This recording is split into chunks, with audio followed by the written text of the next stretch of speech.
I welcome everybody to our Judiciary Committee's annual Justice Department oversight hearing. But before I and Durban give our opening statement, I want to say this is the second anniversary of Hamas invading the sovereign state of Israel. Yesterday, I had some Palestinian advocates talk to me about the number of people being killed.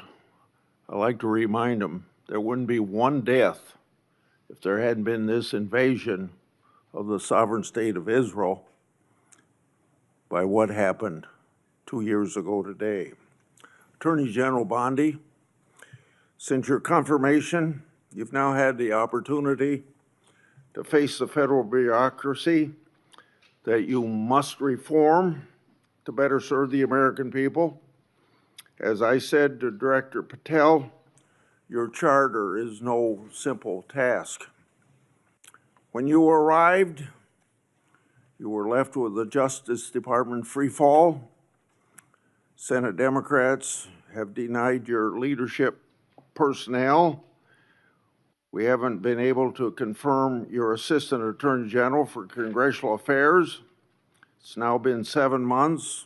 All the while, Democrats complain that they can't get answers from the Office of Ledge Affairs. They have blocked the confirmation of that person. Since your confirmation, you've taken steps to institute needed reforms. Under your leadership, the Justice Department has cut funding to politicize programs to reinvest in core policing activities. Focusing on crime and getting tough on criminals is a welcome change from 4 years of Biden administration soft on crime policies. During the Biden administration, the Justice Department failed to collect billions of dollars in criminal fines and penalties from corporate offenders. That money should have been placed in the Crime Victims Fund, and much of the money of the past administration did collect went to the Justice Department's slush funds instead of aiding victims of criminals and violent activity. My Democratic colleagues have shared concerns about funding agency and law enforcement, but generally haven't supported funding programs. Under the Democrat leadership, the COPS reauthorization was held over in committee at least 8 times before the 118th Congress concluded. It never received a vote in this committee. More recently, Democrats have refused to support fundamental Justice Department programs like Protect Safe Neighborhoods, and last week, Democrats again blocked most of the Police Week bills from passing the Senate, even though they passed out of this committee unanimously. In contrast to these indefensible positions, the judiciary provisions in the Republican reconciliation bill made hundreds of millions of dollars available to the Justice Department to combat crime. Attorney General Bondi, you've also created a task force to attack the problems left by your predecessor. You've created a team to review the overwhelming evidence of political weaponization by federal law enforcement, including the discredited Crossfire Hurricane investigations. Your weaponization working group has worked with my staff to bring forward resolutions for whistleblowers, and I commend you and your staff efforts to find solutions for these patriots. I understand the task force to eradicate anti-Christian bias has done an investigation in how the Biden administration weaponized the government against people of faith. I look forward to your next report on that subject. Now, you've also shuttered a certain task force that was a stain on this country, the Foreign Influence Task Force. Democrats have cried about closing this misleadingly named unit. The task force was involved in undermining my and Senator Johnson's Biden family investigation. Instead of rooting out foreign influence, the task force became a political weapon. And speaking of political weapons, I'm now going to address examples of political weaponization in the previous administration. Most recently, I and Senator Johnson made public information relating to Arctic force, expansive targeting of Republicans, and on Monday, just yesterday, because of our investigative work, the FBI disclosed that the Biden administration used Arctic frost to target Republican senators, including several senators on this very committee. This is an outrage, an unconstitutional breach, and ought to be immediately addressed by you and Director Patel. It's also a clear example of why the Justice Department has had to fire personnel who you hear Democrats defending. While on the taxpayer's dime, these now fired employees not only weaponized law enforcement, but some of them also retaliated against patriotic whistleblowers. These are indefensible acts. Now I've obtained additional weaponization records thanks to brave whistleblowers that predate Arctic frost. I've obtained documents created by then Supervisory Special Agent Tebow, dated March 2, 2017. The title of this document is quote unquote Trump, and it appears to relate to matters different than Crossfire Hurricane. This document discusses a rumor at FBI headquarters that the FBI's Washington field office was leaning towards opening a case on the Trump campaign. Tebow noted they weren't close to opening an investigation, but did say this, quote, "What are we doing? Aggressively seeking out open source information, human intelligence info that could predicate a case," end of quote. You see, less than 2 months into Trump's first presidency, the partisan Comey FBI was very hard at work trying to manufacture another case against Trump. Tebow and the FBI eventually got their wish in April 2022 with the opening of Arctic frost. This was a political fishing expedition to get Trump at all costs, just like Crossfire Hurricane. And of course, it's a disgrace to the taxpayers. Whistleblowers have provided me with another document. This document is a 2017 case, updated, also drafted by then Supervisor Special Agent Tebow. This is a case update for CR 15, the now disbanded and discredited Public Corruption Squad at FBI's Washington field office, which says, quote, McAuliffe case, Steve Sullivan, Chief Financial Officer of Teneo, was interviewed in New York City. Info provided seemed to confirm Teneo was used as a pass-through for Doug Band to pay former President of the United States, end of quote. Doug Band was deputy assistant to then President Clinton and continued to work for him in post-presidency. Therefore, it's pretty clear that the reference to the President of the United States is Bill Clinton. The document further notes additional interviews the FBI planned to conduct as part of the case. This information confirms there was an FBI case on McAuliffe, and it indicates the Clintons and their associates were relevant to it.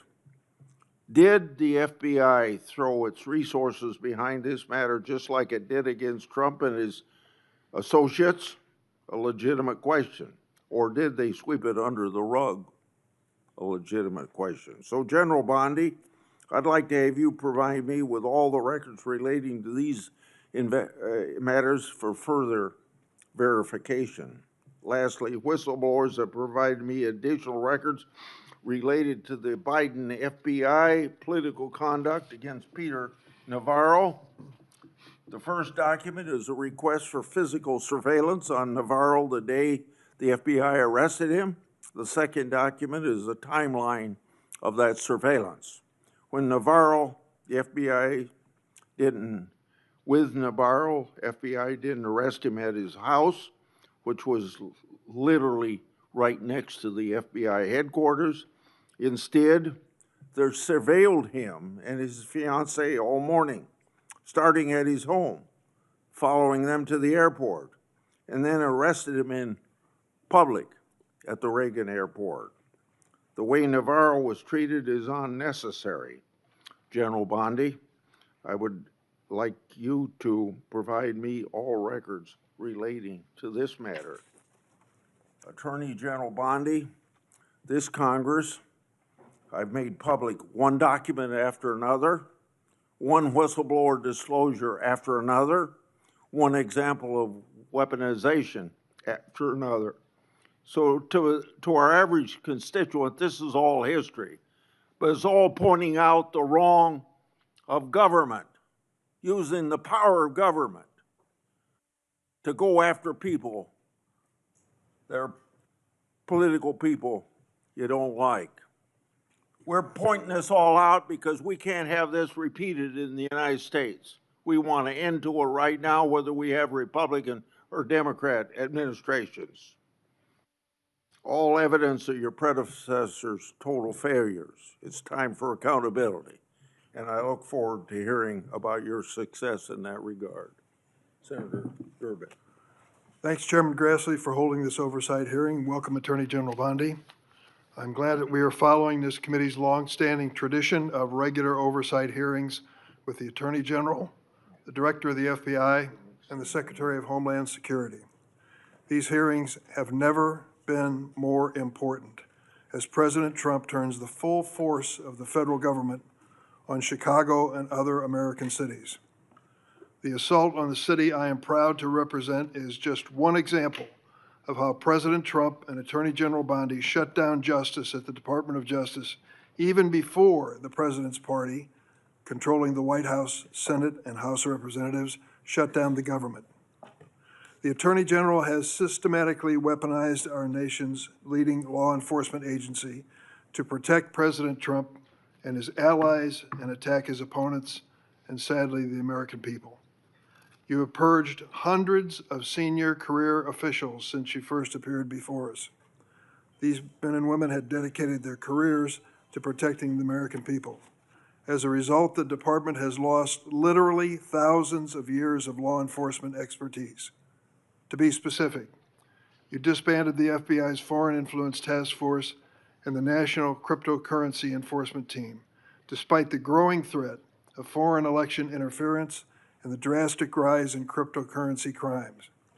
You forced out almost 75% of the Civil Rights Division's career attorneys, while hate crimes are on the rise.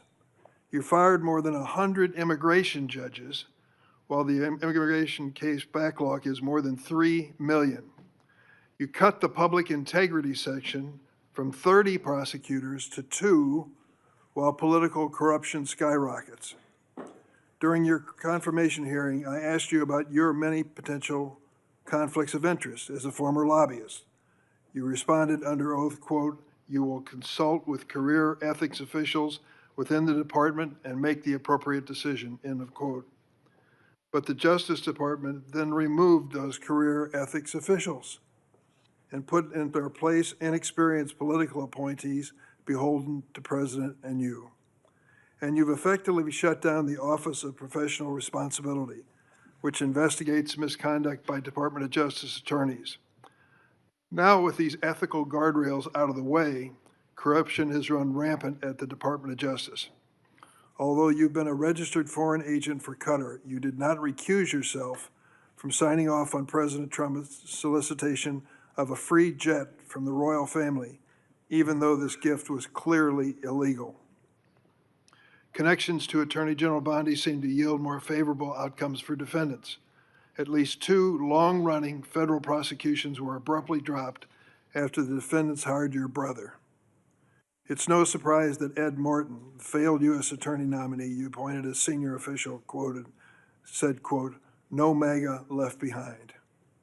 Our nation's top law enforcement agency has become a shield for the president and his political allies when they engage in misconduct.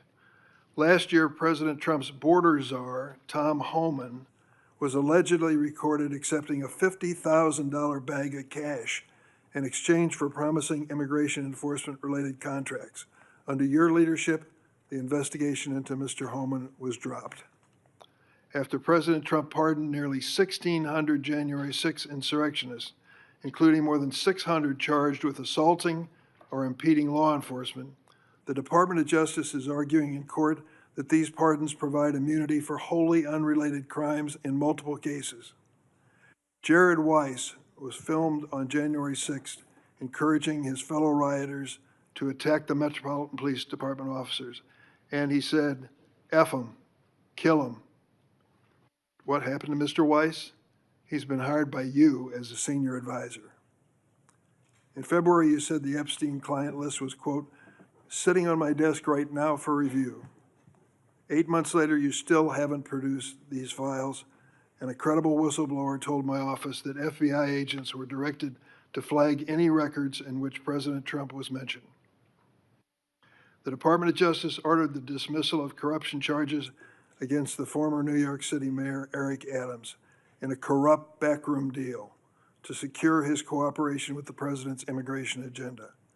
Acting U.S. Attorney Daniel Sassoon, a Republican appointed by President Trump, resigned in protest.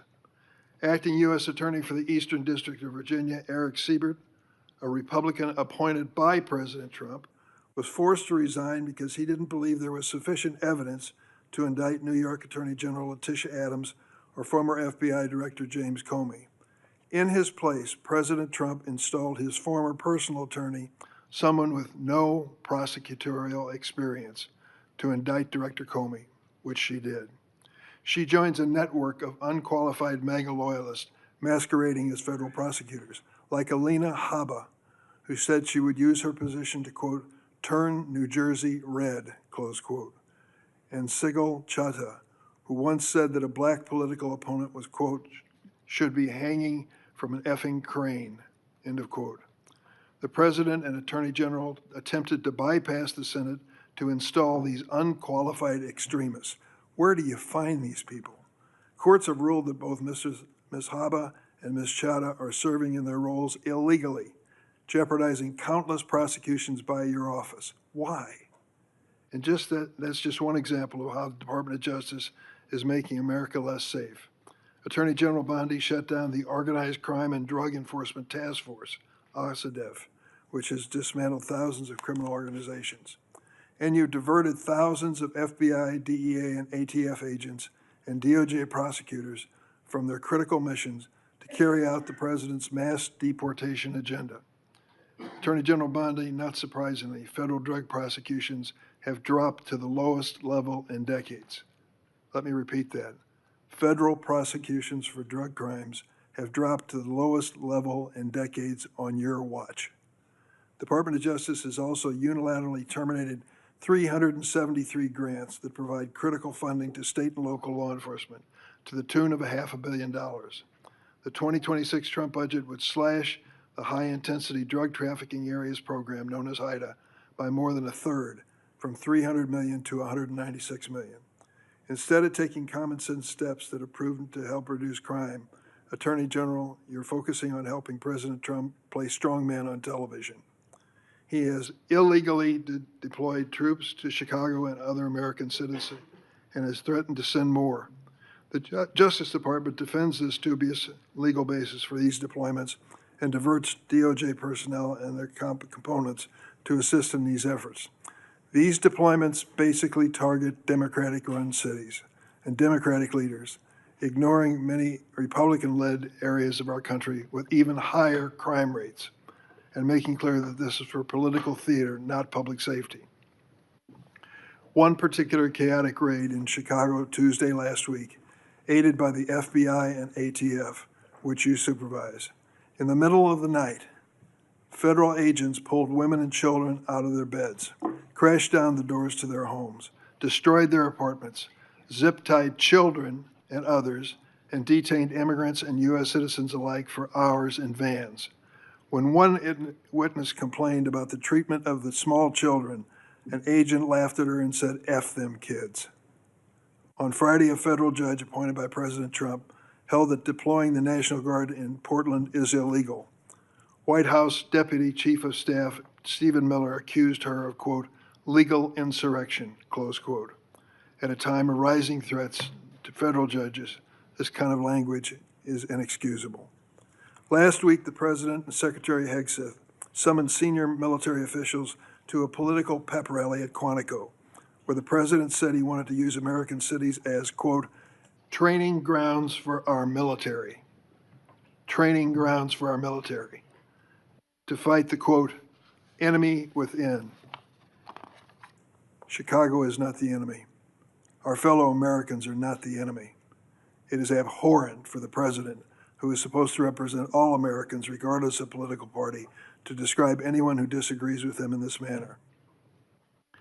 To my Republican colleagues who claim the previous administration weaponized the Department of Justice, President Biden retained President Trump's FBI Director Christopher Wray, who President Trump then fired. President Biden never directed the Attorney General to prosecute his political opponents. President Biden never fired his own political appointees for refusing to prosecute his targets. What has taken place since January 20th, 2025 would make even President Nixon recoil. This is your legacy, Attorney General Bondi. In 8 short months, you have fundamentally transformed the Justice Department and left an enormous stain in American history. It will take decades to recover. Thank you, Mr. Chairman. Thank you. Would you please rise so I can give you swear? Do you affirm the testimony you're about to give before this committee will be the truth, the whole truth, and nothing but the truth, so help you God? Please be seated and give us your opening statement.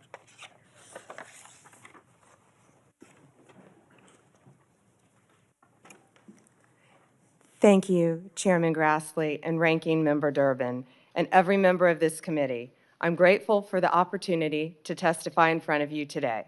First, please join me in remembering, as you said, Chairman Grassley, all the Jewish people who lost their lives in the October 7th attacks 2 years ago today. Also, please let's pray for all the hostages and the families of all of those individuals. They are a critical reminder of our central mission here at the Department of Justice, protecting the safety and security of the American people. That is why, even when the government is otherwise shut down because of the Democrats, the department's law enforcement officers and prosecutors are hard at work fighting crime, keeping our streets safe, and protecting you from the threats, foreign and domestic. When I was confirmed as the 87th Attorney General of the United States, I took office with 2 main goals: to end the weaponization of justice and return the department to its core mission of fighting violent crime. As to ending the weaponization of justice, we learned that former FBI secretly investigated you and your colleagues. Why? They wanted to take President Trump off the playing field. They were playing politics with law enforcement powers and will go down as a historic betrayal of public trust. This is the kind of conduct that shatters the American people's faith in our law enforcement system. We will work to earn that back every single day. We are returning to our core mission of fighting real crime. While there is more work to do, I believe in 8 short months, we have made tremendous progress towards those ends. Our federal surges in Washington, D.C. and Memphis are a perfect example of how the Department of Justice should operate. We created strong partnerships with local leadership, working hand in hand with both cities to send resources where they were needed most. The results speak for themselves. We have made more than 3,800 arrests here in Washington while seizing more than 365 illegal guns. In Memphis, we have already made more than 300 arrests and close to 80 illegal guns in just a week. We are replicating that tough-on-crime approach throughout this country. Under the leadership of Director Kash Patel, the FBI is doing outstanding investigative work to keep American people safe. The FBI just conducted a months-long operation called Summer Heat, which resulted in over 8,600 arrests from June to September. More than 6,500 arrests fell under the FBI's violent crime and gang program. Under the leadership of Administrator Terry Cole, the DEA has seized 47.9 million fentanyl pills and 4,500 kilos of fentanyl powder. That represents 370 million deadly doses. 370 million. The DEA is dismantling violent cartel drug trafficking networks across this country, including the seizure of nearly 470 million in criminal assets. Under the leadership of Gadi Saralta, our U.S. Marshals have been the tip of the spear on federal surges in protecting judges and elected officials. Our Marshals have arrested more than 51,000 fugitives nationwide since January 20th. Under the leadership of Acting Director Dan Driscoll, ATF has taken more than 23,000 illegal guns off our streets. 3,400 of those guns have been linked to trafficking between the U.S. and Mexico. My attorneys have done incredible work advancing President Trump's agenda and protecting the executive branch from judicial overreach. We've been sued more than 400 times since January 20th. Judges have issued more than 90 temporary restraining orders against us, more than the previous several administrations combined. Despite the unprecedented degree of activism we've seen from the lower courts, we have never ignored a court order. And why would we? We have secured a historic 22 victories at the Supreme Court alone, with more to come. Our civil rights attorneys are fighting discrimination and anti-Semitism. Our criminal attorneys are prosecuting violent criminals and foreign terrorists every single day. I look forward to continuing this work at the Department of Justice, and I look forward to testifying before you today. Thank you, Chairman.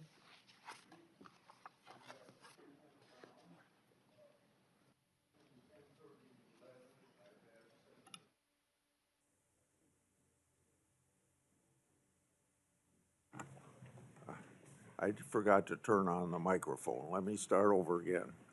We have 10-minute rounds. I've asked Senator Blackburn to chair between 10:30 and 11.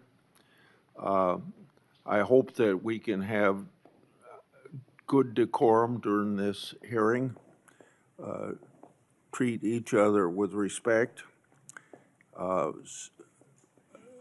General Bondi, just in case you get cut off with something that you don't get to answer your question when that senator's done, if you ask me for a little bit of time, not a lot of time, but a little bit of time to finish your answer, I'd be glad to give that to you. So starting myself, you inherited a bloated bureaucracy. It requires reorientation to better serve your mission of the department. That would include reassessing grants disguised to help Americans, but many were partisan pet projects. It also requires reallocation of resources to better serve the American people. On this issue, I've got two questions. What updates can you share with the committee about your review and grant DOJ and grants that DOJ has reassessed?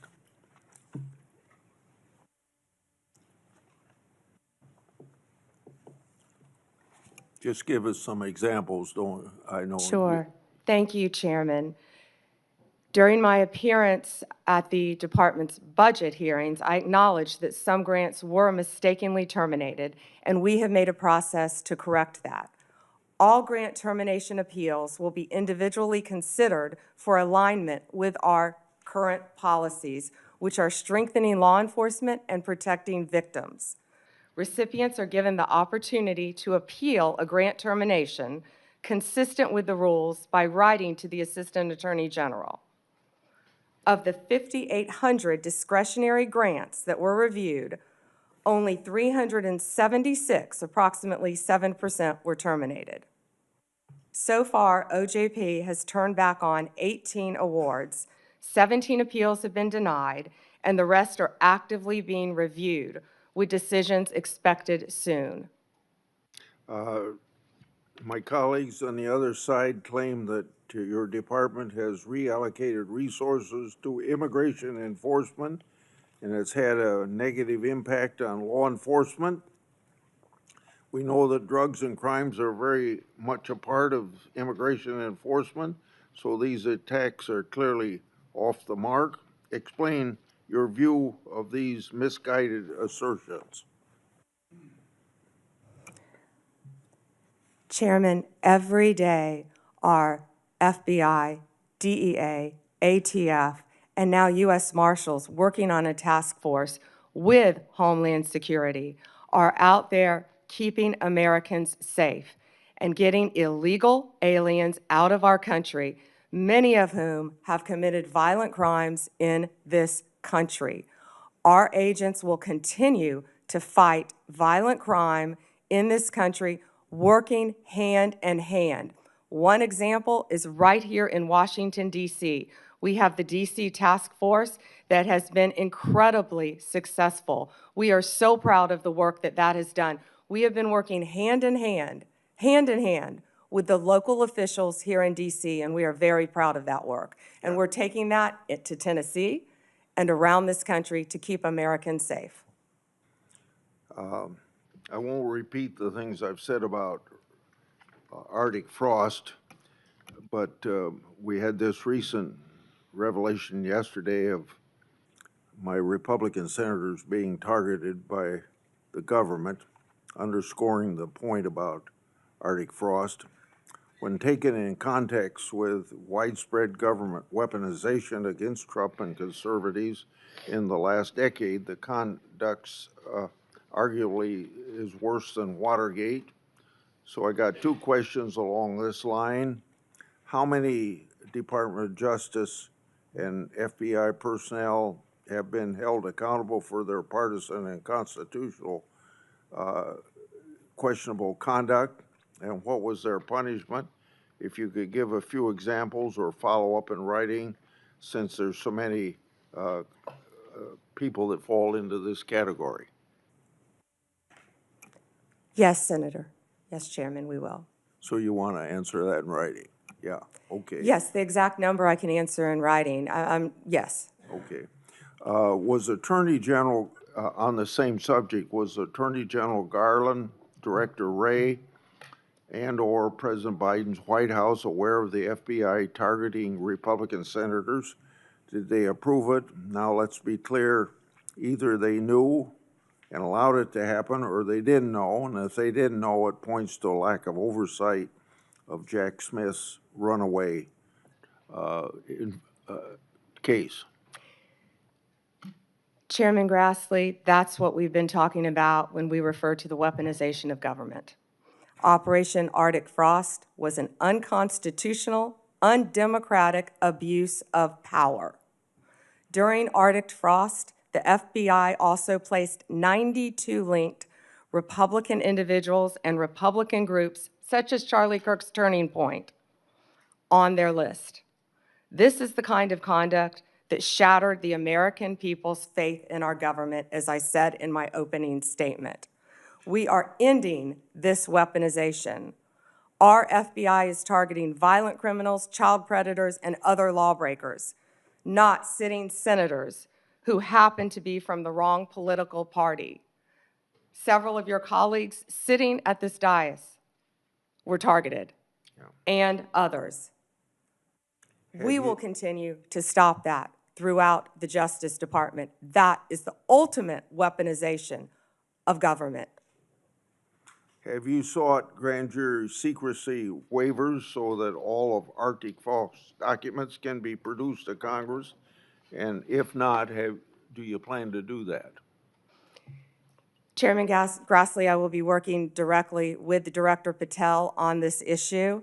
And there's not much more we can say about the issue for obvious reasons at this time. Okay. Public Safety Officers Benefit Program, PSOB, provides benefits to law enforcement and first responders if they're disabled or killed in the line of duty. Affected family members may also benefit. My oversight and a government accountability office report shows that some claims have taken thousands of days to conclude. PSOB applicants have also informed my office that they've been left in tears with disrespectful ways they've been treated by the government. Question number 1 and 2 in this area, but I'll start just with 1. What actions have been taken to hold DOJ officials accountable for their failures to manage the program and treat applicants with respect? Chairman Grassley, as stated earlier, there have been many terminations from the Department of Justice, and we stand by all of those. Many of those are subject to active litigation.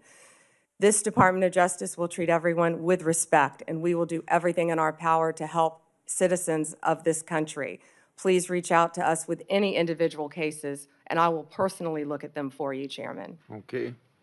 So if you'll provide that information, that was my second question. So now let's go on to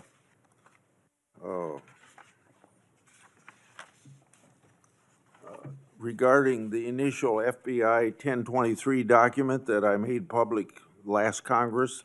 That document mentioned 1, text messages, 2, audio recordings, and 3, financial records that allegedly approved a bribery scheme with the Biden family and foreign interest. I asked Director Patel if his predecessors made any effort to determine whether these records existed. He answered no. What steps has the department taken to determine whether these records exist? One way or another, this matter ought to be put to rest. Chairman Grassley, I know Director Patel is working hard on this with the members of the FBI. Okay. So we don't know if these records exist, or you just can't say that publicly at this point? I don't want to discuss any of that publicly, Okay. Director. The Foreign Intelligence Surveillance Act includes a safeguard to prevent political weaponization. The reauthorization mandated certain members and their staffs shall be entitled to attend any proceedings of the FISA court.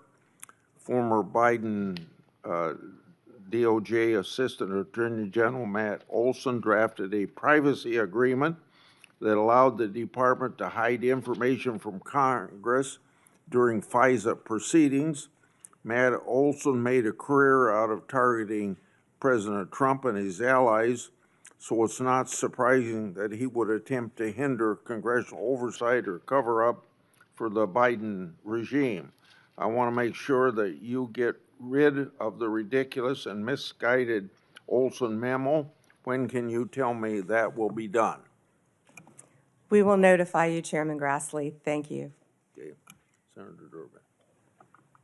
Thanks, Mr. Chairman. Madam Attorney General, let me ask you this question. Were you consulted by the White House before they deployed National Guard troops to cities in the United States? I am not going to discuss any internal conversations with the White House. You won't even say whether you talked to the White House about this? I am not going to discuss any internal conversations with the White House with you, Ranking Member. I noticed that. What's the secret? Why do you want to keep this secret? The American people don't know the rationale behind the deployment of National Guard troops in my state. The word is, and I think it's been confirmed by the White House, they are going to transfer Texas National Guard units to the state of Illinois. What's the rationale for that? Yeah, Chairman, as you shut down the government, you voted to shut down the government, and you're sitting here, our law enforcement officers aren't being paid. They're out there working to protect you. I wish you loved Chicago as much as you hate President Trump. And currently, the National Guard are on the way to Chicago. If you're not going to protect your citizens, President Trump will. been on this committee for more than 20 years. That's the kind of testimony you expect from this administration. A simple question as to whether or not they had a legal rationale for deploying National Guard troops becomes grounds for a personal attack. I think it's a legitimate question. It's my responsibility. She refuses to answer as to whether she had any conversation with the White House about deploying national troops to my state. That's an indication, I'm afraid, where we are politically in this place.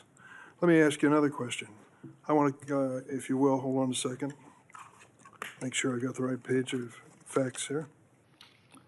You testified under oath when you last before this committee that before your appointment to Attorney General, you had served as a representative of some sort for the royal family of Qatar. There was an issue that came before you in May when President Trump accepted a $400 million luxury jet from the royal family of Qatar for temporary use as Air Force One before it's permanently gifted to the Trump Presidential Library Foundation. The Constitution unequivocally bestows on Congress the power to control whether any officer of the United States, including the President, may accept a gift, quote, from any king, prince, or foreign state, end of quote. And this gift clearly violates the statutory regime enacted by Congress. You've refused to answer a letter I sent to you 5 months ago asking the legal rationale you relied on to advise President Trump to accept this unprecedented gift from your former legal client. Can you make a promise today that you will disclose that? Disclose what, Ranking Member? I assume there was a letter or some sort of statement from your office to the White House to advise them that you felt it was permissible?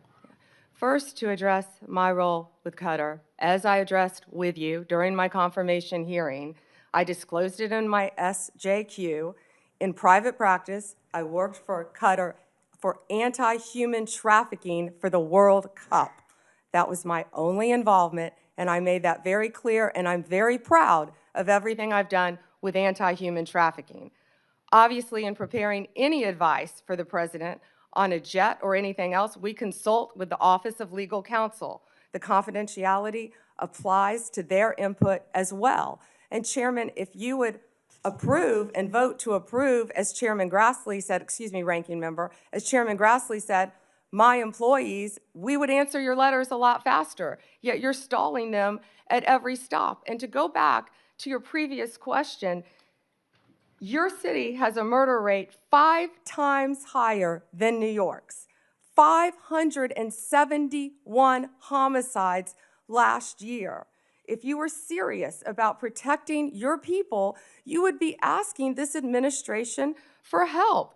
You're saying that we're coming into your state and your city. We're there to help make America safe and Illinois safe, whether or not you want to. I believe cutting federal grant programs to law enforcement in my state and across the nation does not make us any safer, and you've done just that. You've supplanted that decision by sending in National Guard troops to California and other places. That is a situation where the governors have not asked for that help. If you truly wanted to do this on a bipartisan basis, you wouldn't defy a governor, you would work with them. I'm prepared to do that. I'm prepared to work with this administration. But cutting these grants to law enforcement does not make us any stronger as a nation or give us the tools we need to reduce crime in Chicago. Now, I'd just like to ask you, when it came to this Qatar situation, did you consult with the ethics office in the Department of Justice before making your decision on this gift of a jet? Chairman, I didn't gift a jet to anyone. My Office of Legal Counsel provides confidential advice to the President, to the White House, period. And you're conflating two issues. Cutting grants, I was very clear about what grants we've cut and what grants we haven't, only 7%. And if you have a grant in Illinois that you think that I've cut that is protecting law enforcement officers or your people, you personally call me and I will work with you to turn that grant back on. I think many of the Democrats here can tell you, I have worked with them to turn grants back on. There's an appeal process. Tell me a specific grant that I have turned off in Illinois that would help law enforcement, and I will work with you. But you have not done that. Did you And take a again, look? Did you there, take the a National look? Guard is on the way right now as we speak. Oh, by the way, so is Director Patel and Deputy Attorney General Todd Blanche. You're sitting here grilling me, and they're on their way to Chicago to keep your state safe. Madam Attorney General, it's my job to grill you. Investigation of your agency is part of my responsibility and this committee. You may not like the experience, but others have weathered the storm and answered questions in a respectful manner. Can you tell me the grants, Yes. Ranking Member, please? Take a look at the president's budget on HIDA grants. What happens to it in his proposed budget? I'd be glad to meet with you on the It's grants. cut by 1/3 from $300 million to 196. That's one example of a grant that works, and your administration has suggested cutting it in the budget lies ahead. I want to ask you about items in a letter I sent you in July that you have not answered. In February, you made a public claim that the Epstein client list was, quote, sitting on my desk right now for review, end of quote. You then produced already public information and no client list at a major media event hosted at the White House. Attorney General Bondi, why did you publicly claim to have the Epstein client list waiting for your review and then produce nothing relevant to that claim? Senator Durbin, if you listen to my entire clip on that, I said I had not reviewed it yet, that it was sitting on my desk along with the JFK files, the Martin Luther King files, and I said I had not yet reviewed it. And if you see our memo on Epstein, you will see, excuse me, our memo on Epstein clearly points out that there was no client list, our July 6th memo. You also didn't let me respond to the HIDA question. The budget transfers $196 million for high-intensity drug trafficking areas to the Office of Justice Programs, OJP. The Justice Department will continue to administer those grants under OJP in 2026. Going back to the Epstein files, according to another whistleblower who made a protected disclosure to my office, you pushed the FBI to review approximately 100,000 Epstein-related records on an arbitrarily short deadline in March, and the FBI was directed to flag any documents that mentioned President Trump. Nothing came of that review until July when DOJ and FBI released an unsigned memo stating, quote, there's no incriminating client list. Why was the July 7th memo unsigned? The July 7th memo came from the FBI and the Department of Justice. Director Patel answered those questions very clear.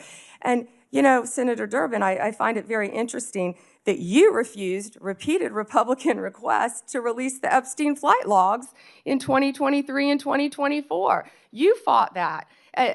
Did you take money from Reid Hoffman, campaign donations, Never who was a heard. huge Epstein friend? Why did you fight for years? Why did you fight to not disclose the flight logs, Senator Durbin?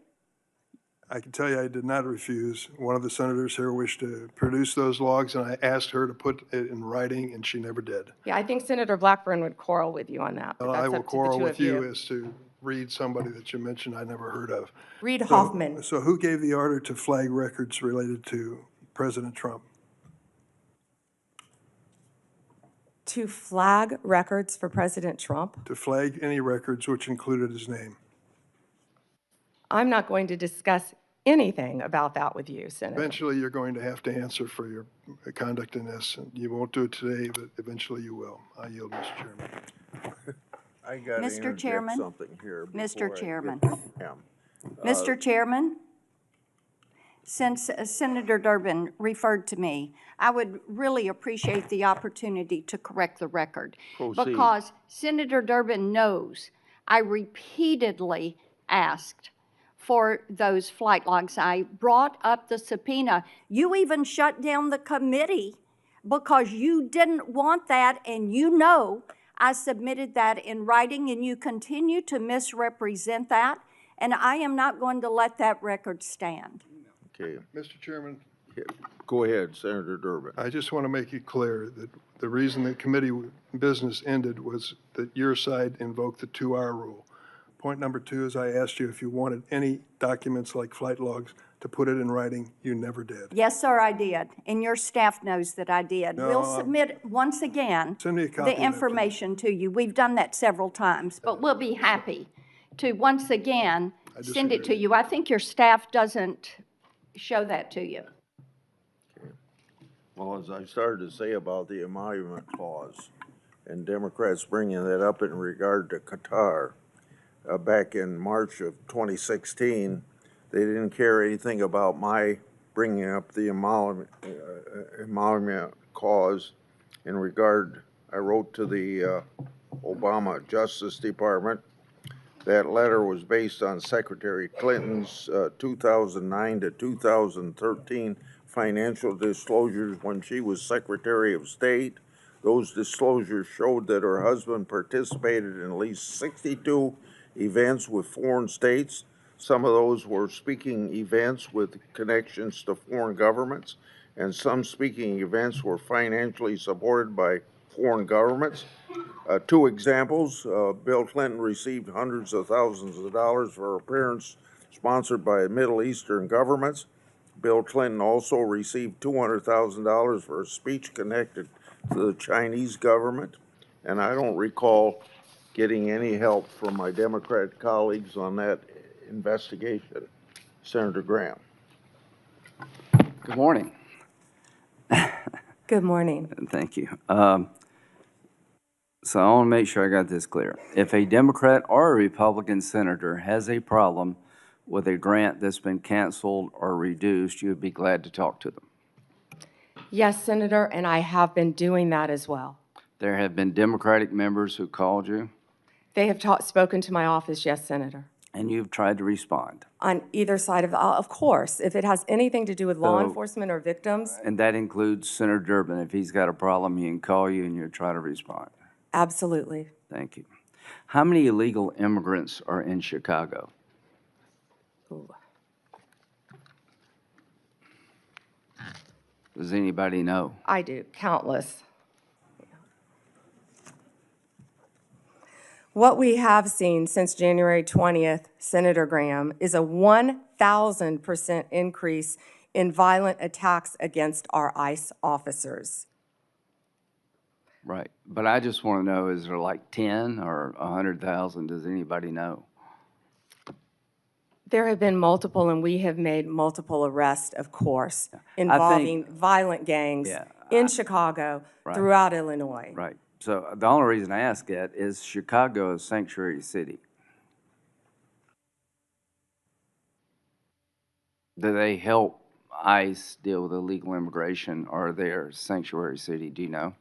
They are not cooperating, and I would ask that, I wish Senator Durban would condemn the governor for not cooperating with our law enforcement officers. The only reason I mention this, if you're a sanctuary city, any place in the country, you're making it difficult for the rest of us. Because word gets out, if you get to a certain city, maybe Chicago being one of them, that you're home free, and that just encourages more illegal immigration. Do you deal with that? Agree with that? I do, Senator Graham, and can I add something to that? Sure. Please. One of our biggest wins was against the Sinaloa cartel, and that came in Chicago. The state of Illinois has a Trust Act, which prevents local law enforcement from cooperating with our federal immigration authorities. And that's what I was trying to talk to Senator Durban about. On September 15th, our partners at ICE arrested an illegal alien from Mexico for beating a 21-year-old man to death. He had been imprisoned in Illinois prior to the murder and was released under Illinois' Trust Act. We filed multiple lawsuits in Illinois for sanctuary policies, specifically in-state tuition for illegal aliens and obstructing employers from verifying citizenship. You can't make this up. On September 5th, a federal grand jury in Chicago indicted a major Sinaloa cartel boss, narco-terrorism, guns, and drug charges. On July 11th, we announced a guilty plea for Ovidio Guzman Lopez. You may know him as the son of El Chapo, one of the worst narco-terrorists in the world. In the world, In senators. Chicago. In Chicago. In Chicago. He entered a guilty plea to drug conspiracy and 2 counts of knowingly engaging in a continuing criminal enterprise in the state of Illinois. I could continue with fentanyl. I could continue with child predators in Illinois. Well, thank you. I think I've seen numbers over 100,000. So Chicago and other sanctuary cities, you're making it harder for us to deal with illegal immigration by doing what you're doing. And I am glad President Trump is trying to change those policies. And if you need the National Guard to bring order out of chaos, so be it from my point of view. Now, let's get back to the topic sort of at hand here about how the law is being used politically. In September 2022, Attorney General James from New York basically said in a campaign that she would go after Trump, his business transactions, and his family with full force. November the 15th, 2022, Trump announces his candidacy for president. November 2022, 3 days after Trump announced his re-election campaign, Jack Smith was appointed by Garland to be special counsel to look at classified information, document mishandling, and trying to undermine the 2020 election.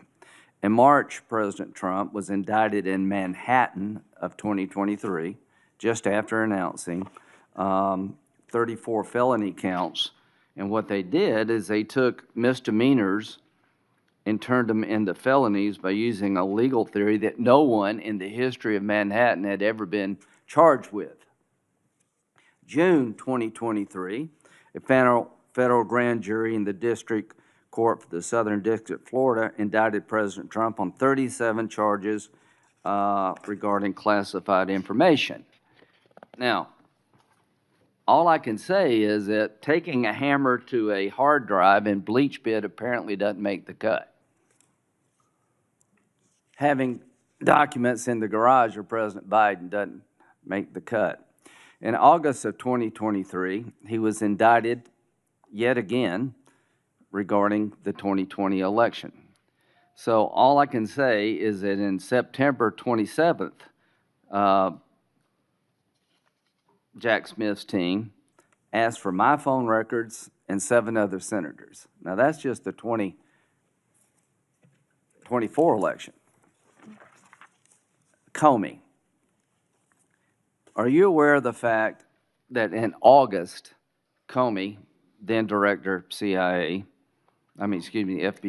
August of 2016, was in a meeting at the White House where it was discussed that by Brennan, then CIA director, that there was intelligence that maybe the Clinton campaign was trying to cook up a narrative that Trump was a Russian asset?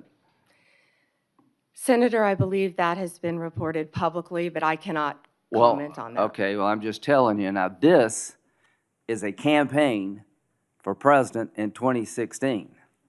In July, they open up Crossfire Hurricane.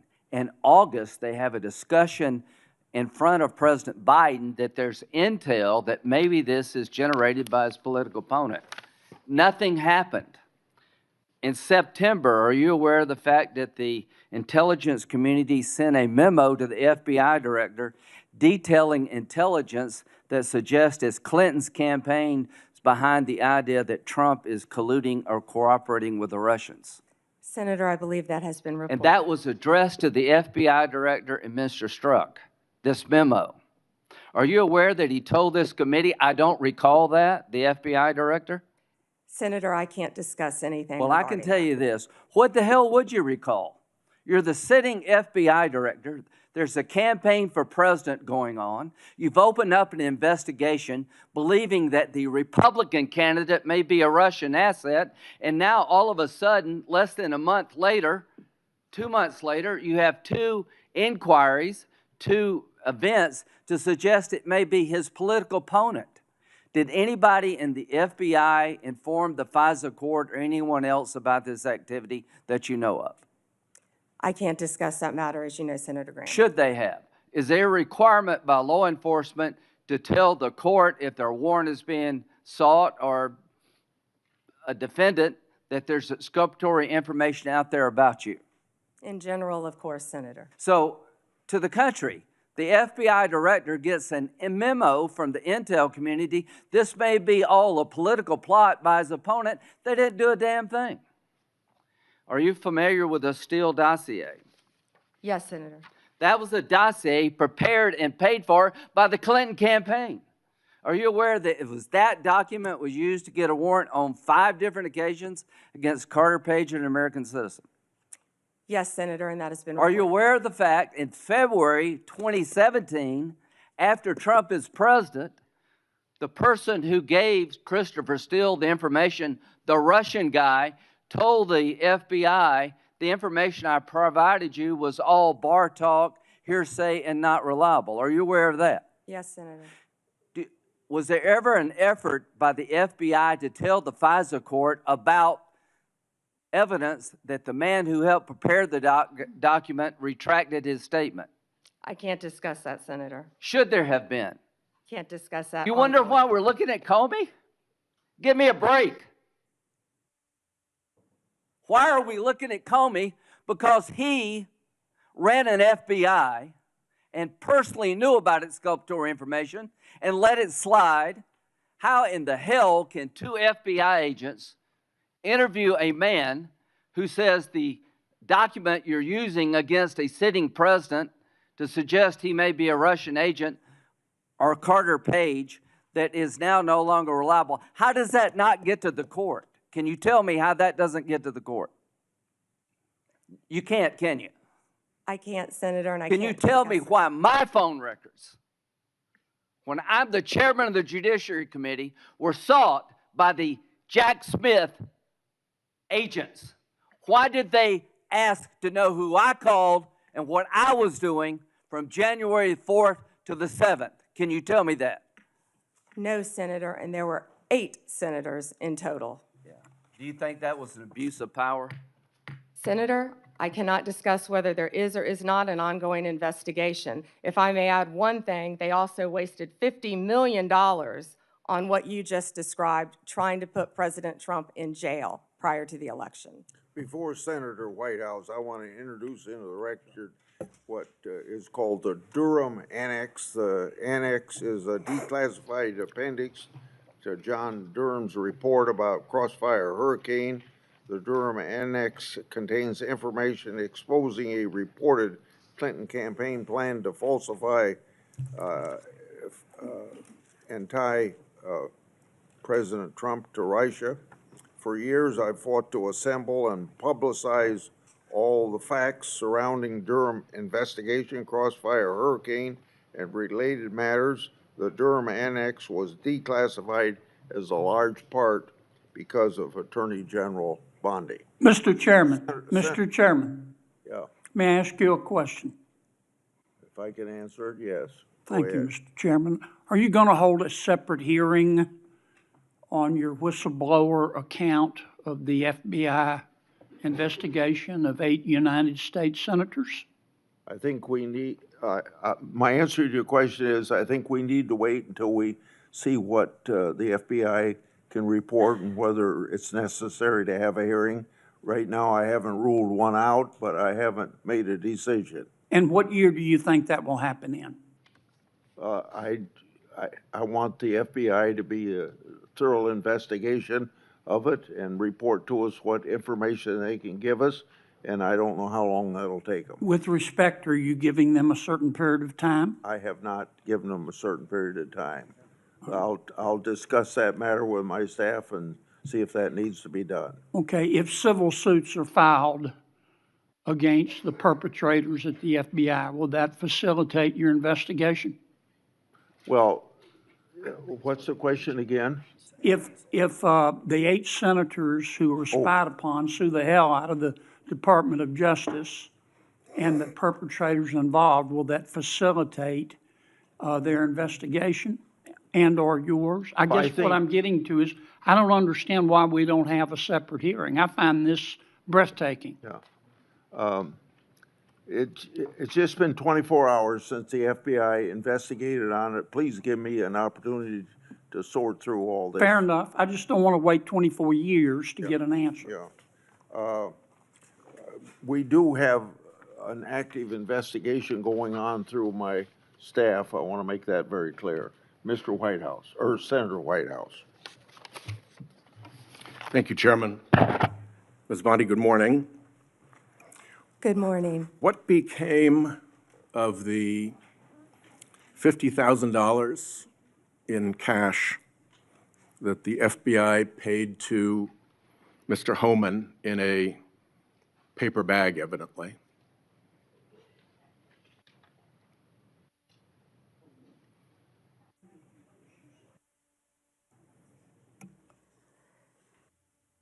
Senator, as Deputy Attorney General Todd Blanche recently stated, the investigation of Mr. Homan was subjected to a full review by the FBI, agents, and DOJ prosecutors.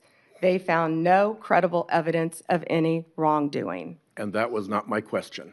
My question was, what became of the $50,000 in cash that the FBI delivered, evidently in a paper bag, to Mr. Homan? Senator, I'd look at your facts.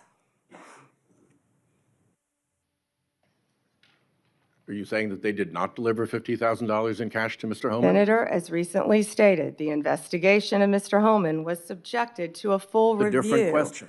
by the FBI agents, That's a by different Department question. of Justice prosecutors. They found no evidence of wrongdoing. That's a different question. What became of the $50,000? Did the FBI get it back? Mr. Whitehouse, excuse me, Senator Whitehouse, you're welcome to talk to the FBI. The report to you, can't you answer this question? Senator Whitehouse, you're welcome to discuss this with Director Patel. Did Homan keep the $50,000? As Deputy Attorney General Todd Blanche recently stated, the Okay, investigation never mind. of Mr. Never mind. Homan I can was see I'm not going to get a subject straight full answer from you to review a very simple by question. the FBI agents and the DOJ. Do They you found know- no credible evidence of wrongdoing. You know, you're very concerned about money and people taking money, and Do you you rail know- against wait a dark second, wait a money. second, wait a Yet you second, work with dark wait a money second. groups all the time, Senator Wait a Whitehouse. second. Did you know whether or not in that investigation they looked at whether the $50,000 payment to Mr. Homan was declared by him on his tax returns? Senator, I would be more concerned if I were you when you talk about corruption and money that when you pushed for legislation that would subsidize your wife's company. The questions here are actually pretty specific. So having you respond with completely irrelevant far-right internet talking points really is not very helpful here. I'd like, Mr. Chairman, you generally like to have us be able to get answers to know, and we'll follow up with the QFR. And to the extent Patel wants to answer, that would be great as well. What happened to the $50,000? Did Homan keep it? Did the FBI get it back? If he kept it, did he put it on his tax returns? Pretty simple questions.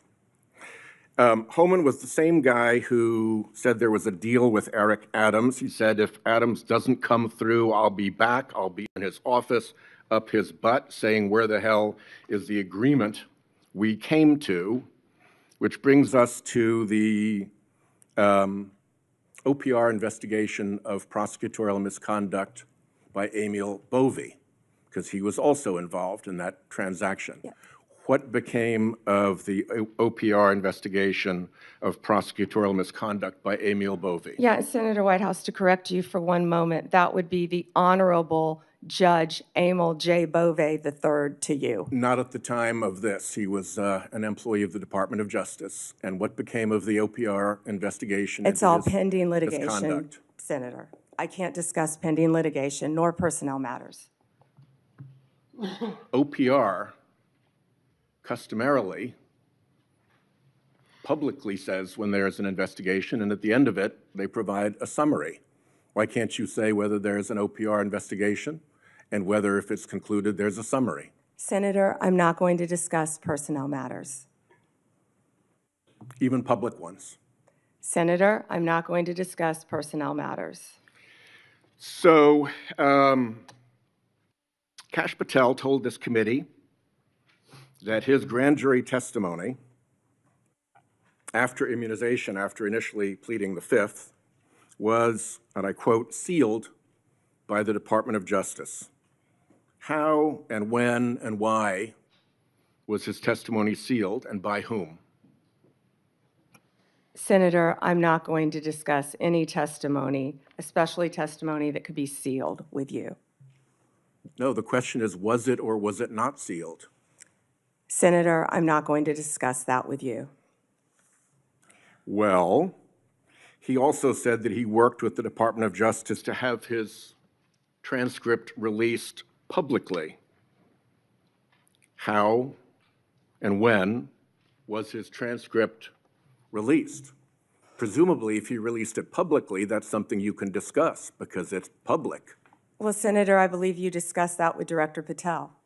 And I'm asking you because he said the Department of Justice made this decision and you run the Department of Justice. I would refer that to Director Patel. Even though you run the Department of Justice and he testified that the Department of Justice released his transcript publicly. If it is released publicly, we will get you a copy, Senator, gladly.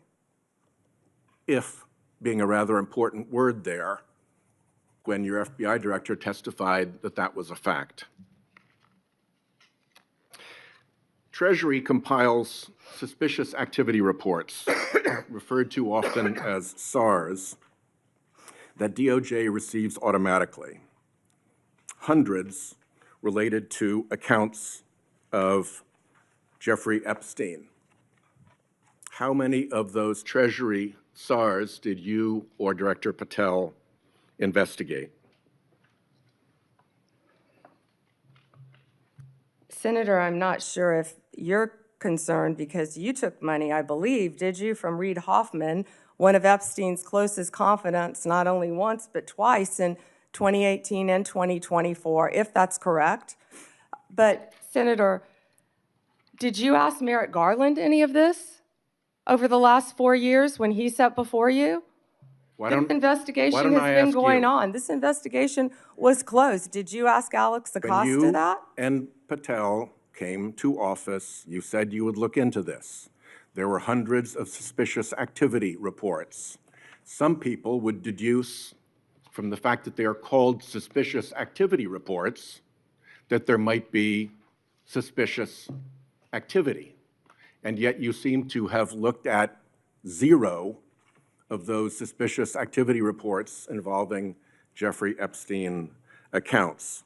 Let me ask you something else. There's been public reporting that Jeffrey Epstein showed people photos of President Trump with half-naked young women. Do you know if the FBI found those photographs in their search of Jeffrey Epstein's safe or premises or otherwise? Have you seen any such thing?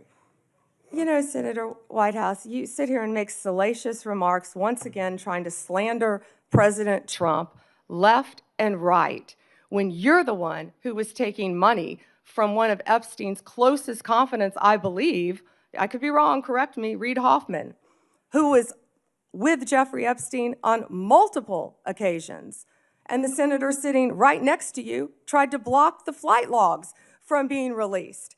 Yet you're grilling me on President Trump and some photograph with Epstein? Come on. The question is, did the FBI find those photographs that have been discussed publicly by a witness who claimed Jeffrey Epstein showed them to him? You don't know anything about that? Okay. Here's what well, no, we cut to something else. The Marshal Service is supposed to protect our federal judges. I have asked repeatedly for the Marshal Service to let me know if they are investigating or being inhibited from investigating whether or not there is orchestration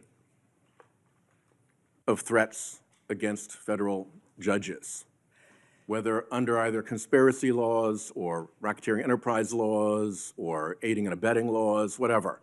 But as you know, there's the person who says the threat, and then there may very well be somebody orchestrating the threat behind them. Is the Marshal Service allowed to investigate orchestration of threats, and do you know if they've taken one step to do so? May I answer the question, Chairman Grassley? The time has expired. I think it's the convention of the committee that if I've started my question in my time, you may answer the I question. was asking the chairman. Okay, before I go to Cornyn. She wants to answer the question, Chairman. Oh, please go ahead. I thought you said you didn't want to answer it. I'm Yes, sir. sorry. Thank you. Senator Whitehouse, I would be happy to sit down with you regarding any threat to any federal judge in this country.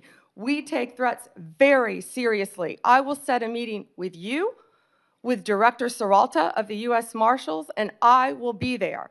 And we will talk about any threats on federal judges. Including who orchestration. threatened them or who orchestrated them. Bingo, thank you. Okay, before Cornyn speaks, I get kind of amused about my Democratic colleagues bringing up Treasury suspicious activity reports regarding Epstein. When Senator Johnson and I issued our Biden family reports in 2020, we used information from these very same type of documents. And you know what? We were criticized by our Democratic colleagues for doing so, and for years they ignored the evidence of the Biden family criminality. I don't think my colleagues can have it both ways. Senator Cornyn. General Bondi, 6 out of 10 Americans say they live from paycheck to paycheck. And I'm sure that includes a lot of federal employees, Border Patrol, FBI agents, people who support them, frontline prosecutors. Do you find it somewhat inconsistent that our Democratic colleagues claim to support law enforcement and the rule of law, but yet they vote to deny those same individuals the pay which they've earned?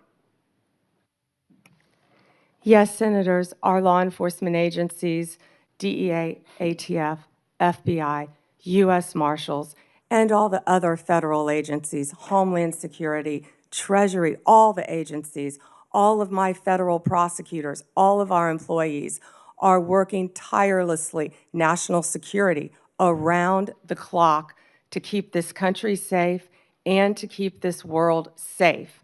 Yet, the Democrats voted to shut the government down, and they are out there working without a paycheck, with families at home, risking their lives every single day. Thank you for pointing that out, and thank you for caring, Senator Cornyn. So let's get back to some basics. The Constitution of the United States is the supreme law of the land, is it not? Yes, sir. Applies to all Americans, the entire country. Federal law, likewise, applies to the entire nation, does it not? Yes, Senator. And so when federal law enforcement agents go to cities like Chicago to enforce federal law, they are acting within their authority, are they not? Yes, Senator Cornyn.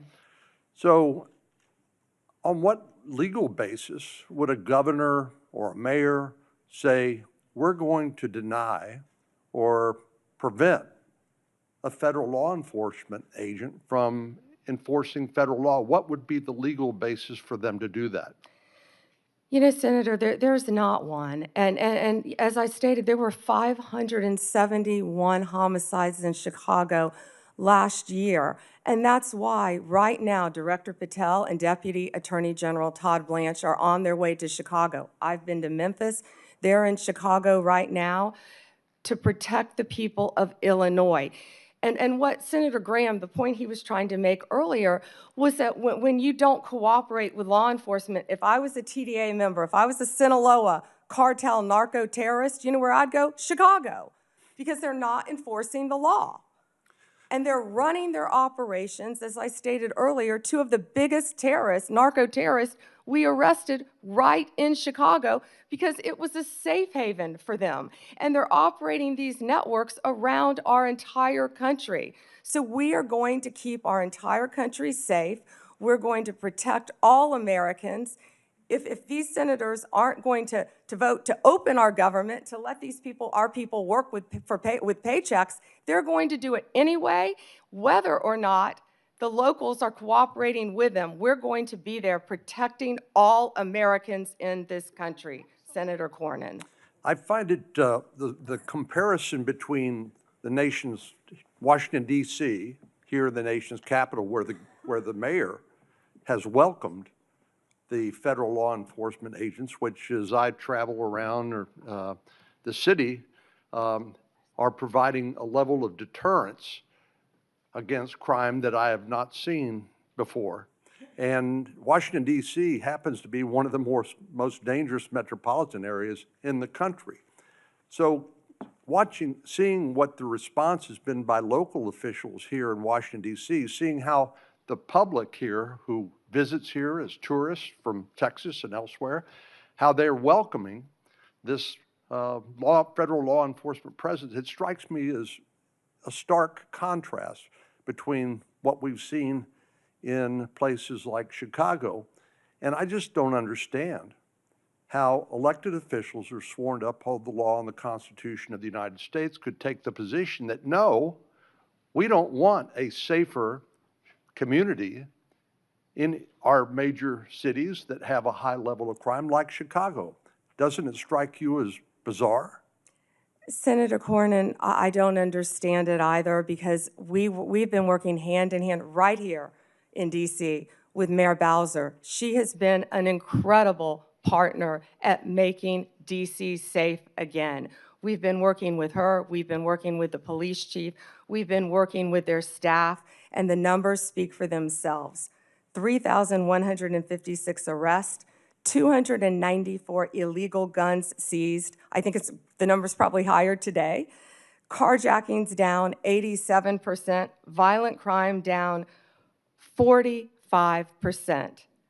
Right here in the nation's capital. I've been out there countless times before they go out on the streets, and I'm watching the DC Metro Police. I'm watching them with the Transit Authority Police, who of course keep our metros safe. I'm watching them with our DEA, FBI, ATF, U.S. Marshals, Treasury agents, and HHS has even provided doctors out there to help the team. And what they are, they're a team, and they are working hand in hand. If you couldn't see their shirts on their insignia, you wouldn't know what agency they were with. I've truly never seen a partnership like that in my career, and it's working together, and that's what Illinois is refusing to do. And I wish these senators, I wish Senator Durbin would condemn the governor of Illinois and have him work with us like we're doing now in Memphis. We have the governor of Memphis, we have our two great U.S. senators in Memphis, we have the mayor of Memphis the same, the chief working hand in hand there. Last week, maybe the week before last, I lose track of the days, we had the head of the Metropolitan Police Union for the District of Columbia here, and I asked him about violent crime in our communities. And I asked him whether there was a straight line from the open border policies of the Biden administration, which helped facilitate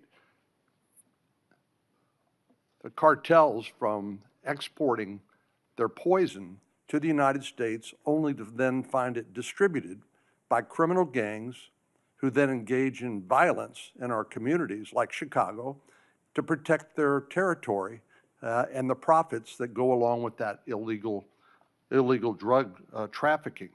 But I want to ask you about another aspect of the open border policies, and that has to do with one of the least reported tragedies and scandals associated with the Biden open border policies, and that has to do with the 500,000 children, sometimes called unaccompanied children, UACs, 500,000 children that the Biden administration allowed to be placed with sponsors in this country that were largely unvetted and subjecting them to who knows what, and then abandoning them by taking the position that it's not the federal government's responsibility, it's local child protective agencies that have to follow up on these kids. So they couldn't tell you whether they were being trafficked, recruited into gangs, whether they were going to school, whether they were getting the health care that they need. They couldn't tell you because they didn't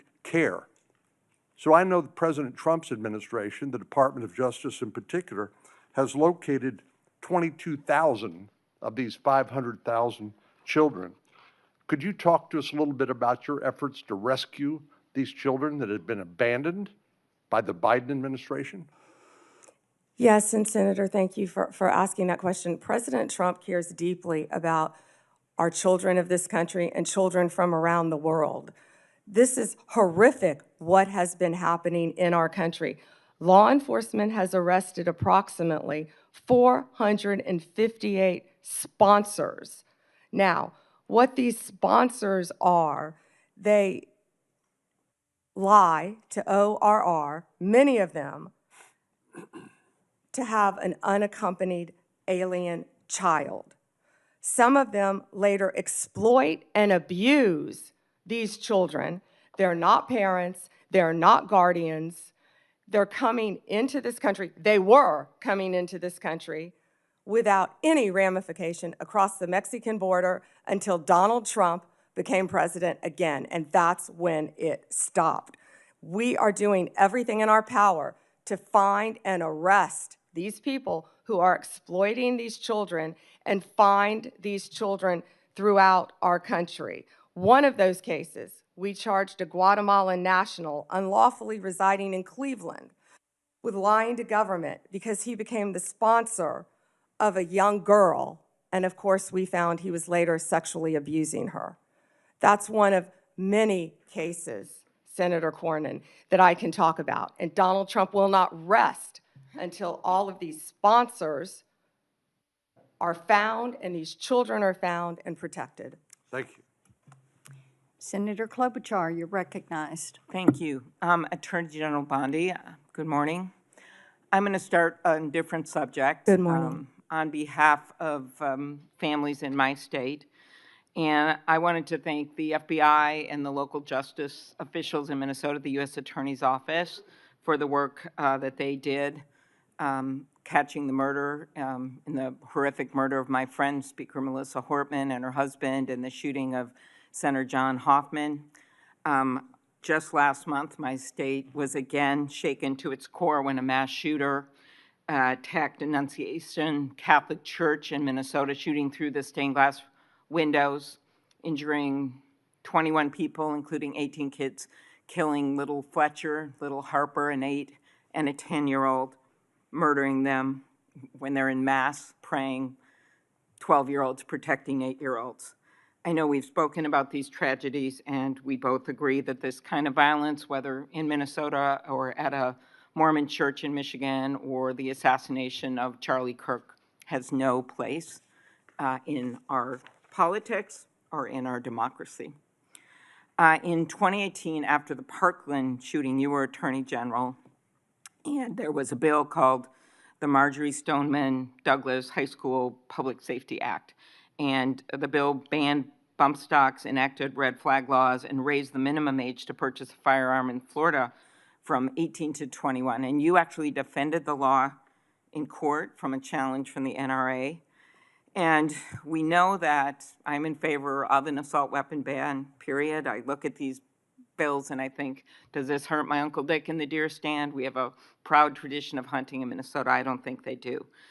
But as I talked to Director Patel, and he told me in the chair you are sitting in right now, that assault weapon ban could prevent future attacks. I talked to him about better background checks, about red flag laws, and then that perhaps we could find common ground on what actually happened in Florida, which would be to at least change the minimum age for purchasing assault weapon, because we've got 18 to 20-year-olds commit gun homicides at over triple the rate of adults 21 years and over. even though that wouldn't helped in Annunciation Church because he was a few years older.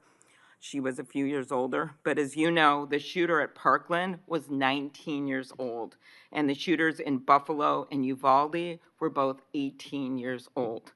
So given your efforts in Florida, do you agree that at least raising the age for purchasing assault weapons could reduce the number of these shootings?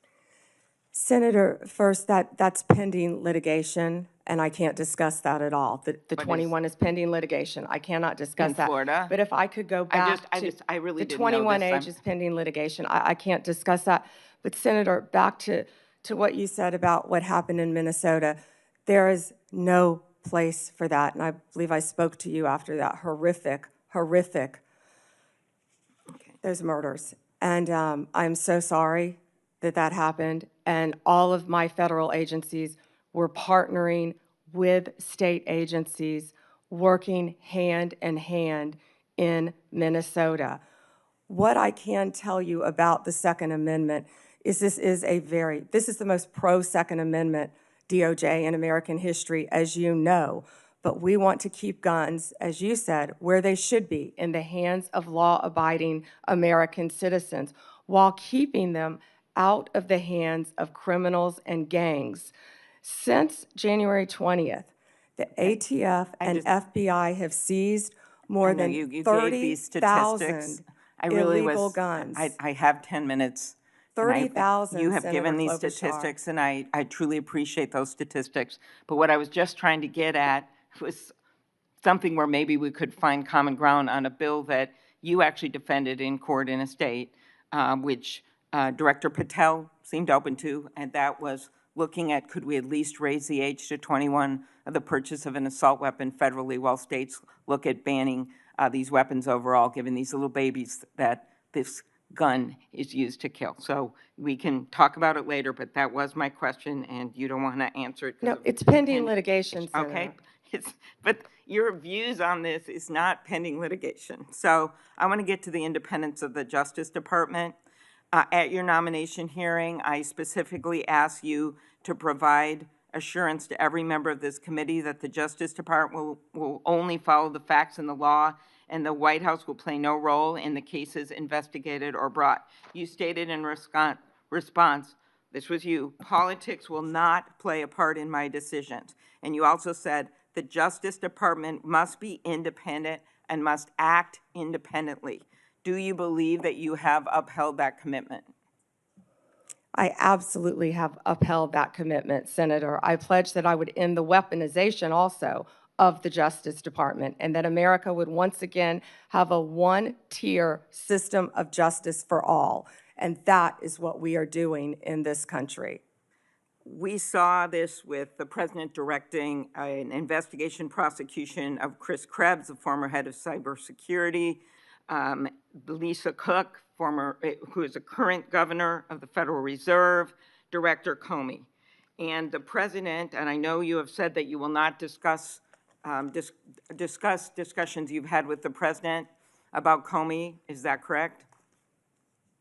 That you won't testify here about that? Because I was going to ask you if you received advice, instruction, or request from anyone at the White House to direct the department to engage in any investigations, prosecutorial actions, including decisions not to investigate or prosecute anyone. I'm not going to discuss any conversations. But then how about the Truth Social post on September 20th, 2025, in which the president said, we can't delay any longer, Pam, using your name, not bringing criminal charges, are killing our reputation, his words, and credibility. And then goes on to tell you to prosecute a member of this committee, to prosecute the Attorney General of New York, and to prosecute James Comey. Do you consider that a directive to the Justice Department? Senator Klobuchar, President Trump is the most transparent president in American history, and I don't think he said anything that he hasn't said for years. Okay, it has been reported that you initially pushed back against requests by senior Trump administration officials to push out or fire the acting U.S. attorney in Virginia, Eric Siebert, who's a conservative Republican, who made the decision that that the evidence was not there to prosecute Comey. What made you change your opinion? I am not going to discuss personnel decisions. Okay. Is it true that the career prosecutors in the Eastern District of Virginia found that there was insufficient evidence to bring criminal charges against former Director Comey? I am not going to discuss pending cases because Comey was indicted in the Eastern District of Virginia by, I may point out, one of the most liberal grand juries in the country. Okay, let's go on to other firings or terminations. Last week, the Justice Department fired at least 2 senior attorneys in the Eastern District of Virginia, including the office's national security chief, Michael Benary. It is reported that his firing came following criticism from a right-wing social media commentator who wrote, "One can only assume he was part of the internal resistance in the Comey indictment." In fact, he did not work on the Comey case. Instead, he was working on pursuing justice for service members killed in Afghanistan. How does firing a 20-year national security prosecutor enhance public safety? Senator Klobuchar, I'm not going to discuss personnel decisions, but the personnel issue that I'm having right now is that all of my agents, all of my lawyers are working. My agents are on the street working without a paycheck because your party voted to shut down the federal government. Unfortunately, the House isn't even back here. They're 18 days off the job to even meet with us to come up with a resolution that we would like to discuss with them about saving people's health care. Let's move on to the Antitrust Division. Did you authorize your Chief of Staff to overrule top officials in the Antitrust Division to settle the challenge to the Hewlett-Packard Enterprises Juniper Networks merger? Senator Gail Slater runs my antitrust unit, and she is doing an excellent job on many, many cases. As you know, that is a pending case. Okay. In any merger, just to clarify, in any merger, Senator, there is a deal struck with our office and with the corporations involved, but then that also goes to a court to certify in any merger. In any merger, it's a multi-step process. Okay, I and will that ask some process further is still pending, questions Senator about Klobuchar. antitrust. I just had one other thing. DOJ can now take the extraordinary step of Time's subpoenaing expired. journalists. Has the Justice Department issued any subpoenas to journalists under the updated guidance? Time has expired. Okay, I'll ask You those may on the record. respond, Ms. Bondi. You can respond, she said. Oh.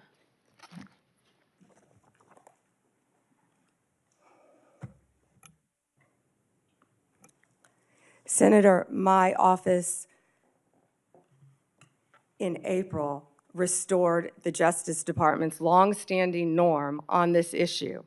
It was AG Garland who had deviated on the media investigations policy, allowing self-identified journalists using this self-serving status as a shield against being held accountable for endangering our nation's security.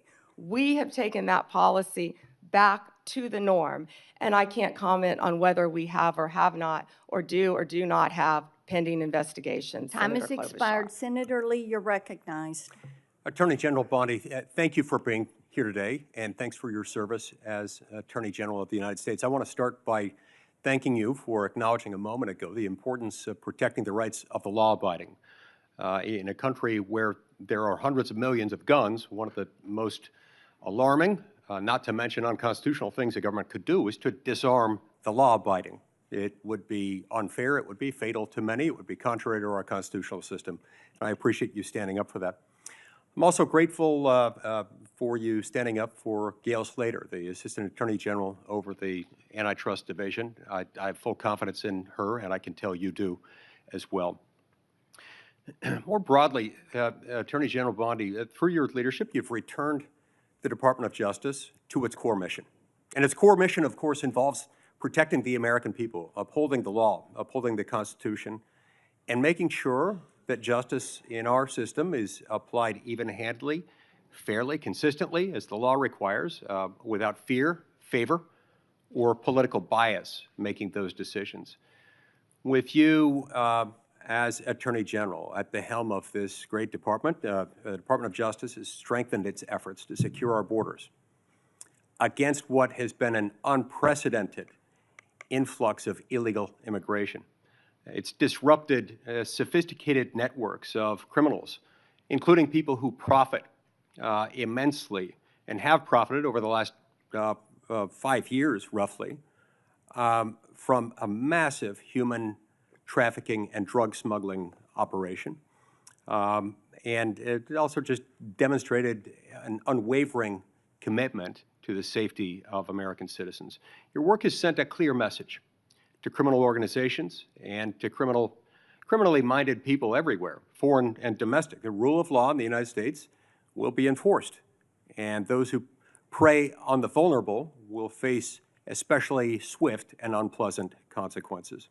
I'd also like to commend you and FBI Director Kash Patel, Deputy Director Dan Bongino for your collaboration with state and local law enforcement in my home state of Utah in assisting with the prompt apprehension of the shooter in the tragic assassination of Charlie Kirk just a few weeks ago at Utah Valley University. Your leadership has helped reaffirm that the Department of Justice exists to preserve the rule of law, to protect the peace, the safety of the American people, and ensure that our constitutional republic endures for many generations to come.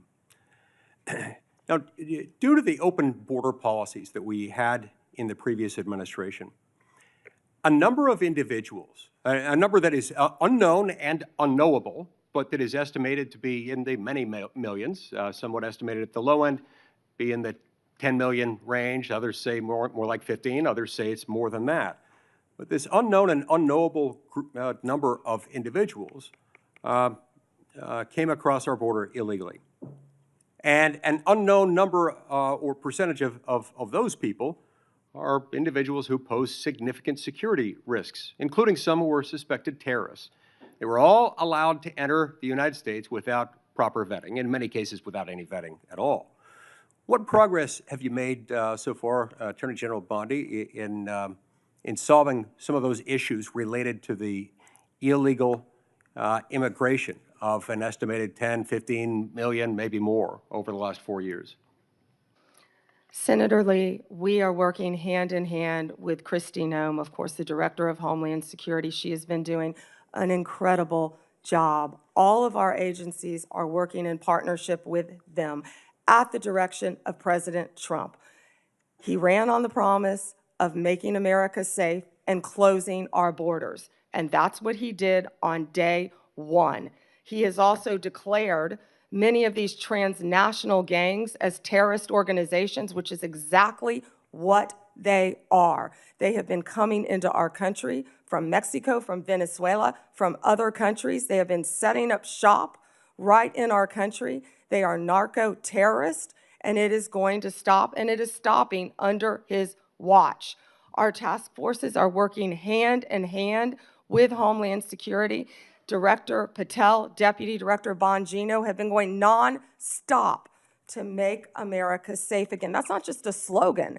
That's protecting everyone in this room.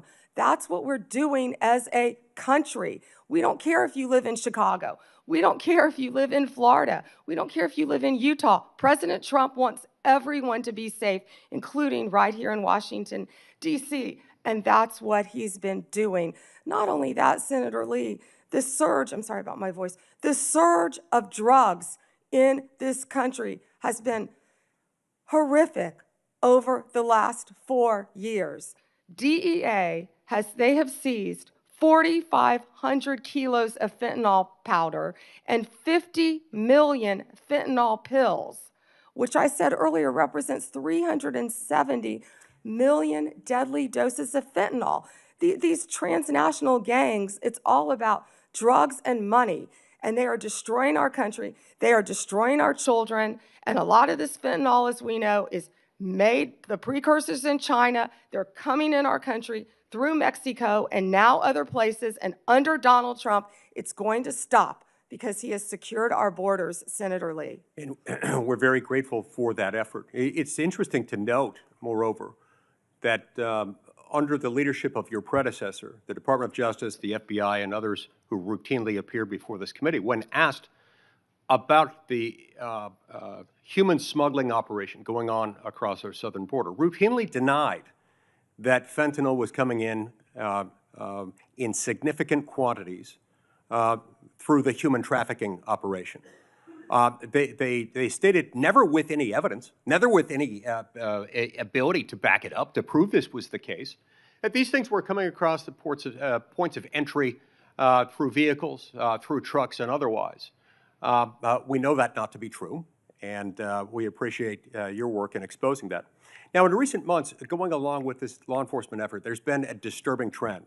It's a disturbing trend that seems to be on the increase in recent days and weeks.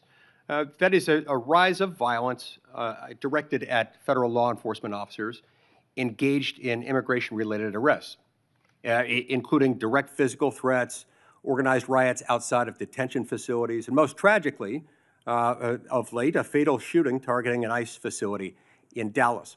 Then just yesterday, it was reported that a cartel member in Chicago put a bounty, that's right, a bounty, out there offering $2,000 on information about any ICE officer and $10,000 for those who kill an ICE officer. Now, keep in mind, this information is not for kicks and giggles. It is not for a game of Trivial Pursuit. That information, for which the cartel member would pay $2,000, is there so that others can kill an ICE officer and get $10,000. That's what that is. Can you discuss what protections are essential to ensuring the safety of ICE officers and their families, and why requirements to display personal information and prohibiting them from ever wearing any kind of covering would represent a totally unacceptable, indefensible risk to their public safety? Senator Lee, our federal agents have been doxxed, and many of you know what that means. It has happened to you on both sides of the aisle. Our federal agents' lives have been threatened. We spoke with Apple and Google to get the ICE Block app taken down. That was reckless and criminal in that people were posting where ICE officers lived. We worked with both Apple and Google to take that down. It's stunning, I would add here, that it took as much work as it did by you to get them to take that down. Remember, in the days following January 6th, they took down all kinds of things, including a social media app called Parler, based on very thin evidence that was later largely rebutted, suggesting that people had been manipulating Parler in order to plan the January 6th attack. That wasn't true, and they took it down. I'm glad they have taken this Block ICE app down, but it's a shame that it took as long as it did, and as much work on your part to get them to take it down. I will tell you they were cooperative, and to correct myself, it was where they were going, the jobs they were doing. And that's what's been happening, because hundreds of organized rioters, Senator Lee, are showing up where our ICE officers are. And as you know, they have fireworks, they have gas masks. You know, they don't want our officers to be protected with their identity, yet they're wearing gas masks, they're wearing goggles, and they're So it's okay for them to be safe. It's okay for Antifa to be safe. It's okay for those doing the bidding of international violent drug cartels to be safe. But heaven forbid, our ICE officers should be safe. Thank you, Senator Lee. Time has expired. Senator Coons, you're recognized. Thank you, Senator Blackburn, and thank you to the committee for holding this oversight hearing. And Attorney General Bondi, thank you for your service and for being with us. I want to start with an area where I think we have a lot to agree on. In May, your Bureau of Prisons issued a directive to expand the availability of home confinement. The directive said it was rooted in the principle of smart, fair criminal justice reform, and explained that smart reform and public safety can go hand in hand, and that second chances are not just possible, they're necessary for a justice system worthy of the American people. There's more to do to implement this directive, but I appreciated the BOP's recognition of these principles. Could you briefly speak further about the work BOP Director Marshall and Deputy Director Smith, himself a former inmate, are doing with regard to reform, and what opportunities you see for us to do more? Thank you, Senator Coons. And you have been a champion of that, and we believe in second chances. As a career prosecutor, I know that most people, even violent criminals, are going to be locked up and then they're going to be released. And that's why we need everyone to be a productive member of society. I believe in halfway houses, and that's part of what the First Step Act did. It gives people a second chance at life, and that's what Billy Marshall and Josh Smith have been doing, working hand in hand at the Bureau of Prisons. I talk to them constantly, and they are working so hard. In fact, they inherited a dysfunctional and neglected agency, and they are taking, despite more than $450 million being appropriated between 2019 and 2024, we found that funds had been diverted away from the Department of the Prisons, the Bureau of Prisons. And so they are doing everything to create more halfway houses and to give inmates everything they need to be successful upon release, but also by keeping America safe. And I just learned from Billy Marshall, we just made an incredible case that someone, I believe the case was in Texas, one of our federal prisons, no one was monitoring this. And there was someone who was caught with a drone dropping off recently cell phones, Yep. paraphernalia, Let me follow up on that point, if I might, Attorney many General. things that could cause violence within our prisons and allow criminal cartel networks to function within our federal prisons. And that's what a lot of this money is going for, to make our prisons safe within and so these criminals cannot function while they are in prison. But one good thing I can also add is we have given inmates, I think we've over doubled the amount of minutes they can have on their phones so they can talk to their family members, because we believe that is important. One of the challenges federal probation officers face is massive caseloads. And I am about to introduce, hopefully reintroduce soon, a bill with Senator Lee that would improve our federal supervised release system by focusing resources on those who really need to be supervised and providing incentives to reduce oversight of those who've really made progress and who've changed the direction of their lives. It is broadly supported by law enforcement and a variety of policy groups, and I'd love to work with you on that, Madam Attorney General. Yeah, Senator, can I just add, because I just got the numbers. So what we have is $8.7 billion for the Bureau of Prisons, and what that does is it adds 587 correctional officers to help with the things that we just discussed. $95 million for new hires. We have to recruit and we have to retain. We know that's a really tough job to be a corrections officer, and that's why Josh Smith is such a valuable part of that team with Billy Marshall. And I would welcome working with you on that. And President Trump is the one who signed the First Step Act because he believes in second chances. We all do. Thank you, Senator Coons, for that question. One of the things I have been concerned, even upset about, is how early in this administration, at the behest of DOJ, the department cut hundreds of grants totaling hundreds of millions of dollars, many of which serve critical public safety needs, supporting victims, assisting with reentry, violence prevention, including in my own home state. This was literally defunding the police. And I have some concerns about how DOJ is putting at risk public safety by assigning thousands of agents and prosecutors away from drugs, firearms, corruption, violent crime to help ICE arrest people without criminal records. You've indicated a willingness to review any grant that a member of Congress has concerns about, and noted a number of them have been restored on appeal. And I appreciate that willingness to admit some misjudgments or mistakes in some of the many grants that were canceled. But can you assure us this process is going to be fixed going forward so better decisions are made at the start and not just after appeals? And can you assure us that we are not leaving doors wide open for crime and criminality in our communities and over-focusing on arrest and deportation of those without criminal records? Yes, Senator, thank you for that question. And as I said earlier, we are reviewing all the grants, and I believe we have, I say, turned some back on for senators who have called. It doesn't matter what state you're from, if it's a law enforcement grant, if it's protecting victims, let us know and we will work with you. And I'm not sure if we have done any in your state yet, but I would be happy to work with you on that. What I can tell you is there have been, out of the 5,800 discretionary grants that were reviewed, only 376 around the country, 7% were terminated. 225 of the grant recipients have appealed that termination. And so far, we've turned back on 18 of those. 17 appeals have been denied, and the rest are being actively reviewed. If any of you know of any of those that you believe should be turned back on, call me. We don't want to jeopardize I will be anything calling that's you. hurting. Please do.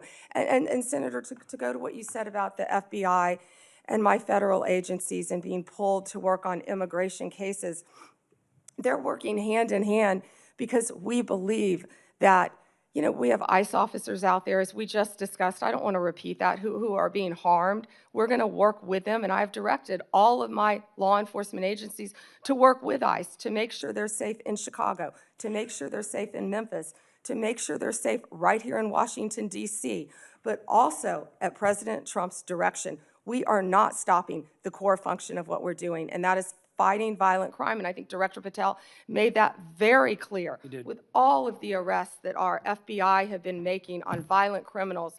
And there's so much that we can't talk about here, but if any of you are on the Intel Committee, we are fighting terrorists around this country every single day. Our lawyers are shut down right now. They're not getting paid, but crime is not stopping. They are working around the clock to not only keep our country safe, Senator, but to keep our world safe. And they Madam will Attorney continue General, to do that. I think all of us hate that there's a shutdown and its impact on the federal workforce, and are working to find a way out of this shutdown, but one that will also restore cuts to health care. We could spend a lot of time on that, but let's focus on, if I could, two more questions related to your service as the Attorney General. The government's asserting the authority to summarily kill people. It says our cartel members through military strikes against boats on the open ocean in the Caribbean. Congress has never authorized such a use of military force, and it's unclear to me how the administration has concluded that these strikes are legal. I'm concerned with what the limiting principle is, whether the government could summarily kill people. It just declares our cartel members as well as unlawful combatants inside the United States, or if they were American citizens. This isn't about defending cartels, and these aren't hypothetical questions. President Trump assembled military leaders and said they would be needed to fight the enemy from within and to train in cities in the United States that he describes as chaotic and violent. Due process is the cornerstone of our Constitution. I'm deeply concerned about the authority our president seems to be asserting to summarily kill people suspected of criminal activity outside the law. As the chief lawyer for our federal government, you have a unique responsibility to ensure maintenance of our constitutional standards. How did you conclude that these strikes on ships or boats in the open ocean are legal?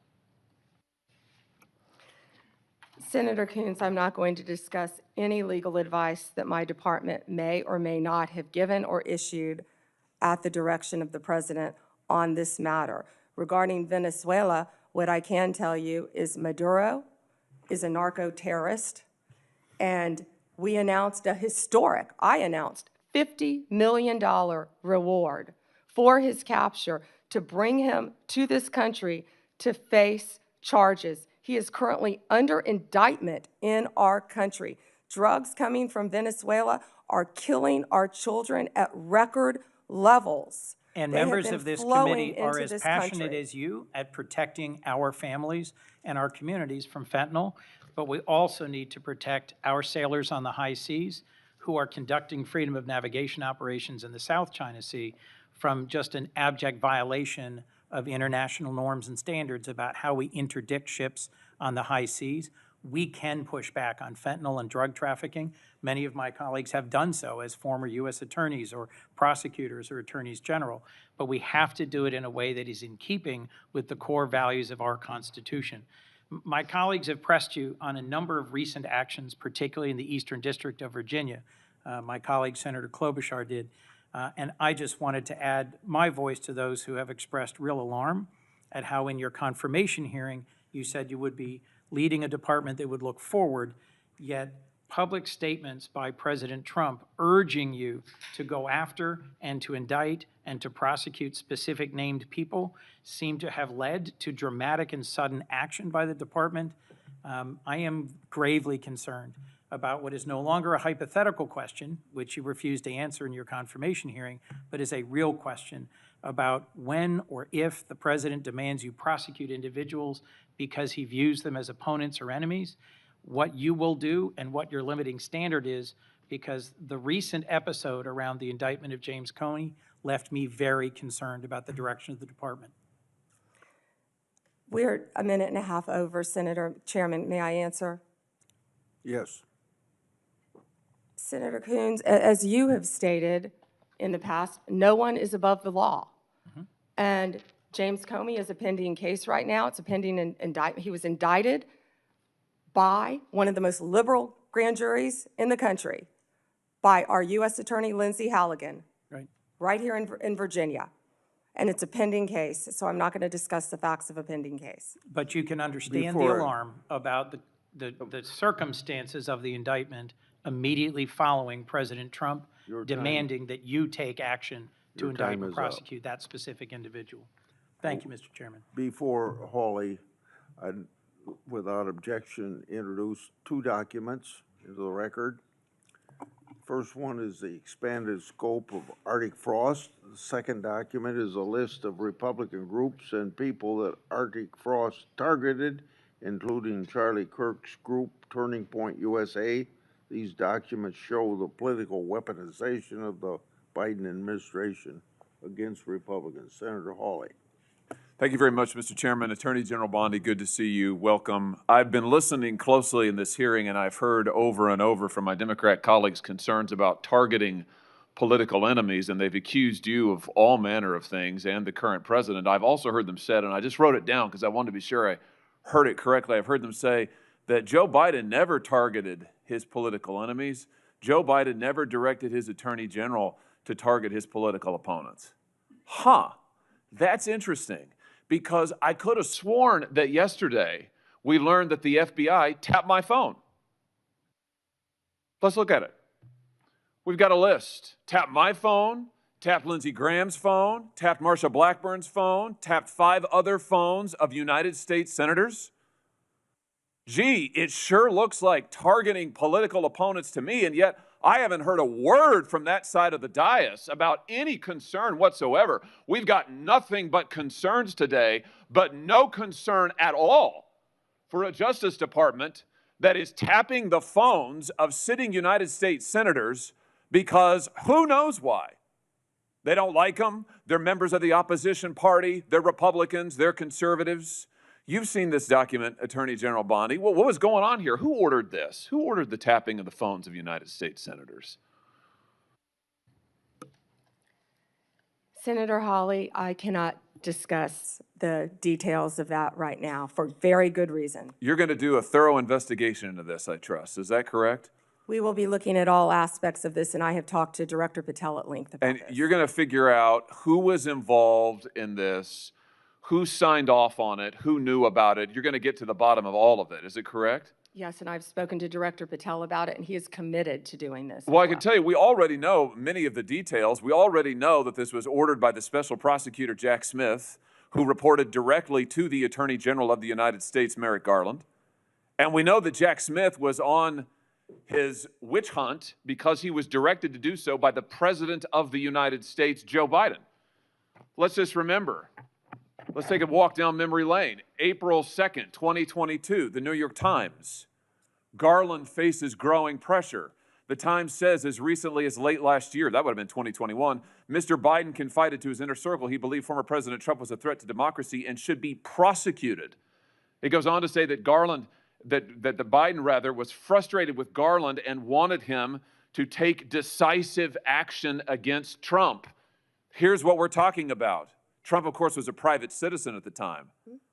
So he appoints his own hitman, Jack Smith, who goes after the president, former president, who goes after members of this body. You know, the thing about it, though, that really strikes me is that it didn't stop with members of the United States Senate.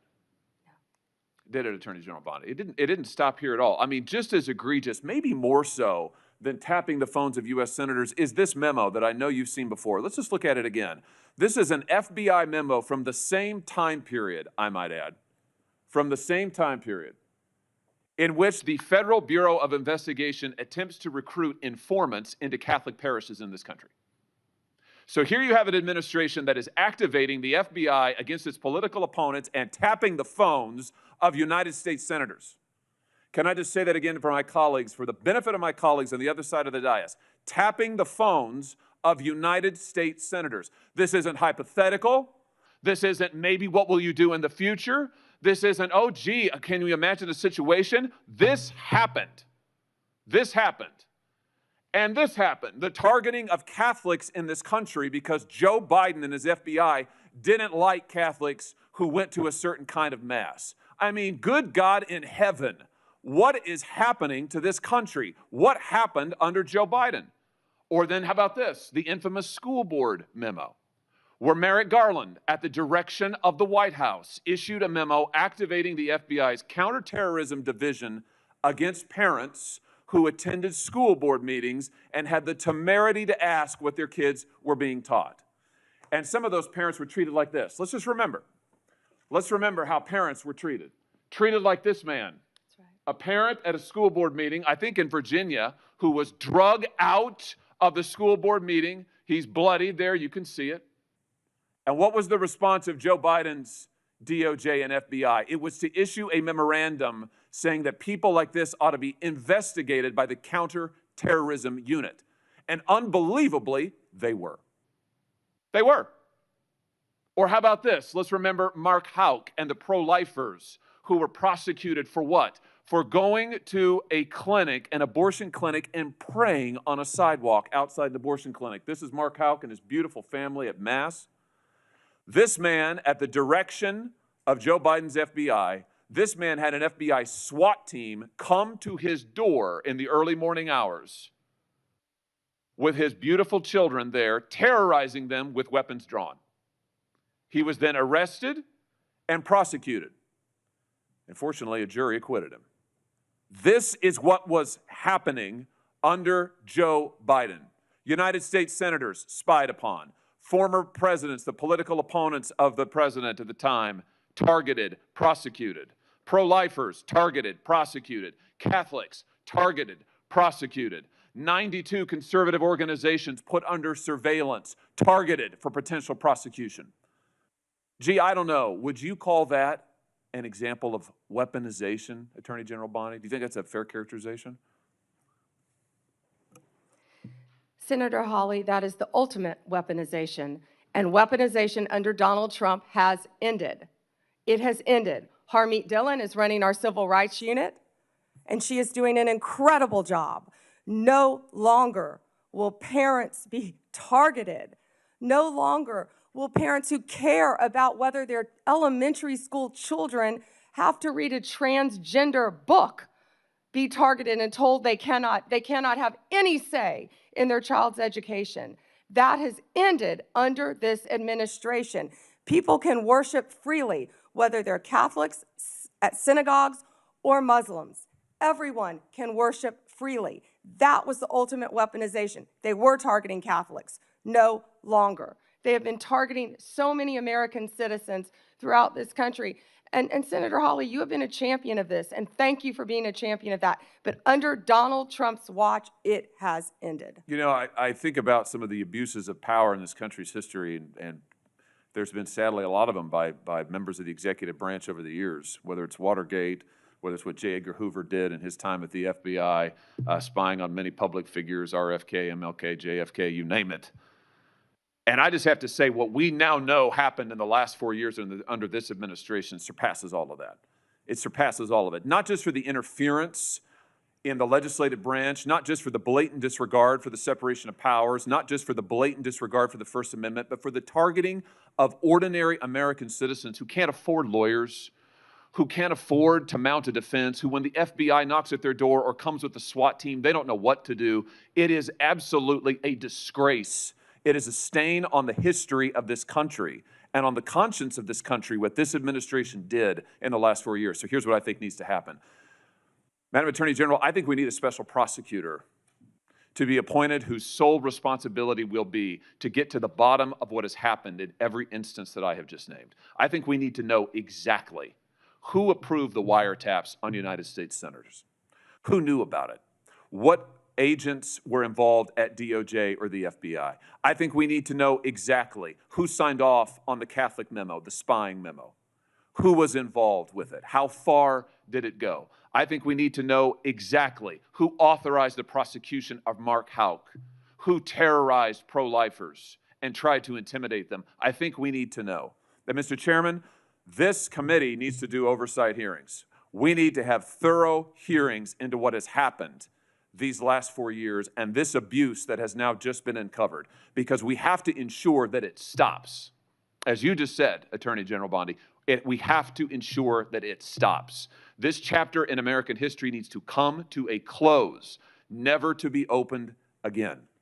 The use of the most powerful law enforcement bodies in the world against ordinary citizens and political opponents must end once and for all. And we have a chance to do it, and it needs to be done with a thorough investigation, full transparency, and those who violated laws need to be prosecuted. I thank you for what you're doing, Attorney General Bondi. I hope that you will launch a thorough investigation. I hope you'll appoint a special prosecutor. Mr. Chairman, I hope we'll hold hearings. And with that, I yield. Yeah.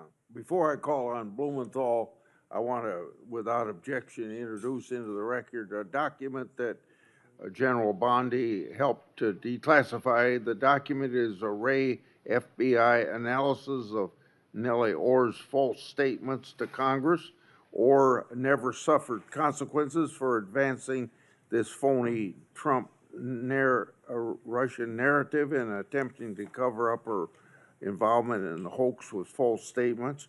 Yet time and again, the American justice system has been weaponized against President Trump and his associates, and I've already talked about Peter Navarro in regard to that. The DOJ's inaction on Nellie Orr's criminal referral, despite the obvious incriminating evidence provided in the FBI's own analysis, undermines public trust in the rule of law thanks to Director Ray's utter failure. Senator Blumenthal. Thanks, Mr. Chairman. Just so the American people understand, this issue of weaponization of justice goes to the core of the integrity of our criminal justice system. And I think we can all agree that no individual, no group should be targeted simply because they are a political opponent or because the President of the United States has some personal animosity toward them. You've just said that President Trump is the most transparent president in history. Tragically and chillingly, you may be right when it comes to criminal justice, because far from ending weaponization of justice, I would submit, Madam Attorney General, that President Trump has embodied it. And we have a record. It is a public record of his express instructions that certain individuals be investigated. The Attorney General of New York, Tish James, my colleague Adam Schiff, the former CISA director, Chris Krebs, the DHS former Chief of Staff, Miles Taylor. There's a list. And he has been transparent. In fact, 5 days before the indictment of James Comey, he put this post up as instructions to you. He didn't mince words. He was very open and public that you should indict James Comey and others because they are guilty as hell. No more delay now. 5 days before you indicted, or grand jury at your instructions indicted James Comey. I'd like to know from you what conversations you've had with President Trump about the indictment of James Comey.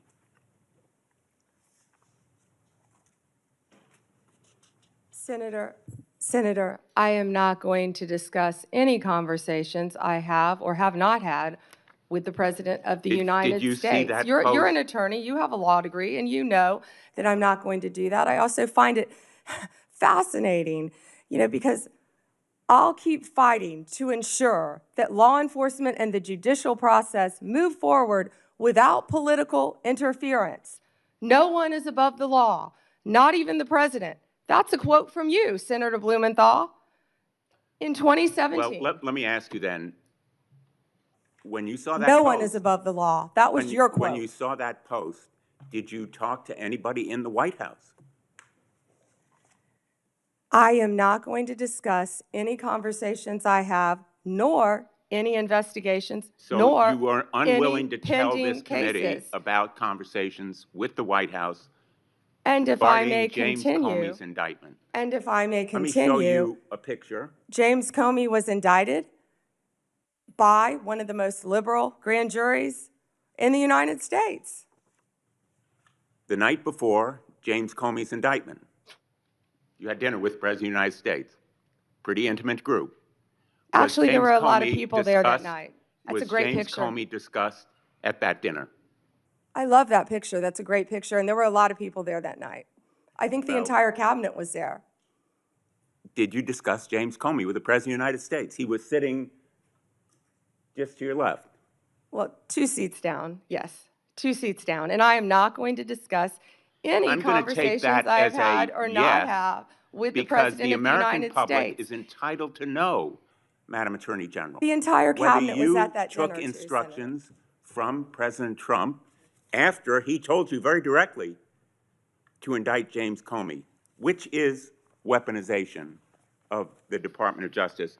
Oh, You know, wait. I want to agree with my colleague, Senator Hawley, that weaponization of our justice system must end. That's the reason that I proposed legislation, and I challenge him and my colleagues on the other side of the aisle to join me in legislation that would create a statutory right of action for people who are selectively or maliciously prosecuted for political reasons. It would codify your manual, the Department of Justice manual, on political prohibitions against political considerations in charging decisions, and prohibit the White House from intervening, President Trump and any other president from intervening in charging decisions. It would make reforms to the grand jury process. You've just said this grand jury was liberal. We should reform the grand jury process to ensure that the government is not abusing its power and authority, and it will require transparency and accountability reforms at DOJ so that you will and other attorneys general be held accountable for these kinds of decisions. Will you join me in supporting that kind of reform? Senator Blumenthal, I find it so interesting that you didn't bring any of this up during President Biden's administration when he was doing everything to protect Hunter Biden, his son. And I think you just saw what Director Radcliffe just released. You know, this is an effort to be positive. If I can finish and answering the question, I'm not going to Attorney yell General. over you. I'm not going to get in the gutter with you. But information that the Biden administration told them not to investigate Hunter Biden's involvement with Ukraine. I'm not going to be lectured to you about integrity by someone who lied about being in the military just to be elected a senator. The merger between Hewlett-Packard Enterprises and Juniper Network was settled. You authorized the settlement. It was the subject of a lawsuit to block it. The settlement produced virtually no concessions from Hewlett-Packard. It was a settlement that prompted criticism from the Antitrust Division. Did you authorize that settlement yourself? As I stated earlier, Gail Slater is doing an incredible job running the antitrust unit. And as I stated earlier, that is still a pending matter, as Well, you you should know then with a law fired, degree. did you not, That all two- mergers, if I can finish answering the question. I'm going to, If I with could apologies, finish. No, I'm interrupt answering you the question. because my time is No, limited. well then don't ask me a question. Let me So, just ask you, as did I you, said, you have a law degree. You know that not only are mergers agreed upon, but they have to go to a court of law to be approved. It's a multi-step process. And as I said earlier, that is still pending. And I have full faith in Gail Slater. and Ms. Slater reportedly objected to the settlement. Reportedly, And moreover, moreover. 2 of her top officials were fired, Roger Alford and Bill Sinner. Did you authorize and direct those firings after they objected to the settlement? I am not going to discuss personnel matters or pending litigation in my office. Let me ask you about another merger. The merger involving 2 home health care agencies on favorable terms, likely to drive up costs for millions of Americans. The Transportation Department's rule to provide compensation to travelers impacted by airline-caused flight delays, which was canceled. The merger of Skydance and Paramount, after Paramount's ownership took a number of steps favorable to the president.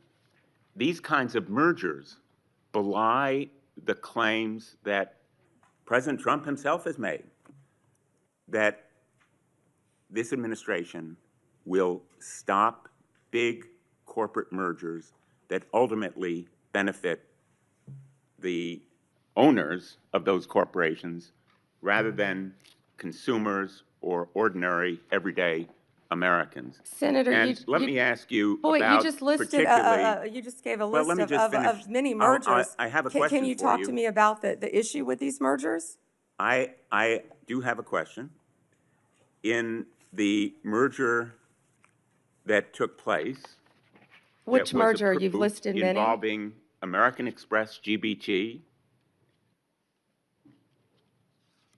I understand that Brian Ballard, longtime backer and head of the law firm where you worked, was instrumental in lobbying the Justice Department to drop that lawsuit. It was dismissed, so it's not subject to a court review.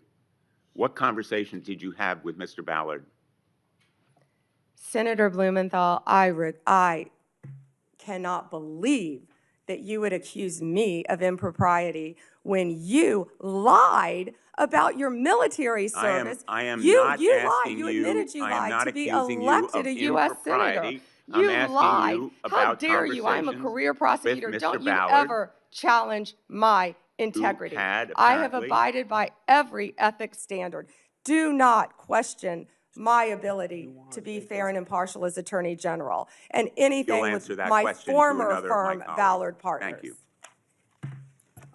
Senator Lee has asked for the chair. Yeah, just wanted to note for the record, the Paramount merger that he referenced was not within the Department of Justice's ambit. That was at the FCC, not the Department of Justice. Attorney General Bondi would have had nothing to do with that. Thanks. And that was why I asked Senator Lee. He didn't know that. He was reading off a script. Before I call on Senator Kennedy, it's kind of laughable about my Democrats friends expressing fear and concern at the Justice Department's recent attempts at holding parties responsible for their actions. I can only ask, where have they been in the last few years? They had no problem watching the Biden administration and its White House use all of its might and power to attack Trump and associates. And now even Republican senators have been selected to have their telephone records made public, or not public, but well, I guess they're public now. But Biden weaponized our institutions and didn't hear a peep from the other side. Now every investigation and prosecution under this administration, people are going to be held accountable for their actions. Senator Kennedy, or I want extra time, Mr. Chairman. okay. I mean, this is, enough is Well, enough. Cruz was next, but he wasn't here. Senator Cruz was next. Okay. Senator Cruz, if you're ready, go ahead. Well, thank you, but I will welcome Senator Kennedy providing color commentary throughout my question. I will be happy to. If we ever finish this hearing this year. And I'll point out Senator Kennedy has a new book about testing negative for stupid, so I hope I test negative for stupid. I hope I meet the threshold of your You of your do book meet type. it, and I talk in the book about the tattoo of the Backstreet Boys on your back. Look, I can't help that you don't want to reach young people. I think young people are the future, damn it, and I'll do whatever steps are The needed. Backstreet Boys? That would be on Vice President Vance's playlist, I heard, that got hacked. General Bondi, welcome. I apologize for injecting you in the middle of Senator Kennedy's antics. We can't help him. Thank you for the job you're doing. You are doing a tremendous job keeping this country safe. And our families are safer because you were on that wall. Our families are safer because you are returning the Department of Justice to its core function, which is enforcing the law and locking up bad guys. We saw for 4 years, under the Biden administration, we saw the Department of Justice politicized and weaponized, and we saw them refuse to do their core function. More than 12 million illegal aliens flooded into this country, and the Biden Justice Department seemed to think its job was letting murderers and gangbangers and rapists go. And the results in just a few months that you've been able to produce are tremendous. Arrests of violent criminals are up 125% since the Biden administration. Fentanyl trafficking prosecutions have risen 42% since fiscal year 2023. DOJ has coordinated with DHS to remove over 220,000 criminal illegal aliens this year alone. Under your leadership as Attorney General, you have helped rescue 4,000 children from predators and helped arrest 1,300 child predators and 285 human traffickers. In my home state of Texas, Operation Soteria Shield resulted in the rescue of 109 children. Thank you, Attorney General Bondi. Texans are safer because you are serving. Americans are safer because you are serving. You have a big task, cleaning up the messes of the Biden DOJ.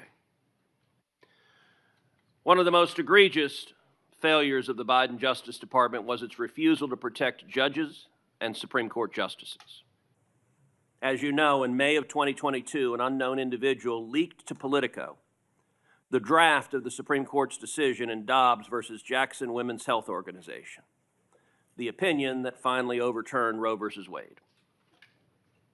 That leak was a crime. It was a theft of government property under 18 U.S.C. Section 641, and it was an unauthorized disclosure of confidential information under 18 U.S.C. Section 1905. General Bondi, do you agree that leaking that opinion was a criminal act? Senator, I can't discuss anything regarding that matter. That should answer your question. Well, I will say this. The leak occurred in 2022, so the 5-year statute of limitations has not expired. And I'm going to ask you, if it is not happening already, to direct the FBI to investigate and find the leaker. The leaker has not been exposed, the leaker has not been identified, and the FBI has far greater investigatory tools at its disposal than does the Marshal Service. And when it comes to defending the rule of law, when it comes to the integrity of our court system, having partisan law clerks, and I believe in all likelihood it is a law clerk who leaked it, leaking opinions designed to try to pressure the court politically is a gross subversion of the integrity of the court. And so I would ask you as Attorney General to direct the FBI to use every resource possible to investigate, to find the leaker, and when you identify the leaker, to prosecute the leaker for that criminal conduct. Thank you, Senator Cruz. All right, I want to turn, secondly, after that decision was leaked. I believe the leak was part of a broader effort to intimidate and to threaten and harass justices into trying to get them to change their decision. And we saw mobs assemble outside the homes of multiple justices.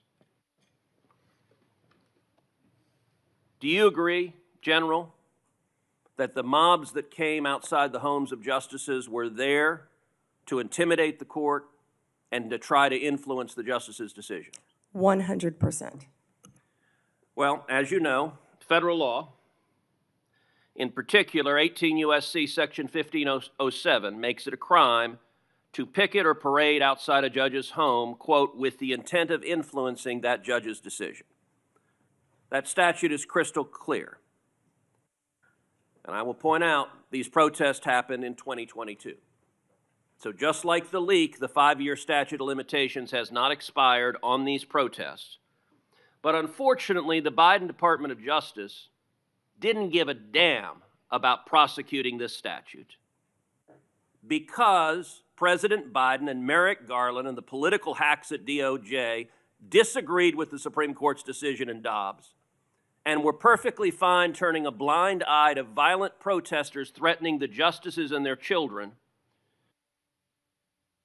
You may recall I questioned Attorney General Garland about this statute, and he admitted under oath that not a single protester had been prosecuted. And he blamed the Marshal Service. He said the problem was the marshals, quote, didn't make arrests. Well, subsequent documents told a different story. Internal training materials obtained reveals that the marshals were explicitly instructed not to arrest protesters under Section 1507. So the reason there was no arrest is because a political decision was made that we like what the protesters are protesting for, and we, the Department of Justice, are not going to protect the safety of justices. We're going to allow them to be victims of an intimidation and threatening campaign. Just as I asked you with regard to the Dobbs opinion, I would ask you to direct the FBI to review the footage of these protests, to review the evidence that exists in terms of who engaged in it, and will you commit that anyone who you can prove violated 18 U.S.C. Section 1507 will face consequences and face prosecution? Senator, we currently have 63 ongoing investigations involving judges and officials throughout this country. That scene that you're showing will not happen under my watch. It will not happen under Donald Trump's presidency. It doesn't matter if you're a liberal judge or a conservative judge or justice. That will not happen. Amen. And that point that General Bondi made is very important. I would be equally outraged if you had nuts in front of the liberal justices. I'd say arrest them and throw them in jail. Violence is unacceptable, regardless of whether I agree or disagree with your politics. And violence, particularly fueled by rhetoric by irresponsible politicians, violence can result. And tragically, it resulted in one deranged individual traveling from California to Maryland with the intention of murdering Justice Brett Kavanaugh. As you know well, this deranged individual was arrested outside the justice's house. He was arrested with a kill kit. He was arrested with a gun, with handcuffs, with duct tape, with zip ties, and with the intention of murdering Justice Kavanaugh, very possibly murdering Justice Kavanaugh's wife and 2 daughters, and potentially murdering 2 other Supreme Court justices. Senator Ronald. As you know, just this week, a left-wing Biden-appointed judge sentenced this attempted murderer, this attempted assassin, to just 8 years. The Department of Justice asked for 30 years. That's right. And that judge downward departed by 22 years. Why? Because this left-wing judge said that the attempted murderer was transgender.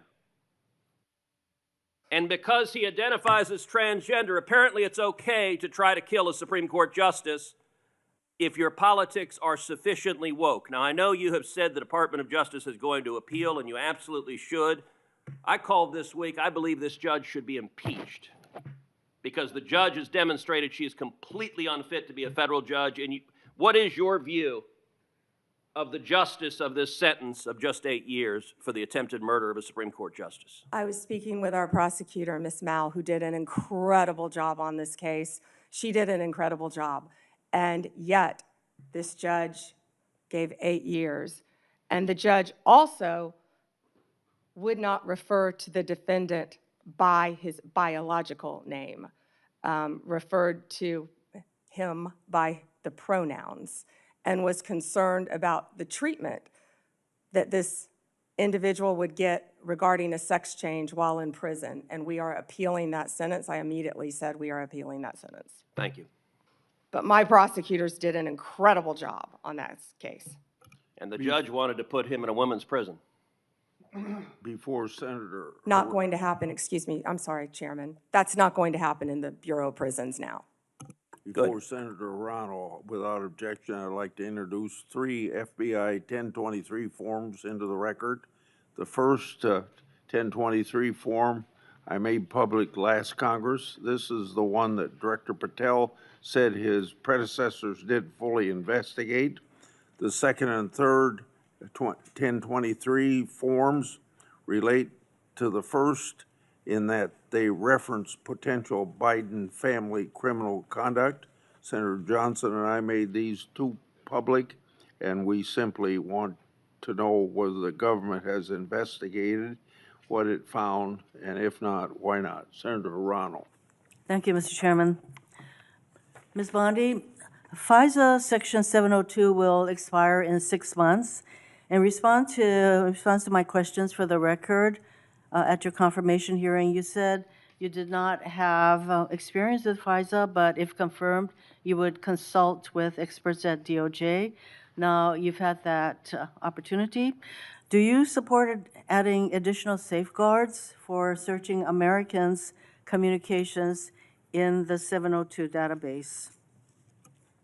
Senator, Section 702 is a vital source of foreign intelligence and instrumental in keeping Americans safe.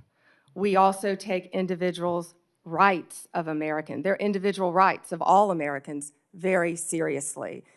And many statutory reforms to FISA have incorporate safeguards. They have to incorporate safeguards to protect our civil liberties. The Department of Justice looks forward to working with you to discuss anything regarding 702. Appreciate that. I believe my staff, and Senator, I also want to thank you for this hearing. Your staff met with my staff, and I greatly appreciate that. Thank you. We're going to be working on 702, so I appreciate the openness to further amending 702. At your confirmation hearing, you assured me that it is the Department of Justice's decision to determine what cases will be prosecuted. Last month, the U.S. Attorney for the Eastern District of Virginia was forced out. President Trump then posted the message behind me asking about prosecuting James Comey. You then appointed a new U.S. attorney who within days secured an indictment against James Comey. That social media post behind me saying, "What about Comey?" was directed to Pam. Are you the Pam that the president was referring to? I'm sure I was. So it's very clear to me that when the president posts something like that, that he considers the DOJ to be his law firm and you his lawyer. And in fact, very shortly after the post to you, Comey gets indicted. Last year, President Trump's new now border czar, Tom Homan, was videotaped taking a bag with $50,000 in cash from undercover FBI agents after suggesting he could help with government contracts. Sounds like a bribe. 2 weeks ago, DOJ officials reportedly shut down the bribery investigation into Mr. Homan. Ms. Bondi, did you approve closing the Homan investigation, bribery investigation. Senator Hirono, as I stated earlier, the Department of Justice and the FBI conducted a thorough review, and they found no credible evidence of any wrongdoing. You were also on video outside the White House protesting with a group called CASA, where Antifa members were. Does that mean you're a member of Antifa? You know, I simply asked the question as to whether or not you approve the shutting down of the investigation, Mr. Homan. I have to assume that you did because the FBI reports to you. But the American people would look at the situation where this person is taking a $50,000 in cash, no less, and you testified today that a thorough investigation was done. Now, I have to assume, I conclude, that since no wrongdoing was determined, that in answer to Senator Whitehouse's question, he kept the money. He kept the money, and I hope that he put that on his tax returns as income. Next question. Over 1,200 rioters were convicted of charges related to January 6th. President Trump has since pardoned nearly all of them. As if that weren't enough, last month there were reports that a lawyer for the January 6th rioters met with senior DOJ officials about setting up a compensation fund like the one that Congress set up after 9/11 to compensate these rioters. Ms. Bondi, is anyone at DOJ considering setting up a compensation fund for January 6th rioters? Yes or no? Senator, I have had no meetings or discussions about a fund. So would you support such a fund? Would you okay such a fund? Senator, you can send me the information on the fund, and I'd be happy to look at it. No, but do you think that's a good idea to, this is what I'm getting at. Because to actually set up a fund and to have people talking with your senior people at DOJ, political people, about creating a fund, and you won't let us know what you think about that, that's pretty unbelievable. On January 30th of this year, the Trump DOJ's Antitrust Division sued to block the merger of two tech companies. Then, well-connected lobbyists met with your political deputies who overruled the career staff and approved the merger. So there's a settlement on that.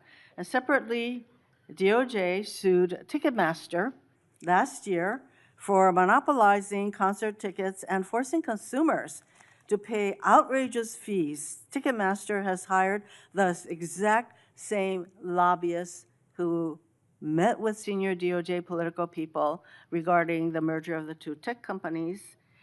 So my question is, Ms. Bondi, have lobbyists met with your political deputies about the Ticketmaster case? Senator Hirono, as I stated earlier, I am not going to discuss anything that is ongoing. Gail Slater runs the antitrust I would office, say and Gail Slater, if I can finish, Gail Slater is doing an incredible job running my antitrust unit. It's highly likely, Ms. Bondi, that the same lobbyists who met with your people basically got rid of the antitrust case. Senator, I don't think a lot of people I like would that say you were out they're probably protesting with meeting you Antifa. right now. Next question. You have fired dozens of career prosecutors because they worked on cases involving President Trump or January 6th rioters. For example, one career federal prosecutor who secured over 100 convictions in Florida. He also spent time in D.C. prosecuting January 6 cases. He received an outstanding review only 2 days before you signed a memo firing him. The memo cited no reason for his firing.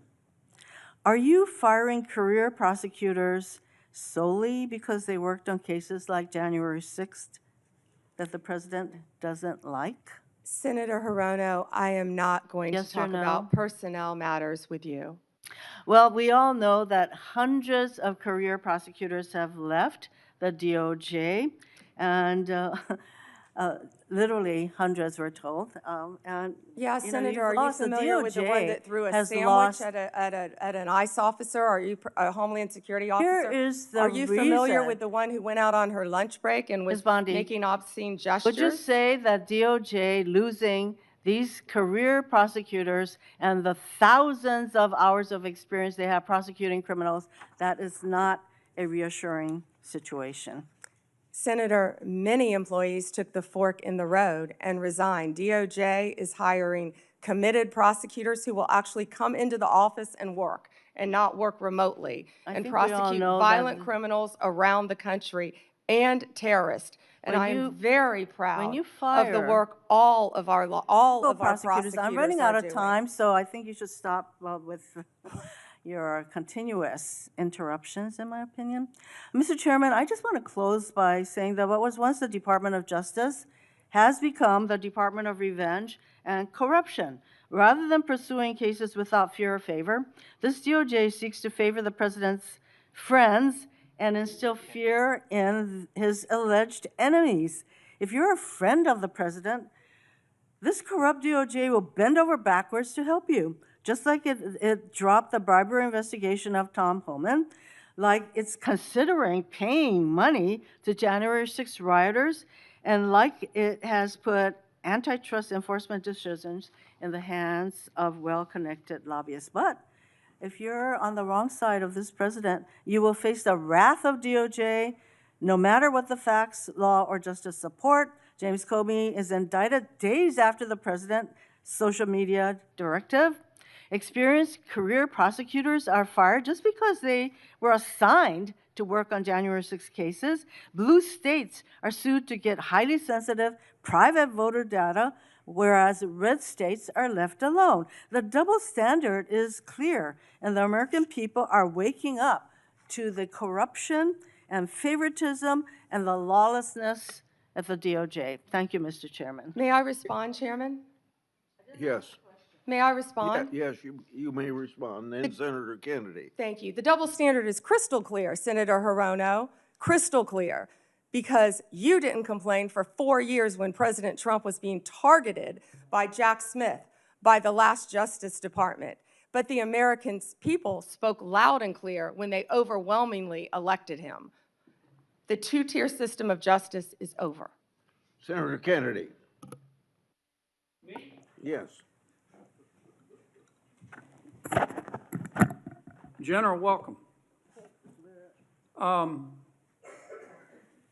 Let's suppose that I'm appointed special counsel at the Department of Justice, and I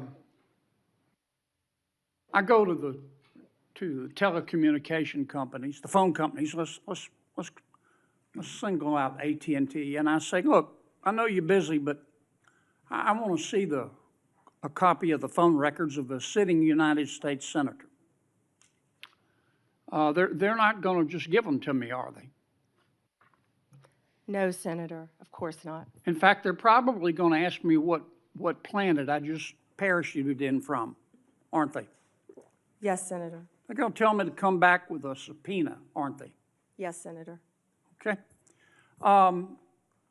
What do I have to show in that subpoena to get those phone records of a sitting? Did I mention it was a sitting United States senator? I can't remember. What do I have to show to get the phone records of a sitting United States senator?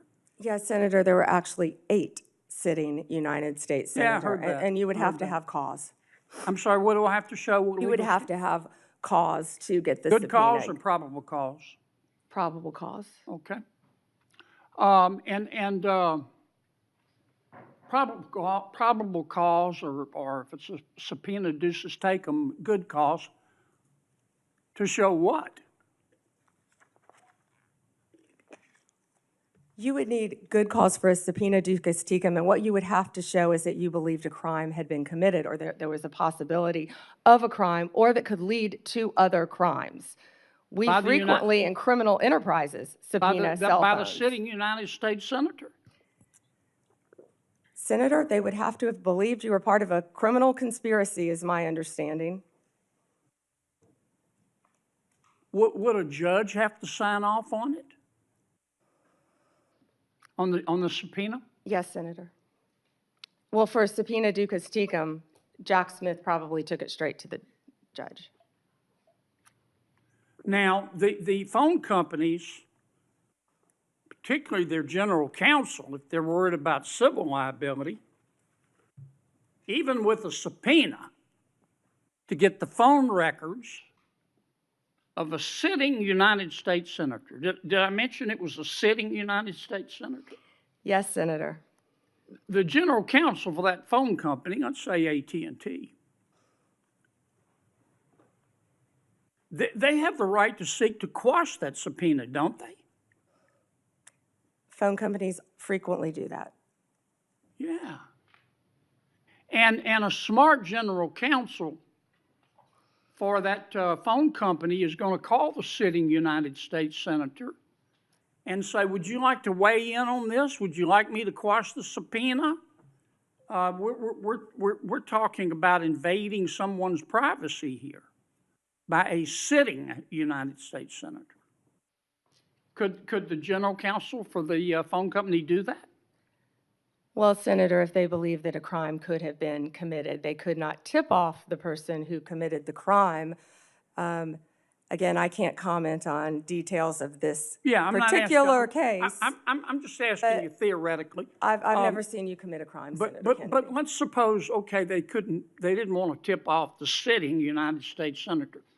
But the phone company and the general counsel for the phone company, or companies, if there were more than one involved, could say, you know, this is serious as an aneurysm. This is serious as 4 heart attacks and a stroke. This is a sitting United States senator. So general counsel would likely advise the CEO, well, you need to file a motion to quash. The telephone companies could have contested those subpoenas, could they not? Hypothetically, yes. I can't talk about the facts of this particular case. We're talking hypothetical. Senator, subpoenas are issued all the time through phone companies working with the general counsel. But they can file a motion to quash. They could, yes. Yeah. In any case. And if they should have filed a motion to quash, and a reasonable person would have filed a motion to quash, because this is a sitting United States senator, and they didn't file a motion to quash, they would incur civil liability, wouldn't they?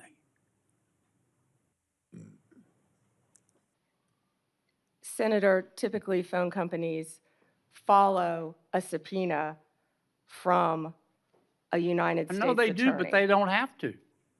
They could challenge it, Senator. Yeah. And if they don't challenge it, they better have a damn good reason. Right? Right? Senator, I can't talk about the facts of this particular This is just case. a hypothetical. In general, hypothetically, Senator, maybe they didn't recognize any of the names of the 8 sitting United States senators. Hypothetically. That was a joke. Or maybe they should have gone to Amazon and buy some testicles online. Instead of just saying, sure, I'll just show you the phone records of a sitting United States senator on the basis of an administrative subpoena. Now, do you have copies of the subpoena applications for these Senator, 8? Senator, I can't discuss anything regarding this You can't case even with tell me you. if you have copies? I can't discuss any of this. All right, with when are I'm you going to, General, when are you going to be able to discuss it? I can't discuss whether there is or is not a pending investigation, I understand, Senator. but This was let's just assume brought to light if by there is a Director pending Patel. investigation, I don't want this to get swept under the rug, okay? Because I think you're going to get pushback from all quarters. I think the telecommunication companies are going to be all over you like a bad rash because they've got liability here for just turning over these records when they knew what was going on. I think some FBI agents may have some liability here. I think a special counsel might have some liability here. If I were your special counsel and you had appointed me and I wanted to get the records of a sitting United States senator. Is that something you would expect me to tell you as Attorney General of the United States? They better have. Yeah. And Do we know in this instance of the 8 sitting United States senators if they told Attorney General Garland? Senator, I just learned about this very recently, as did Director Patel, and we cannot discuss the details. I don't know many of the details. Well, maybe we ought to get Attorney General Garland here. Do you know if the special counsel told FBI Director Wray? Is that something? Let me put it another way. If I were your special counsel and you were the director of the FBI, and I'm trying to get the phone records of a sitting United States senator, did I mention it was a sitting United States senator? Is that something that you would expect me to tell you as director of the FBI? In general, I would believe the FBI would help execute the subpoenas. Yeah. To the businesses. Okay, I want to switch to another subject in the 12 minutes that I have left, since everybody else got to go over. I've got to ask you about this, General. Secretary Howard Lutnick on October 1 gave an interview to the New York Post about Mr. Epstein. And he described Mr. Epstein as, quote, the greatest blackmailer ever, close quote. Have you reviewed that transcript of that interview? I have not reviewed the transcript, but I saw the clip of it. Okay. It appears that Secretary Lutnick was Mr. Epstein's next door neighbor. In fact, their townhomes shared a wall. And the reporter that was talking to Mr. Lutnick, she asked how other prominent men could have been associated with Epstein when Mr. Lutnick could immediately sense that he was a, quote, pervert. And then Secretary Lutnick said, or rather the reporter said, did they see it and ignore it? Do you remember that from the interview? I do. And Commerce Secretary Lutnick said, no, they participated. And then Commerce Secretary Lutnick goes on to say, quote, that's what his MO was. You know, get a massage, get a massage. And what happened in that massage room, I assume, was a video. This guy was the greatest blackmailer ever, blackmailed people. That's how he had money, end quote. Is that true? Senator, as our July memo said, we did not uncover evidence. This case has gone through 3 administrations, as well as former U.S. Attorney Alex Acosta. I know that, Pam, but have you interviewed Secretary Lutnick? No, Senator. Do you plan to?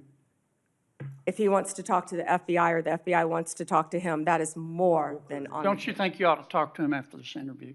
Senator, if Howard Lutnick wants to speak to the FBI and if Director Patel wants to speak to Howard Lutnick, absolutely. Okay. Maybe we ought to get Mr. Lutnick in here too, Mr. Chairman.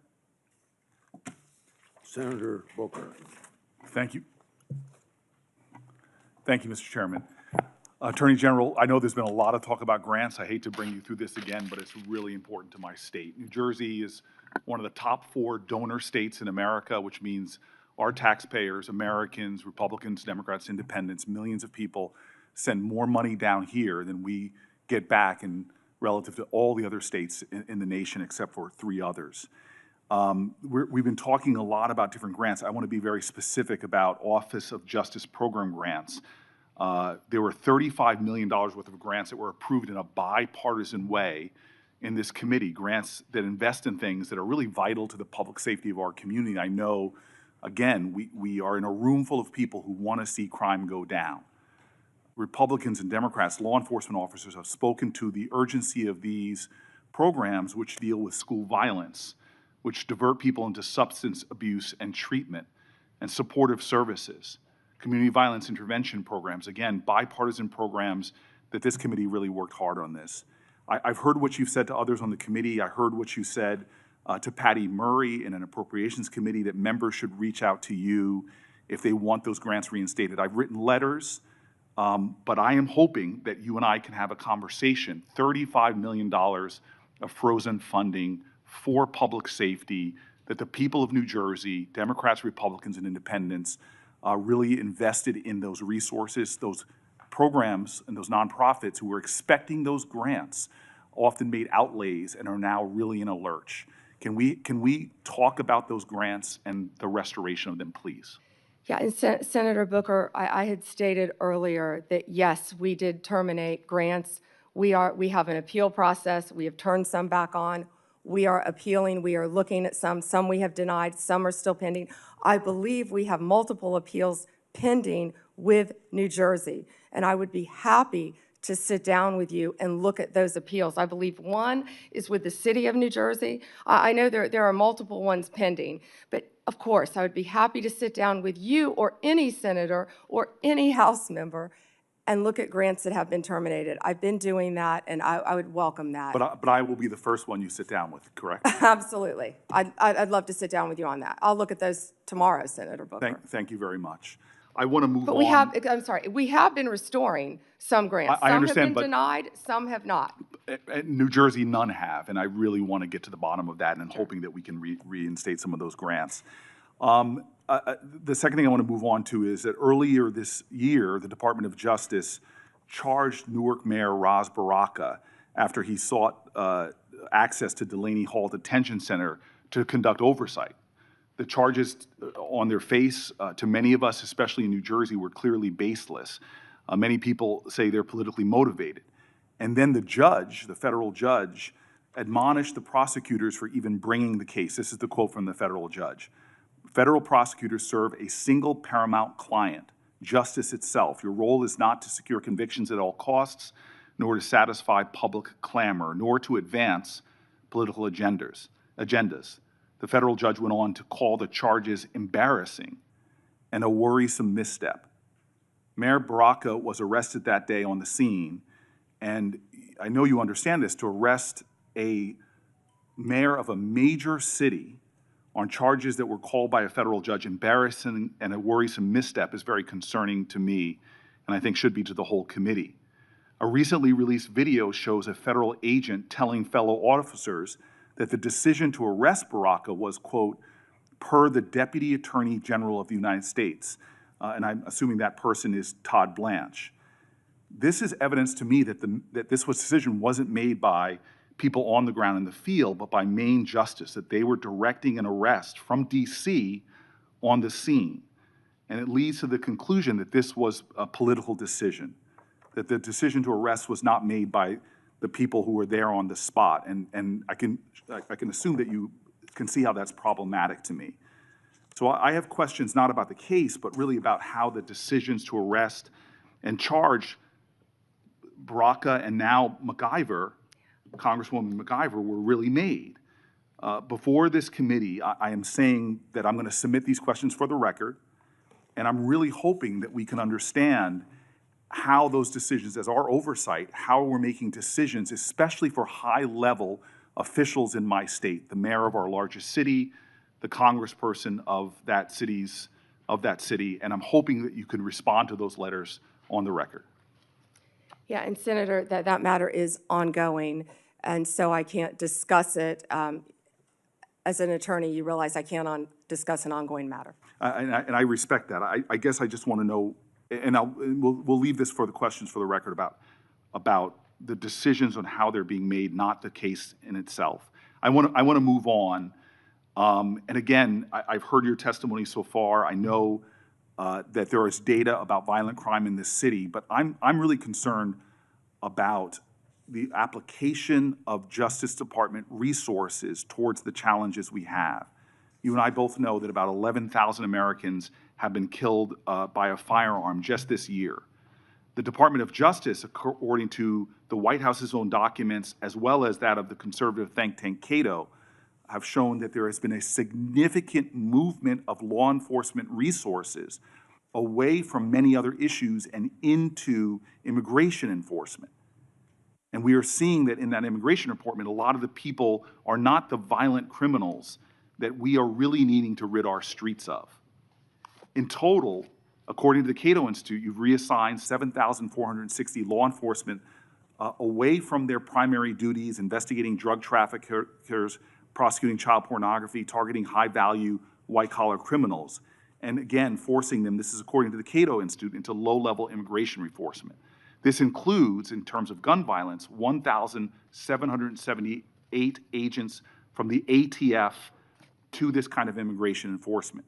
The White House itself has said that they diverted 45% of all of agents in 25 FBI field offices to work on immigration full-time. As a person who worked very closely in my time as mayor with the New Jersey field office, that's really concerning given the other threats.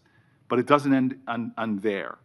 The DOJ has eliminated the Organized Crime Drug Enforcement Task Force, the independent component of the DOJ whose job it was to combat transnational organized crime, dissolved the Community Relations Service, which in New Jersey has been invaluable over 60 years, responding to communities experiencing conflict or violence, and something that people on both sides of the aisle of this committee have really invested in.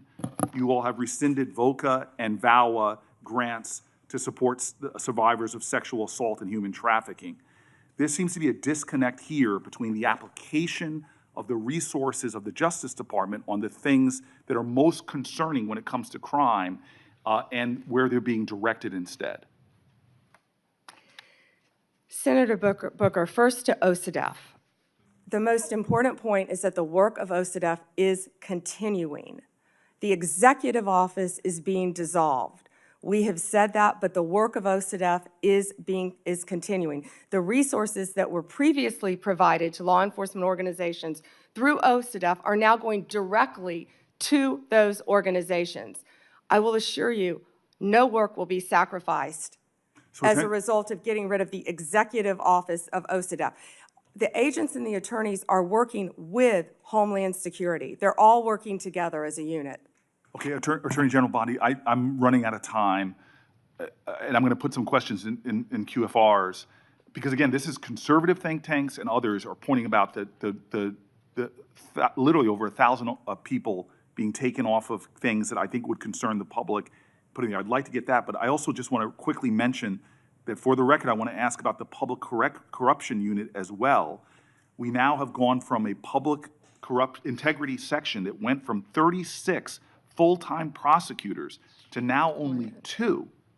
And yet we know, Democrats and Republicans, there is a real problem with public corruption in our country.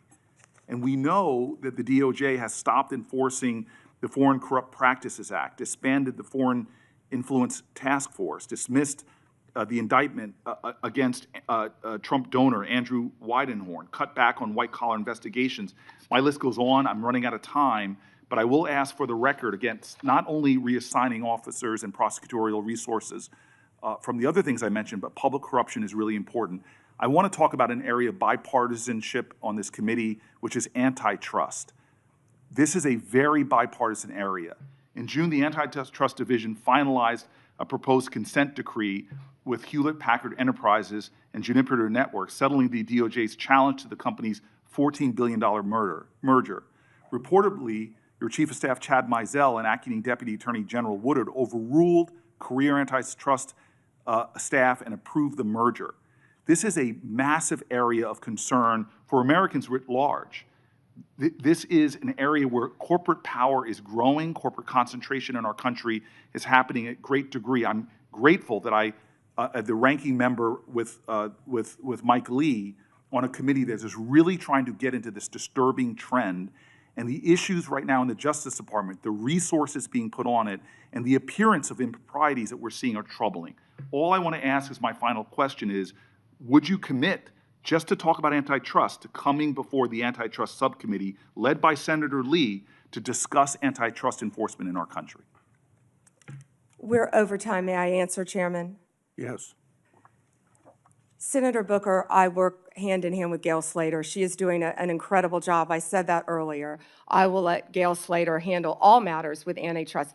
The HP matter, Juniper, is a pending matter still because, as you know, it has to go before the courts even after a decision has been made, and that's where it's pending right now. If I can go back to your previous two questions, first about our agents being reassigned. Our agents are working tirelessly on their day jobs and with Homeland Security, and right now they're not getting paid, and they're on the streets during a government shutdown working to keep every city in this country safe, in New Jersey and in every state. They're working together with DHS on task forces, but they're also doing their core mission, and they're getting child predators off the street. They are working so hard with all the agencies hand in hand. That has not been sacrificed. And I'm so proud of the work that the FBI, DEA, ATF are doing. ATF agents have worked tirelessly. I am in constant contact with them on the incredible cases that they're making to keep our country safe and our world safe, especially our DEA agents who are stationed around this world, and now they're not getting paid. Back to the public integrity section, the last point you made. It has not been slashed. Those are going to the various U.S. attorney offices to be handled in each office around the country instead of one unit based in D.C. Yeah. Thank you, Senator. Before Blackburn, my Democrat colleagues continue to criticize the DOJ for their role in President Trump's historic immigration crackdown. They've talked about due process. They've talked about the lack of transparency and oversight. However, my Democratic colleagues were silent about the former Biden administration failure to vet Afghan evacuees. Instead of coming clean, the Biden administration dismissed and failed to answer my oversight request. Not a peep from my colleagues about these massive vetting failures. The Department of Homeland Security Inspector General confirmed these vetting failures. Senator Blackburn. Thank you, Mr. Chairman, and AG Bondi, thank you for your time before us today. I have found this hearing to be so instructive because it has pointed out to me the lack of caring from my colleagues across the dais when it comes to how the DOJ under Biden was weaponized, how they used this for political attack on their political opponents, and the smugness from some of my colleagues across the dais. I think they enjoyed it. I think they wanted it to continue. And I think that's why they oppose some of the reforms that you are making to actually get people out across the country and to get them working and to have people that are actually finding out what the FBI and the DOJ did. You look at what happened with Crossfire Hurricane and the way some Democrats tried to blow that up and make it some big issue and all about Donald Trump and the accusations, and of course, they've been proven wrong. You look at what has happened, what we're finding out about Arctic frost, and the way we were surveilled, and the way Senator Graham, Senator Hawley, and I, we don't know what all they got. We don't know who all they tracked. But to tap our phones, to pull that data, for these wireless companies to have allowed them to have that, and for them to use it in their investigations, how disgusting is that? And their attitude and lack of concern about the weaponization of the DOJ. I've had a couple of colleagues who have been so concerned about some bureaucrats at the DOJ and the FBI being fired. You know what? If they did wrong, not only fire them, prosecute them. And my hope is that as we look at what happened with Arctic frost, that there will be a special counsel, that we will do our due diligence, and that those who did this wrong, this illegal activity, absolutely, they need to be prosecuted and they need to face the full extent of accountability within the law. I made a note of how resistant they are to reform. And in my opinion, what this shows is that they don't want one tier of justice. What they want is two tiers of justice. It was their play box. They could get in there and manipulate and use it to spy on us. So they saw this as something that furthered their political goal. So I am pleased that you are cleaning house. And those who have not served the American people well, fire them. They need to be gone. They need to be gone. Talk for a moment, just a moment, about what you're doing to end the weaponization.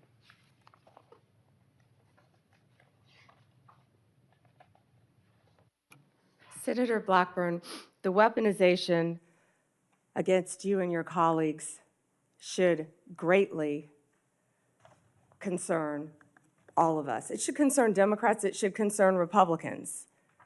Yet, we don't see that. There was a two-tier system of justice under the Biden administration. We're learning that every day. We saw Jack Smith weaponize the Justice Department against Donald Trump. We saw the Biden administration weaponize the entire Justice Department, all of the law enforcement agencies, against Donald Trump, against his family members, against his friends for years and years. And that weaponization is over.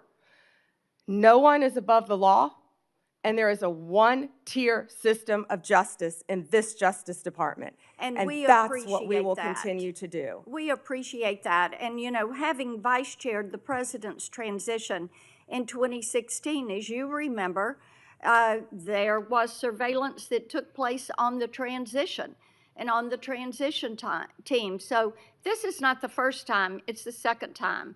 And shame be to those that have furthered those lies and what James Comey did to this country, what Christopher Wray allowed to happen to this country. I want to talk to you about Memphis, the Memphis Safe Task Force.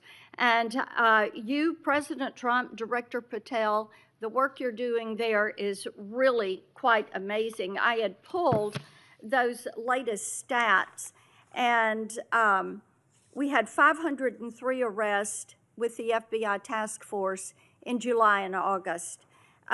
We've added, with your Memphis Safe Task Force, just last week, 321 arrests, 83 firearms that were seized, 7 missing children that were recovered, 28 known gang members have been arrested, and the list continues to grow. We've also gotten over 120 federal indictments. But this is really quite a success story, and I think that cities like Portland and Chicago are missing out by not having this coordinated, focused effort. And the fact that there are 13 federal and state agencies working together to make Memphis safe again. And we are very grateful about that. One of the things that we are working on is to end a cashless bail. We have a very liberal DA in Memphis that has campaigned on avoiding cash bail. And we had a good hearing on this last week. And we have legislation, Representative Stefanik and I have legislation that would end cash bail, cashless bail in DC, and then also would remove funds from jurisdictions that practice cashless bail. Touch on that and the importance of having cash bail for that accountability, keeping those criminals off the streets. Yeah, Senator Blackburn, first to Memphis. I was in Memphis, as you know, a few days ago with Secretary Hegseth, and we had about 1,100 officers from at least 13 agencies working hand in hand. Your Memphis police officers care. They want to be out there doing their jobs. And what we said is we have federal law enforcement officers now who have their backs. They were thrilled to have us there. The mayor, Paul Young, is working well with us. Of course, Governor Lee was there. You have been a champion of this. Senator Haggerty has been a champion of this. You both, before I was sworn in as Attorney General, you both brought this problem to my attention. You talked to Director Patel, and Director Patel was on the ground right away in Memphis attempting to make Memphis safe. But we knew we needed so much more than that. He put a huge dent in the problem. But Memphis's crime is through the roof, the highest violent crime rate in the entire country. And that's why we went to Memphis. And Memphis has welcomed us. It's an iconic city. And we want to continue to work with Memphis. And we're going to do that just like we did here in D.C. The citizens have been great working with us.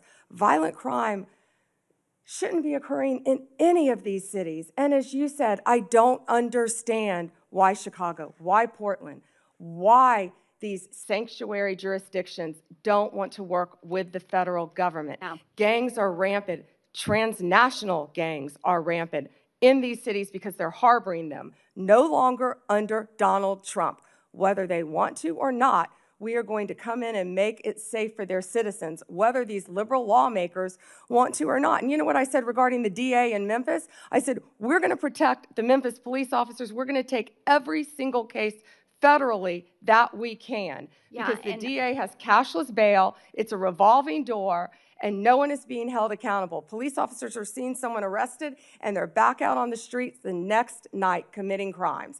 And Janine Yes. Pirro is working on that here in D.C. to change that as well. So thank you for your legislation. Well, and we appreciate that, and the Memphis mayor is doing great. We had a Shelby County official who was trying to dox some of these officers, and she's since taken this tweet down, but she's an elected official. And she goes, attention, on Peabody between McLean and Cooper, 4 fed vehicles and a trooper, men in full gear and guns on street. Hashtag pay attention, folks. This is the kind of action that is not called for. I mean, the fact that an elected official would do this, this is why we have legislation that would make it a crime to dox any federal law enforcement official when they are doing their job. And these apps, and Apple and Google say that they've removed these apps, but I tell you what, these law enforcement officers need to be protected. We appreciate that you are doing that. Thank you for being here. Thank you, Senator.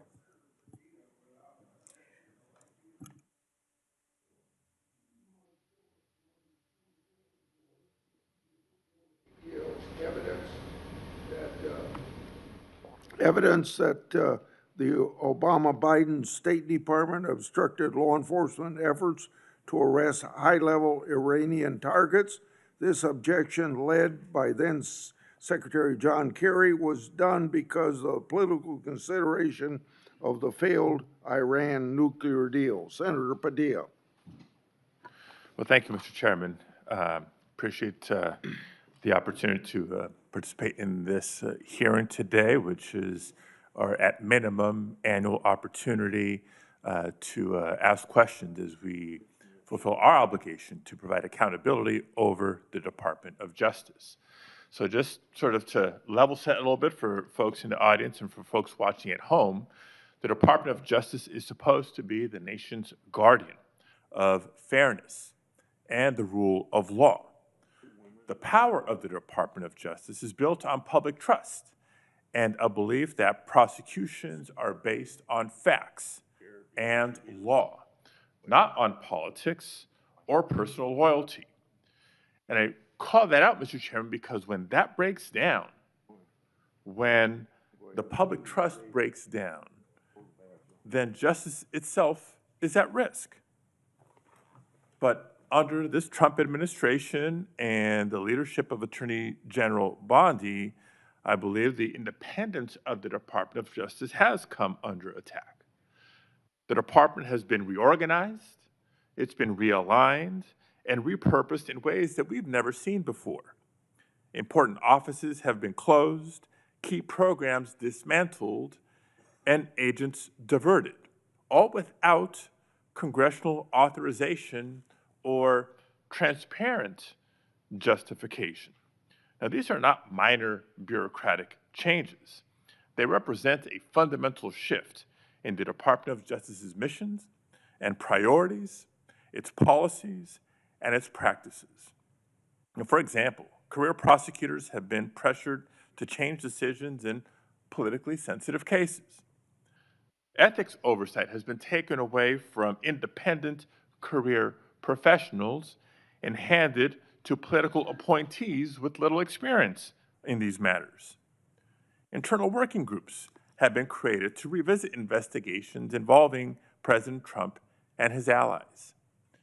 And together, these steps send a dangerous message that prosecutorial decisions can be driven by political loyalty instead of the law.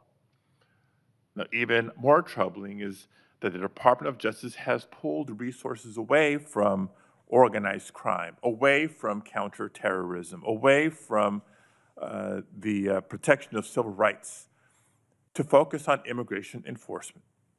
The American people expect a Department of Justice to pursue violent crime, as do I, to pursue corruption and threats to national security, not to serve as an arm of immigration policy, and in so doing, under-resource other critical missions.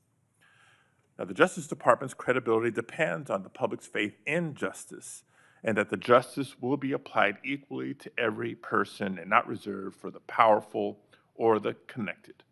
And that faith must be protected. And so it's in that spirit that this committee has a duty to ensure the department's work remains lawful, remains transparent, and remains true to its highest duty, the fair and impartial administration of justice. Now, that being said, I do want to get into some specific items with Attorney General Bondi here, beginning with the firing of Michelle Beckwith. Michelle Beckwith was a 15-year career prosecutor with the Department of Justice.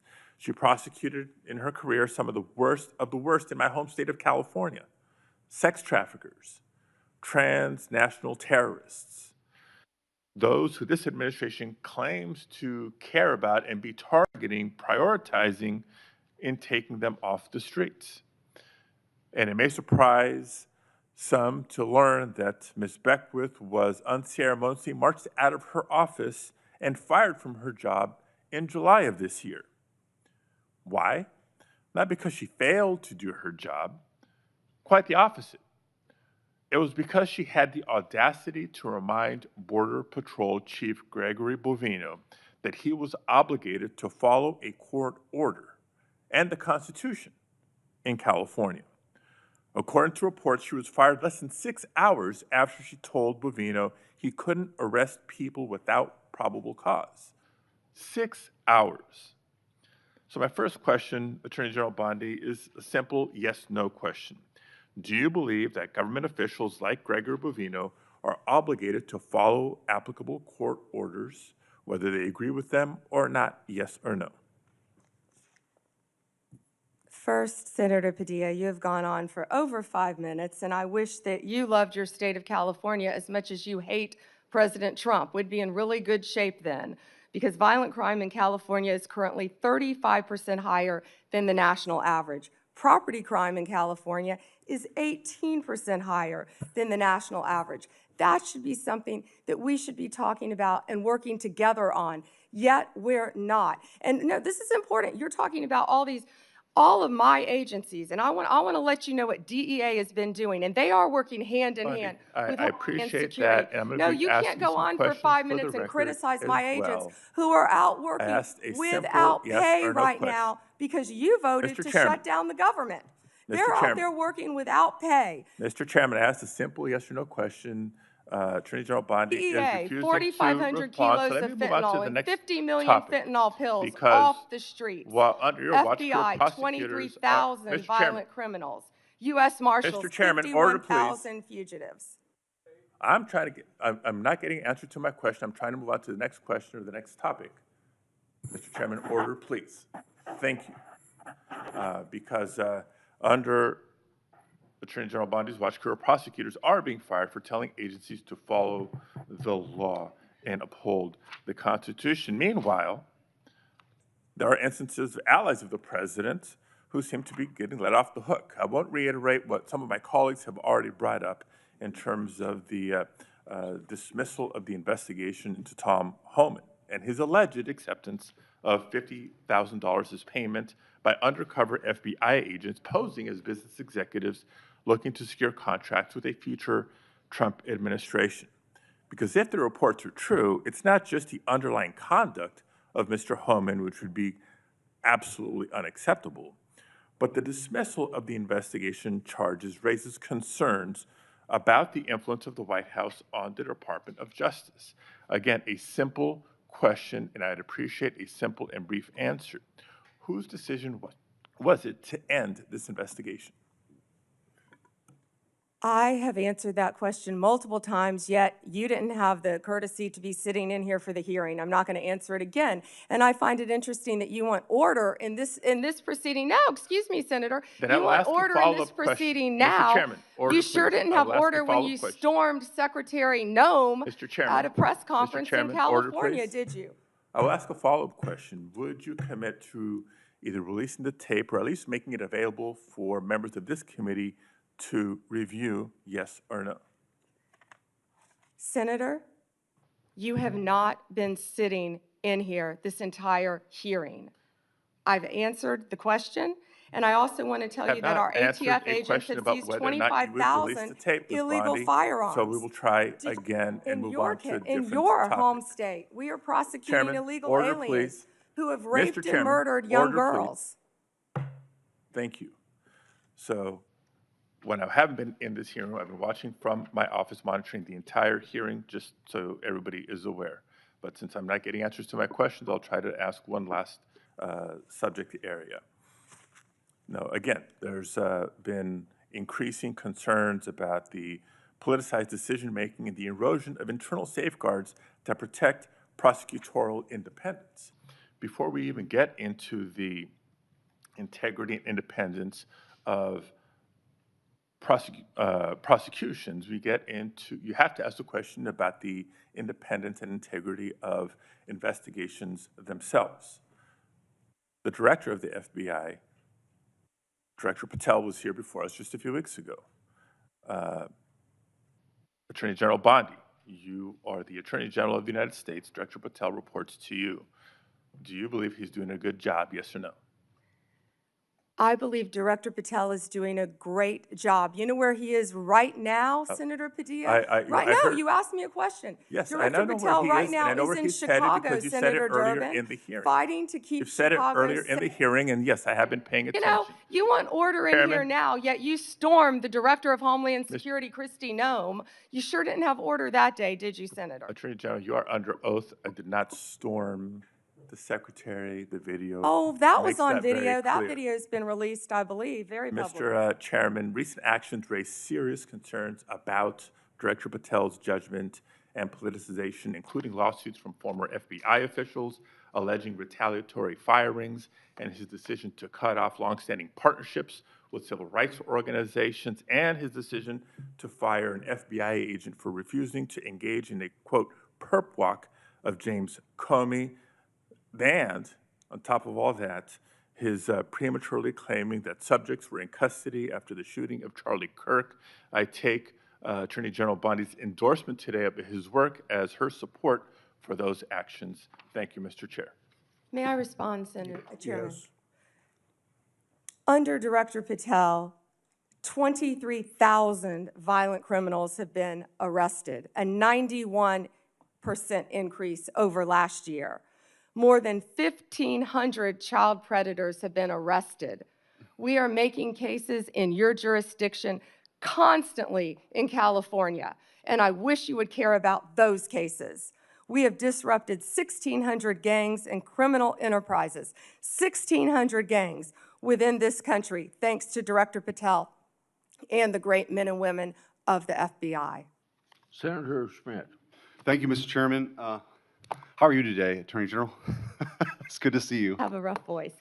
I have to say, I'm struck by the degree of the cognitive dissonance that I hear on the other side. It really is. I mean, I'm used to sort of the political debates and arguing in court and all those sorts of things. But to hear the other side of the dais talk about weaponization is truly shocking, given what we know now. And I thought what I might do is just tell a story. And these are 100% facts. Hillary Clinton, concerned about her email scandal, works with a Soros organization to cook up this Russiagate nonsense. They feed it to the intelligence agencies. And they spy, under Barack Obama's presidency, they spy on the political opponent, the Republican, running against Hillary Clinton. He gets elected. They continue the operation. And they launder this intelligence into stuff that was meant to, by the FBI and the CIA, to sideline a presidency of a duly elected president of the United States of America, to sideline him. And that continued. You heard even some people on this committee further that nonsense for 4 years. And then the FBI is involved with pre-bunking the Hunter Biden laptop story because they didn't want him to get elected again. So they pre-bunked the Hunter Biden laptop story. The American people should have been allowed to make their own judgments from that. They weren't, because the FBI called it a Russian hack and leak operation. They were meeting with social media companies every month and every week, telling them that the laptop that they knew, that they had verified in November of 2019, they knew was real and knew was his, said it was Russian disinformation. We've heard that before. And then, after Joe Biden comes in, 3 days in, they start a censorship campaign against the country, anybody who's a conservative. And now we also know that the FBI was weaponized in this Arctic frost investigation that tapped the phones of sitting U.S. senators. And also, the Republican Attorneys General Association, so let's pull in 2 more U.S. senators, Ashley Moody and myself, who were on the executive committee at that time. Charlie Kirk, political organizations they didn't agree with. This is not in the Soviet Union in the 1980s. This is in the United States of America in the last few years. And then, when they thought President Trump was on the run and there's no way people would elect him, and then he announces he's running for president, 3 days later, Jack Smith's appointed to get Trump. Fannie Willis brings charges against President Trump, and the assistant prosecutor meets with the White House counsel's office. Why would that happen? Then you have Alvin Bragg bring his charges. The number 3 person at DOJ goes to work for him to get Trump. All in the United States of America.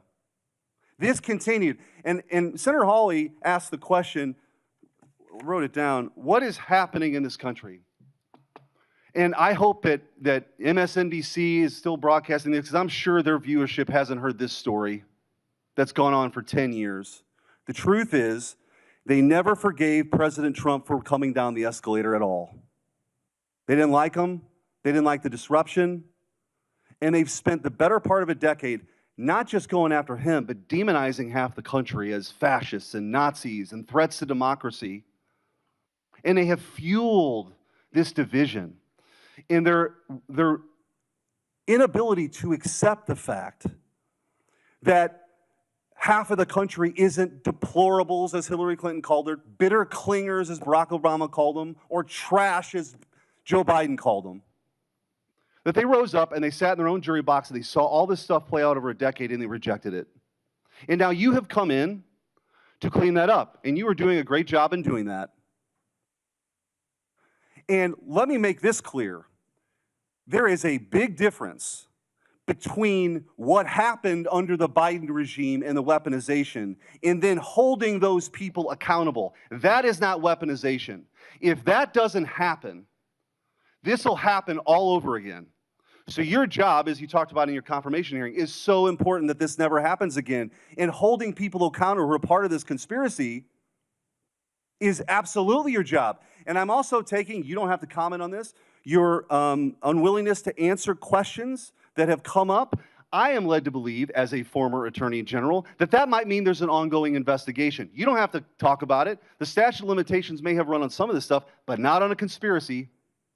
And if you're a co-conspirator in mile marker 1 even if you want to get on the exit ramp in mile marker 5, you are liable for the conspiracy in mile marker 10.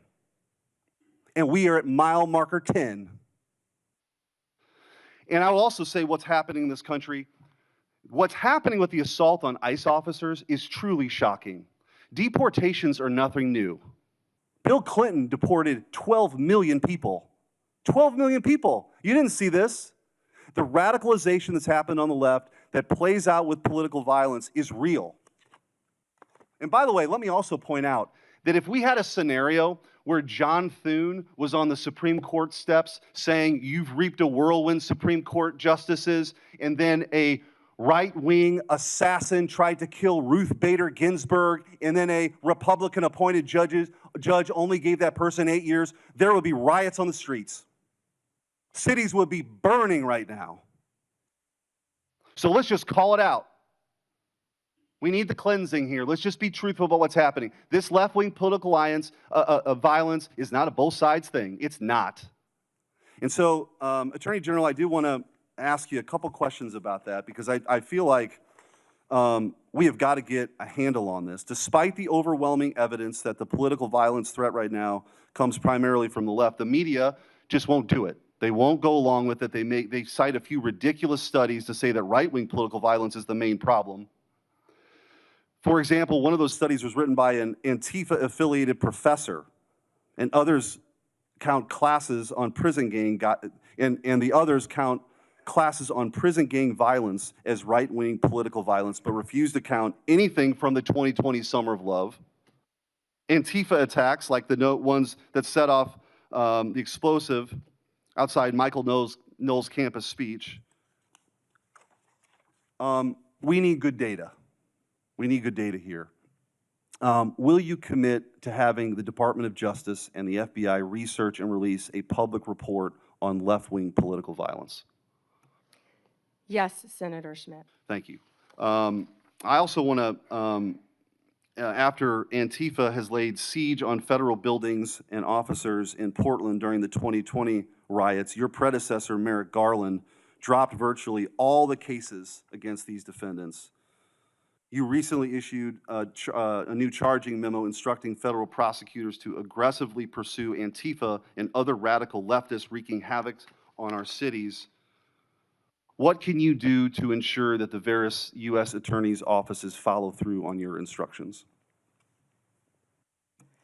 Hopefully, we will have our U.S. attorneys confirmed soon. They've been held up. Now our government is in a shutdown, yet our prosecutors are still working. Getting all of our U.S. attorneys confirmed would be a huge step forward, Senator Schmidt.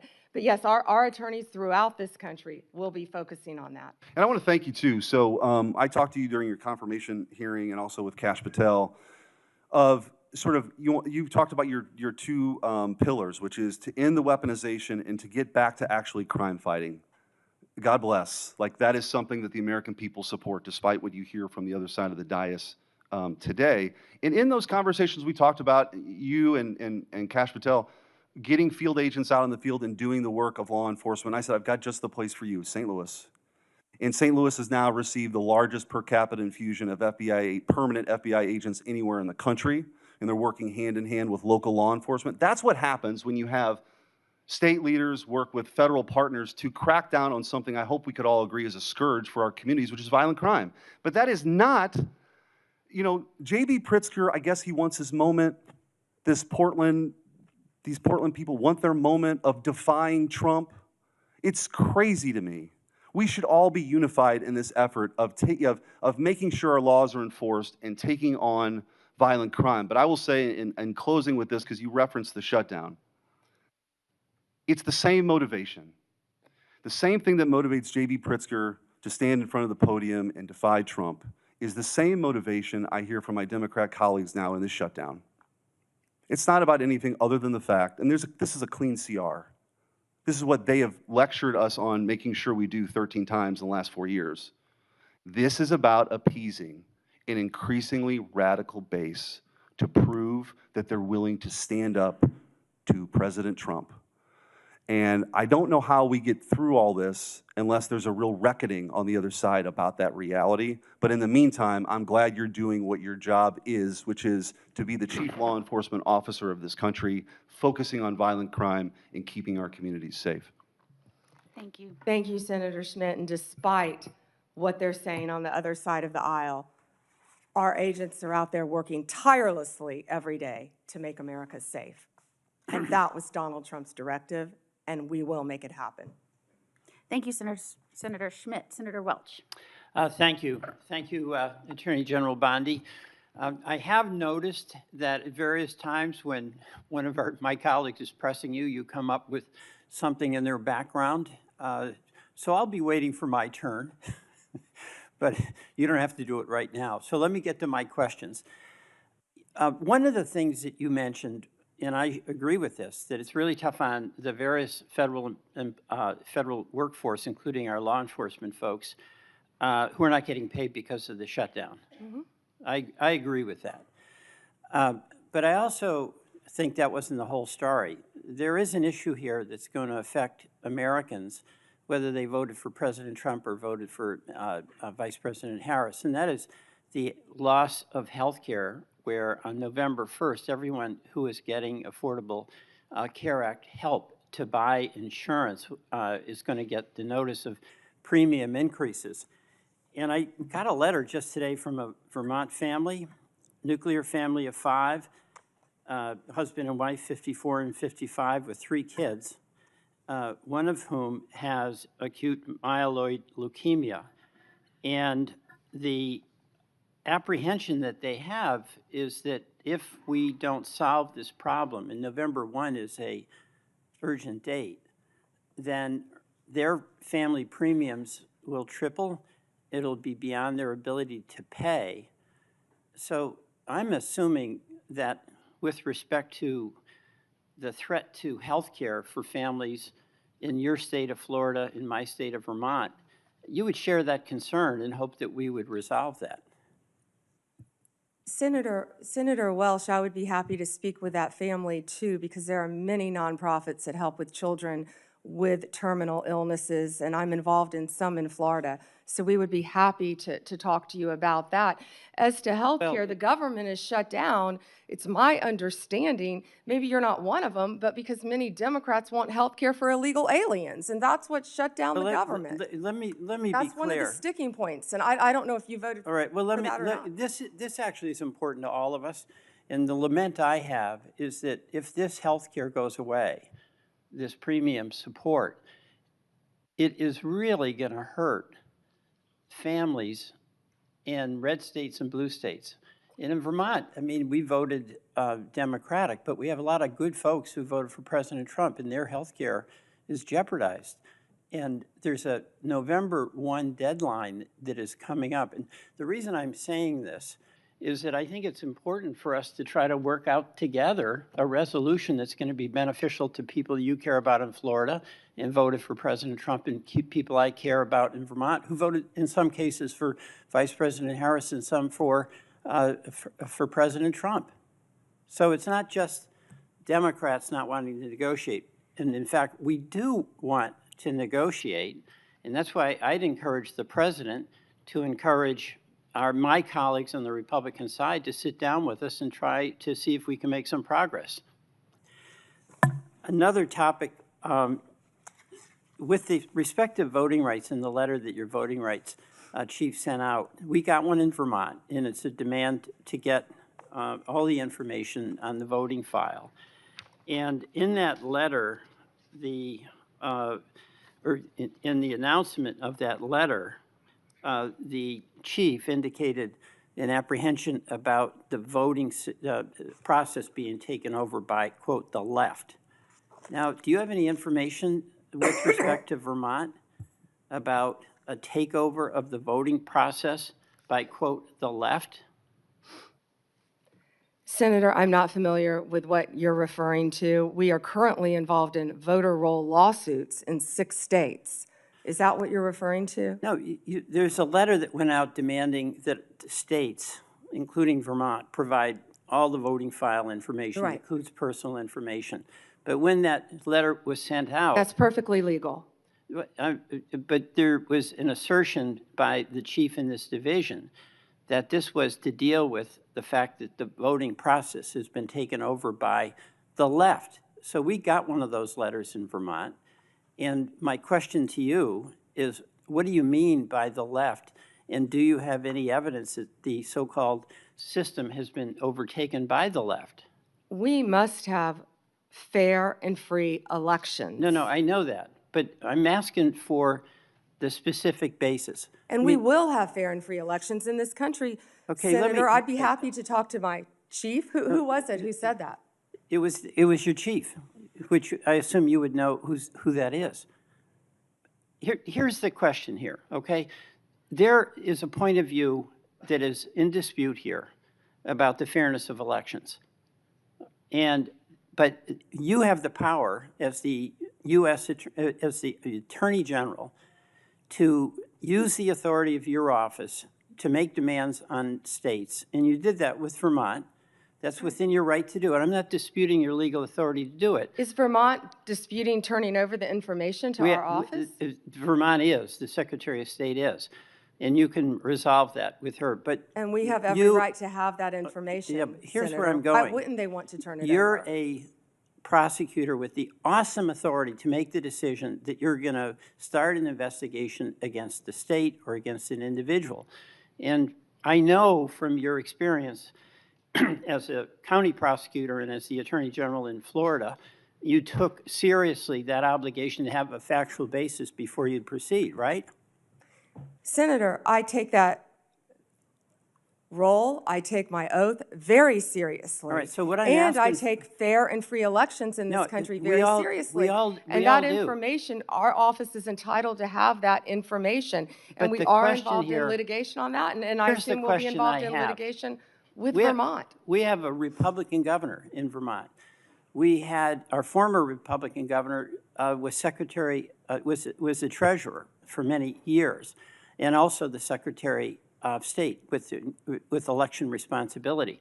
What I'm asking is, do you or does your head of this voting section have any factual basis that you can point to that justifies your demand that Vermont turn over all this confidential voting rights information? Well, it would remain confidential with my office, and you just said that you have a Republican governor, so it doesn't make sense what you just said. We've asked that of every state, Senator. Right, and I'm asking about Vermont and what the factual basis is, but we can move on. You've mentioned that you can't discuss pending litigation, and I think the committee by and large accepted that answer. But I did notice that you spoke at great length about pending litigation, specifically with respect to the questions Senator Cruz asked you about the sentencing of the Kavanaugh defendant. That's pending, right? He was sentenced to 8 years. I understand that, but that's on appeal, right? We will be appealing. Right, so that makes it pending litigation. So you made an exception with respect to the Cruz questions. Hold on. No, but you those didn't were- answer those were any of the things- questions that you said were pending in litigation from any of my colleagues. Those were facts that came out at the sentencing hearing. You're welcome to see the transcript of the sentencing hearing I with all the understand that. gruesome details of what they threatened to do to Justice Kavanaugh and other justices. I condemn what that person did. That was the sentencing. But the point here is that that's pending litigation. You indicated you're going to be appealing. It's your right to do that. And you would not, you use that justification to not answer many other questions. Justification, you're an attorney, Senator. Okay. You realize that. I do want to go back to Homan. There's a tape, right, with Mr. Homan? I mean, first of all, is there a tape that has audio and video of the transfer of the $50,000? You would have to talk to Director Patel about that. No, I'm talking to you. I don't know the answer, Senator. Yeah, you do know the answer to that. Don't call me a liar. I didn't call you a liar. You just said I know the answer. I said I don't know the answer. Well, you have to talk to okay, Director Patel. What I said is that investigation was closed. If you don't know, why don't you know whether there was a tape and video? Senator, I believe that was resolved prior to my confirmation as Attorney General. Do you think that it is of public interest for the people to know what happened to the 50 grand that the FBI turned over to Homan? Did you hear what I just said? That was resolved prior to my confirmation as Attorney General. That's why I said I would not know. It's not resolved. There's $50,000. Homan has it, or somebody has it. Do you have no interest in knowing where it is? You're not going to sit here and slander Tom Homan. The FBI and Deputy Director Blanche said there was nothing. I'm not slamming Tom Homan. He got the 50 Tom grand. Homan is doing, how do you know that? Tom Homan is doing a great job, as our borders are, keeping your border state safe. You're a border state. Thank you, Senator Welch. We're going to Madam President, could I have 1 minute? Not right now. At the end, On a if you wait, we'll talk about Point of personal it. privilege? Not right now. The Senator witness Tillis and many others have been waiting their turn. I know, so but this you is can 1 hold minute, until and the it end. relates to testimony that she gave No. about me. Senator Tillis, go ahead. Thank you, Madam Chair.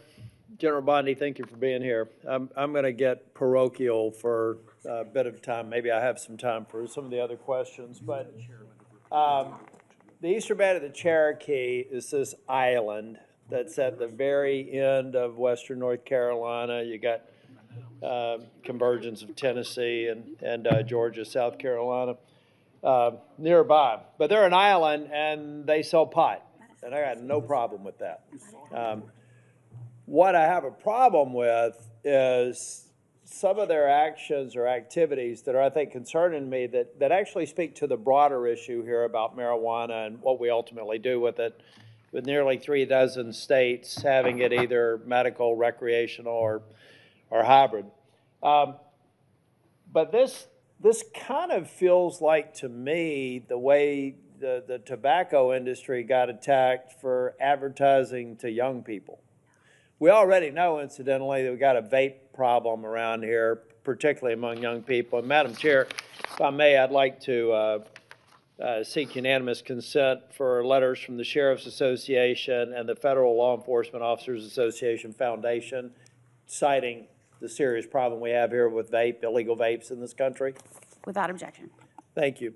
But, you know, this worries me because it's a money-making enterprise. It kind of seems like it's preying on younger people. But then I want to talk about this handy app you can get now. Now, it's illegal in North Carolina and Tennessee and Georgia and South Carolina to buy pot, but apparently you can go order it on an app, then right over there to the boundary and get it, I assume that they're not delivering it outside of the boundary, because I think that would be illegal. Would that be illegal?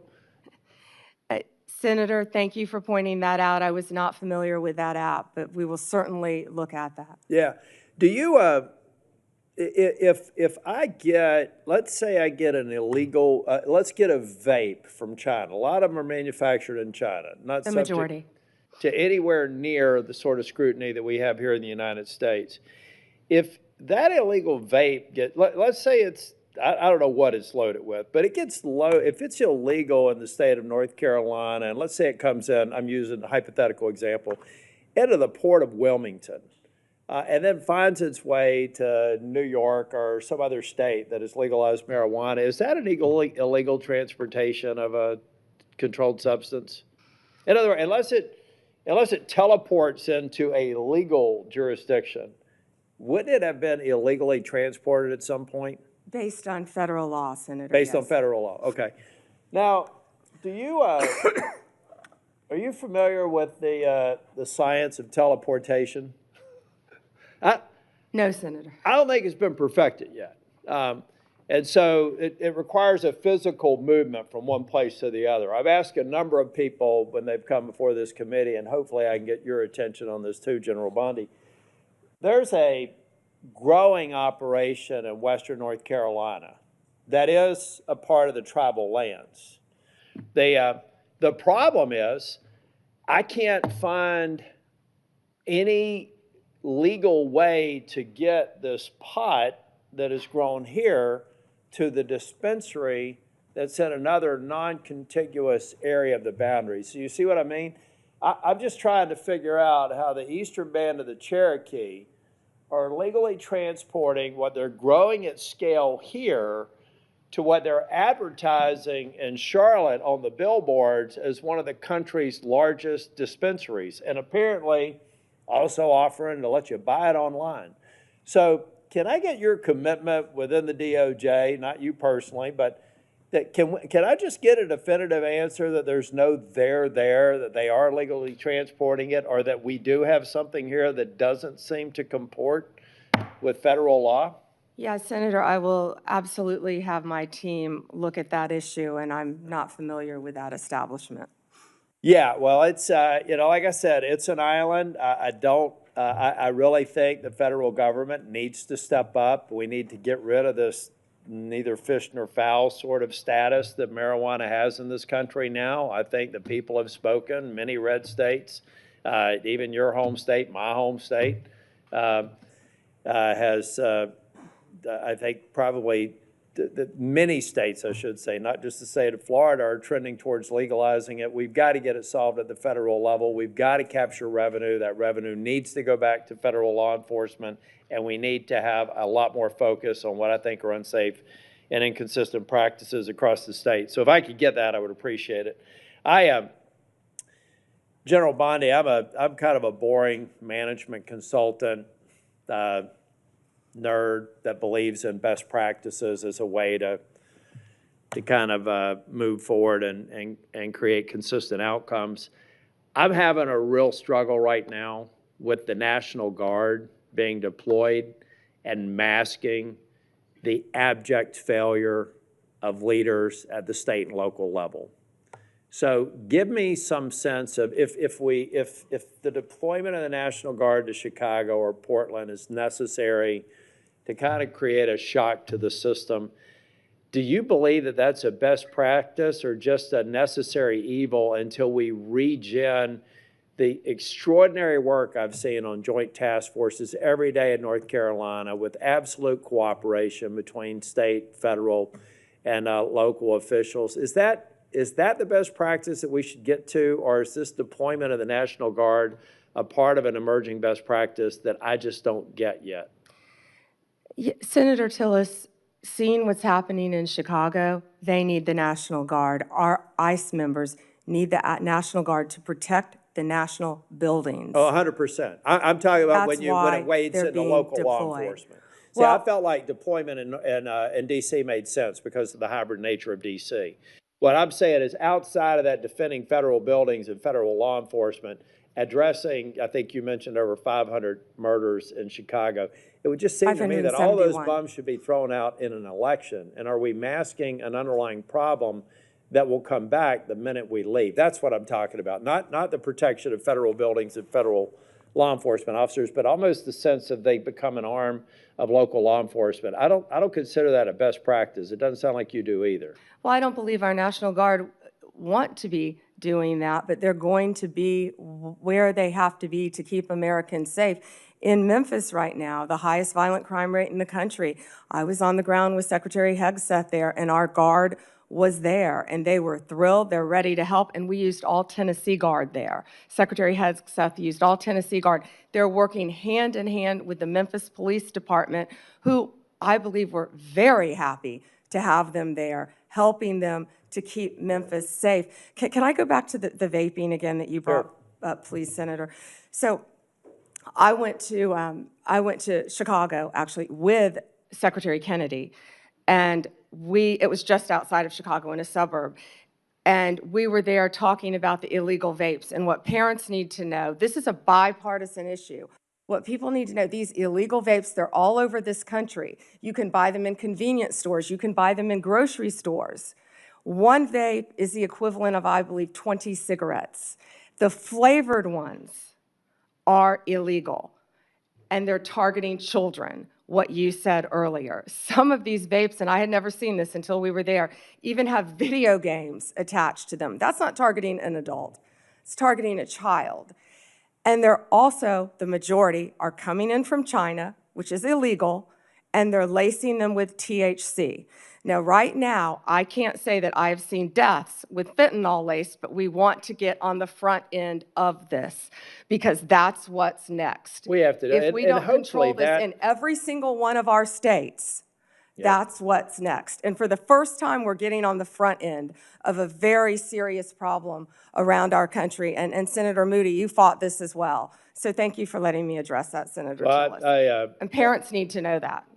We do. We need to focus on it. And all I'm saying from a political standpoint is that if we're only, well, let's get President Trump is termed out. He'll only be able to serve out his second term. And I believe the president is absolutely focused on making these dangerous cities safer. I reject any notion that Charlotte's on that list, by the way. So whether you're a Democrat or Republican, bring it on. But I see 3.5 years from now, if we don't address the systemic problems, that what we've basically done is given a governor and mayor and city councilman a pass on failing to protect their people.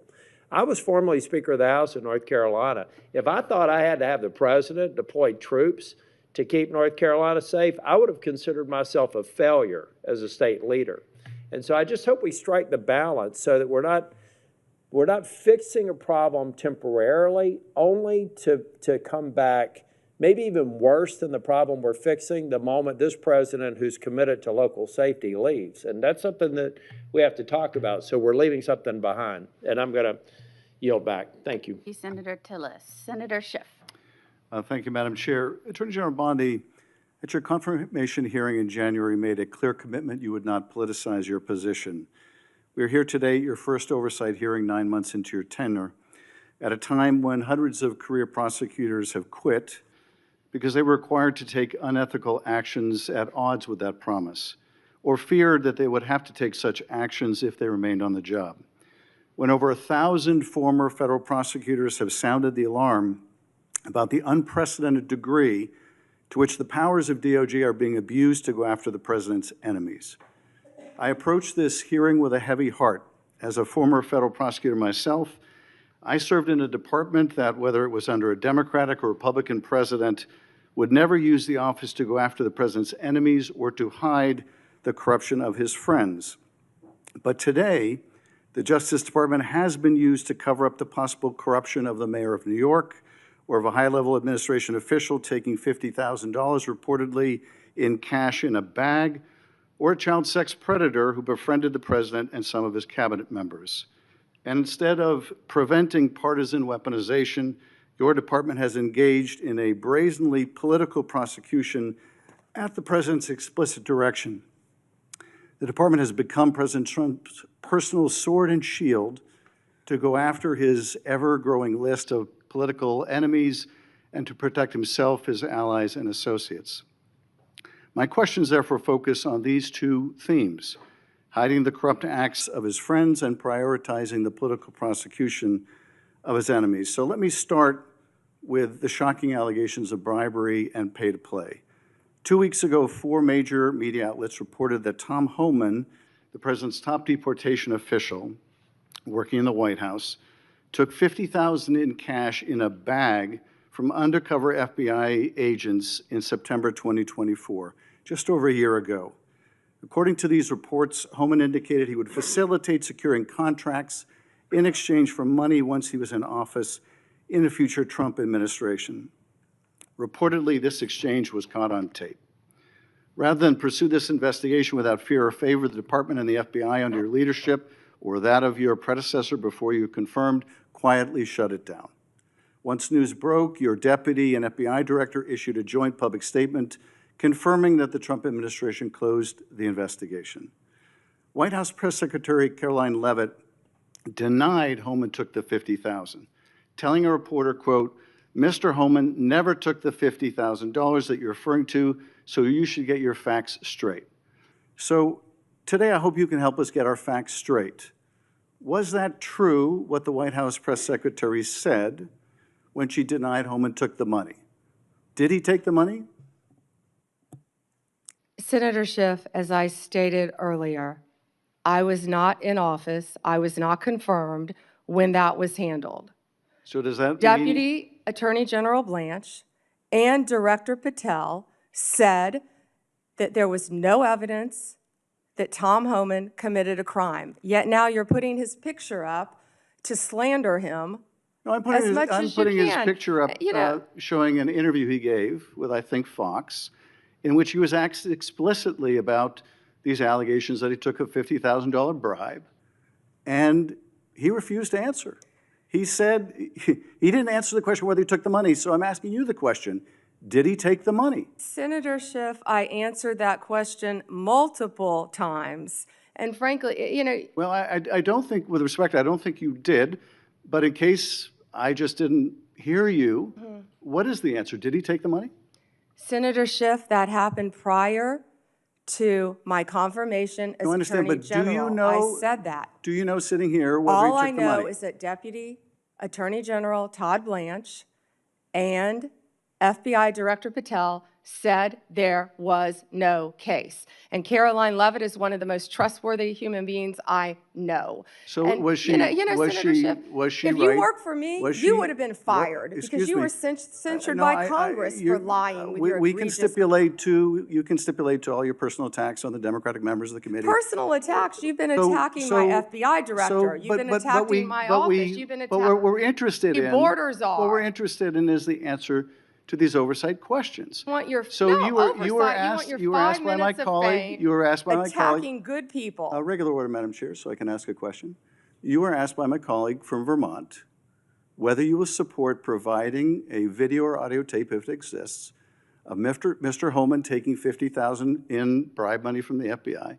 Will you support a request by this committee to provide that tape or tapes to the committee? Yes or no? Senator Schiff, you can talk to Director Patel about that. Well, I'm talking to you about it. You're the Attorney General. This will be your decision. Will you You support? don't have to tell me what is my decision and what is then- not my then- decision. then- I said and you you can don't talk have to to- Director you Patel. don't have to try to- You think you you've don't got a have to- gotcha with Tom Homan, our borders are, excuse me, you who's don't- been out there excuse me. fighting for our country Madam since Chair, Donald Trump took office. I'm trying to ask a question. Regular order, please. And you don't have to defer to the FBI director to pass the buck. So I'm asking you, will you support a request so that the committee, or indeed, I believe the American people should be able to see that video or audio tape? Will you support that request? Will you apologize to Donald Trump So for I trying to I guess impeach the him answer is you won't support that after request. you now know that So Joe let me- Biden tried let to me cover up do Hunter this. Biden's involvement with Excuse Ukraine? me, let me do this, because I think it's valuable that the American people get a sense of what you've refused to answer today. So these are just some of the questions you refused to answer, or have answered with personal attacks on members of this committee. You were asked whether you consulted with career ethics lawyers, as you promised you would do during your nomination hearing, when you approved the president receiving a $400 million gift from the Qataris. You refused to answer that question. You were asked who or what role you may have played, or who played the role in asking that Trump's name be flagged in any of the Epstein documents gathered by the FBI. You refused to answer that question. You were asked whether Homan kept the $50,000 bribe money. You refused to answer that question. You were asked whether Homan paid taxes on the $50,000 bribe money. You refused to answer that question. You were asked, did career prosecutors find insufficient evidence to charge James Comey? You refused to answer that question. You were asked, how are military strikes on these boats in the Caribbean legal? And you refused to even answer that question. You were have a asked, law degree, excuse Senator me, Schiff? excuse me. You were asked, did you discuss indicting James Comey with the president? You refused to answer that question. You were asked, did you approve the firing of antitrust lawyers who disagreed with the Hewlett-Packard merger? You refused to answer that question. You were asked whether you support a restoration fund for violent insurrections to attack the Capitol on January 6th. You refused to answer that question. You were asked whether you were firing career professionals, career prosecutors, just because they worked on January 6th investigations. You refused to answer that question. You were asked by my California colleague whether you believe government officials, like immigration officials, have to abide by court orders. You wouldn't even answer that question. This is supposed to be an oversight hearing. Oversight? Excuse me, You can attack me after my time is over. You've attacked all of us, including President attack Trump, me, for your you can entire attack me later, career. and I know you've got plenty of canned attacks. We've heard them all day today. Canned attacks on you? This is supposed No to one be. needs a canned excuse attack me, on you. Regular order, Madam Chair. I'm trying to speak. This is supposed to be an oversight hearing of the Justice Department, and it comes in the wake of an indictment called for by the president of one of his enemies. This is supposed to be an oversight hearing, and it comes in the wake of revelations that a top administration official took $50,000 in a bag, and this department made that investigation go away. This is supposed to be an oversight hearing when dozens of prosecutors have been fired simply because they worked on cases investigating the former president. This is, and now the current president. What about the fires in California? And Do you this care is about that, supposed to Senator be, Schiff? this is, excuse me, this is supposed to be an oversight hearing in which members of Congress can get serious answers to serious questions about the Are the cover-up- riots in about the LA cover-up- serious? About the cover-up of corruption, about the prosecution of the president's enemies.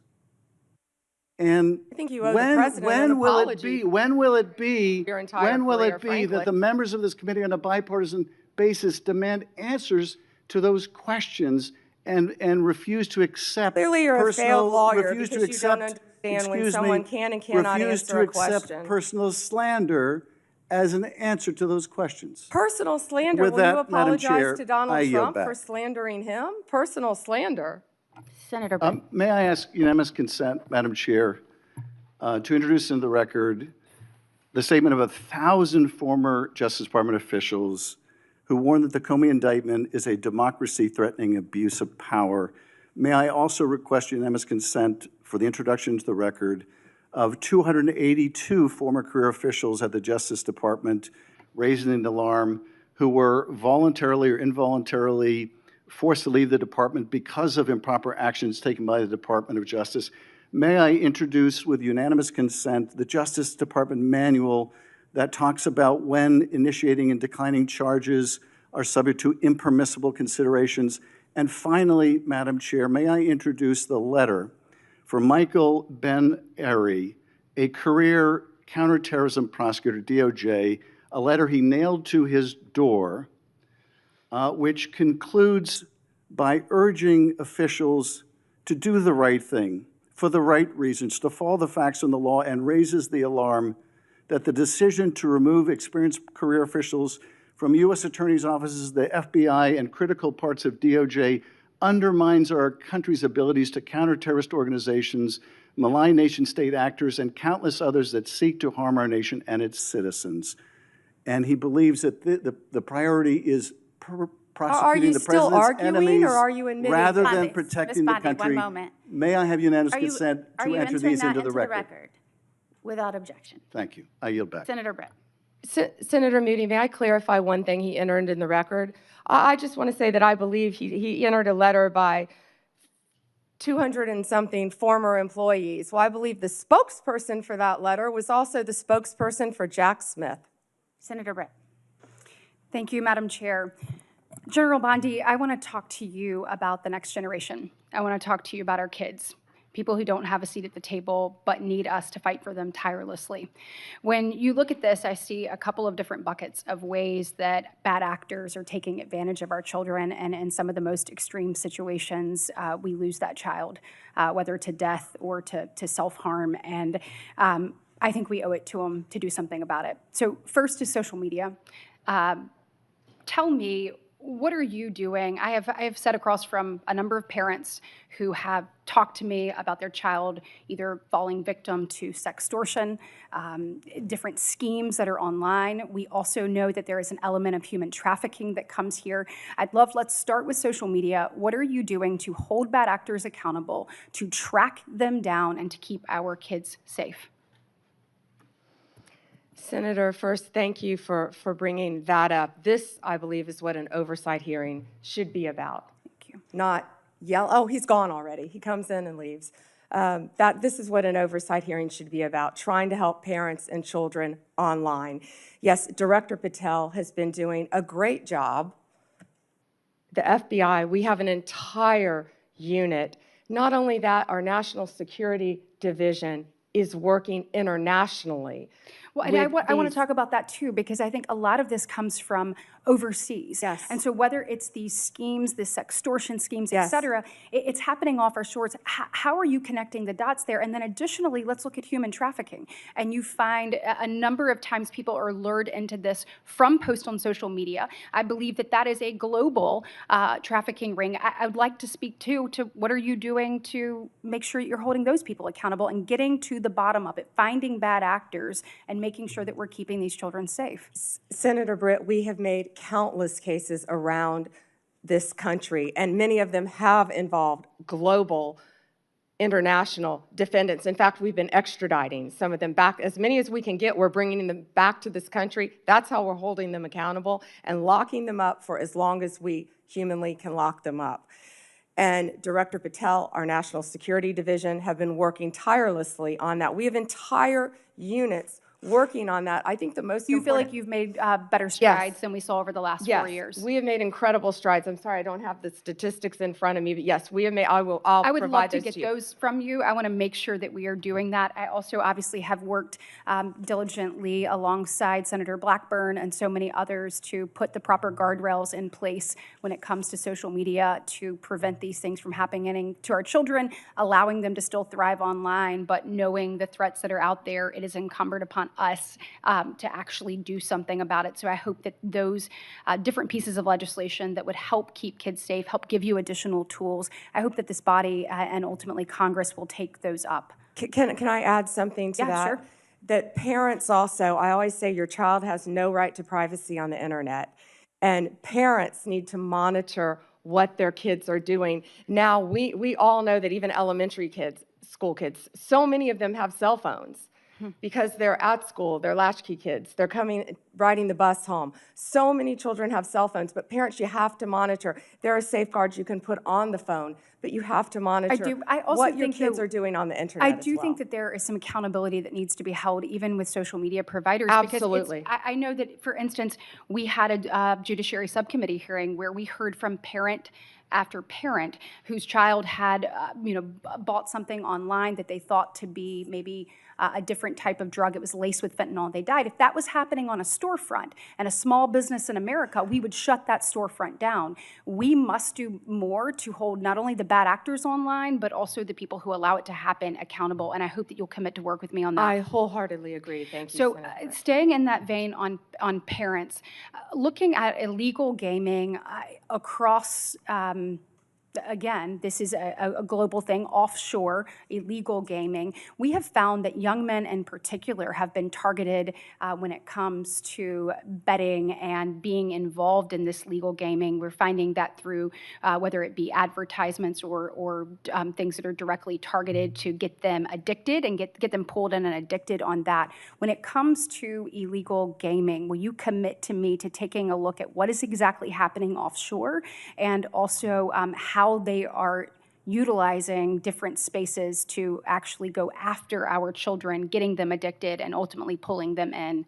Certainly, and I'm also sure the FBI would welcome working with you. Wonderful. And then last but not least on that same vein, and you touched on it earlier when one of my colleagues asked you about this, but vaping. So if you're a parent and you're sitting here looking, Chinese vapes have, this is a real issue. You spoke a little bit about what you are worried will come next in this space. What are you doing to get to the bottom of that, and how are we going to make sure that these don't infiltrate our markets and ultimately don't end up in the hands of our children? What we've been doing is we have been going around this country and we have been raiding these vape shops that are carrying these illegal drugs and shutting them down. And that's what Senator Kennedy and I were in Illinois doing. We were announcing that arrest. It was a massive arrest of illegal vapes from China, mainly coming in through China, laced with THC. Back to the, I was just saying, back to the child predators. Since January 20th, we have made 2,580 child exploitation cases, Senator Britt. That was the number I was trying to get my hands on. Wow. And that's 250 more than last year. Will you commit to continuing to go after these unregulated products and particularly make sure that they are not in the hands of our children. Yeah, and Senator Britt, we need to do that because it's targeting our children. Yes, absolutely. Thank you very much. Today is obviously the second anniversary of the horrific attacks on October 7th. And this morning I had an opportunity to listen to stories of some individuals that had been held hostage, some of the families that will never get their loved ones back, and some that are hoping that there is a resolution soon and they once again get to embrace their family member that they have not seen in over 700 days. It was a reminder of, one of them said, you know, I can breathe, but I can't live until this is resolved. And we know in addition to this horror and nightmare that they have been living for the past 2 years, we have seen a rise in anti-Semitism here on our soil. When we said never again actually has to mean never again. And I know that you and I spoke about this briefly when you were in front of this committee, but can you talk to me about the work that DOJ is doing to combat that rise in anti-Semitism and to hold offenders of that, to hold them accountable? And Senator Britt, thank you for again bringing up that today is the second anniversary of that horrific attack on Israel. Donald Trump is the greatest peace president of our lifetime, probably in our history. And if anyone can resolve this, it will be Donald Trump. I've also met with many of the families of the hostages and of those who have lost loved ones. We are combating anti-Semitism throughout this country, not only through my Civil Rights Division, and we haven't really talked about Harmeet Dillon a lot today, but Harmeet Dillon runs our Civil Rights Division, and she is working with Leo Terrell, and they are combating anti-Semitism around this country. We have an anti-Semitism task force that we're forming. Do you mind getting me an update on the progress that that task force has made, please? Sure. Okay, thank you. And last, in my last remaining minute, certainly appreciate the work that you're doing. I know my colleague, Senator Lee, already asked you about the attacks on ICE officers. Thank you for working to keep our federal agents safe, federal law enforcement safe. So thank you for the work that you're doing there. I do want to just talk a little bit about crime in American cities. We had a horrific event occur in Montgomery, Alabama over the weekend, and 14 people, 2 people are no longer with us, and 12 people injured. My heart breaks for every one of the victims and their families and the community at large. I'd like to know a little bit about your interagency work and talk to me about things that you find, because we have to find solutions in this space. This cannot keep happening. And what are you seeing that is, you know, your biggest success stories and your biggest challenges you have to working to try to resolve crime throughout the country? Well, right now, the biggest challenge is that the federal government is shut down, but we're not letting that become a challenge because all of our agents are working tirelessly. And I get almost real-time updates from my agencies, Rob Sakata, who's the Deputy Director of ATF, Kash Patel and Dan Bongino at FBI, Terry Cole, at DEA, Gadi Serralta with our U.S. Marshals, and all of our great team of lawyers. And we are working nonstop to combat crime. That's Donald Trump's only directive to me, is to make America safe again. And that's what we're going to do in this country, Senator Britt. Well, thank you for your commitment and any best practices you have or ways that you have found to tackle challenges that are effective. Please let us know. We certainly want to see every community across our state and our country safe, and we appreciate yours and President Trump's commitment to doing that. Thank you, Senator. Thank you, Senator Britt. And I will just say thank you to our witness who has been sitting here for now for 4.5 hours without a break. I think maybe a little bit under the weather. And you have outlasted pretty much everyone here but Senator Britt and myself. So thank you for being here today. I'm in good company. Well, certainly coming in behind someone as strong and as passionate and as committed to doing the right thing and to justice.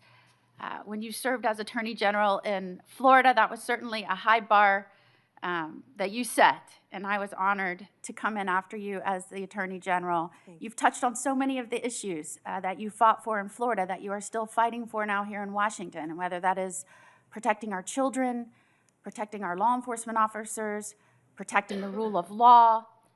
All of these things, your experiences, both personal and professional, are playing into how you are standing strong for what this country was built on in this role.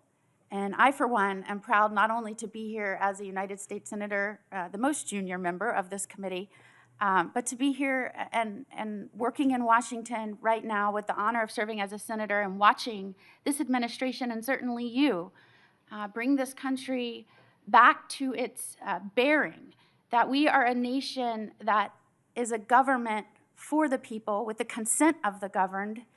And if we are going to protect life, liberty, and their opportunity to pursue happiness, we have to guarantee safety. It has to be a mission. And that starts in our communities and our states. And I think what people are missing is the federal government has a set of laws that it is working within federal jurisdiction, that it is incumbent upon them to execute and enforce within the states. And I'm watching what has happened around this nation as a result of what has happened under the Biden administration and what they allowed to happen purposefully, whether that was rogue prosecutors, defunding police, decriminalizing crime, allowing juveniles to run rampant with no accountability, revolving jailhouse door, no respect for the rule of law. It goes on and on and on. And you're seeing that now playing out in the cities around this country. And what is very terrifying, and I think you would agree, is this is not your Democratic Party of yesteryear, where we might have said they're soft on crime. This is now a Democratic Party who is offering support for and encouraging obstructionist behavior, threats of violence against law enforcement. And as the wife of a law enforcement officer, as someone who's committed my own life as a federal prosecutor, attorney general, now as a U.S. senator, it is and a judge, thank you. I think I had to demonstrate that a little bit earlier. It is horrifying to me that where we used to talk about differences in policies, where one party was thought to be tough on crime and one party was thought to be soft on crime, we're not talking about the fundamental ideals and structure on which this country was built.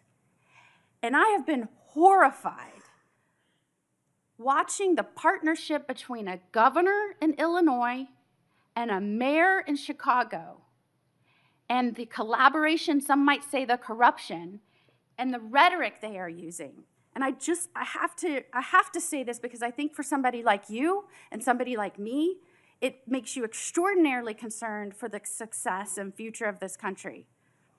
Pritzker, he uses words like, this is an unconstitutional invasion of Illinois, militarized CBP and ICE agents to the street of Chicago to cause violence and chaos in the city. And I quote, Pritzker, people are getting detained, they're getting arrested, US citizens, making it a war zone. Pritzker, it's a war zone, and they are using tear gas and chemical agents at peaceful protesters. Pritzker, they are waging war on our people. Pritzker, we must now start calling this what it is, Trump's invasion. Not to be outdone, though, by Johnson, who says that, and I quote, law enforcement is a sickness. We have a rogue, reckless group of heavily armed mass individuals roaming throughout our city. Johnson, ICE lies and people die. Johnson, the Trump administration must end the war on Chicago. Johnson, in the coming weeks, we will use this as an opportunity to build greater resistance.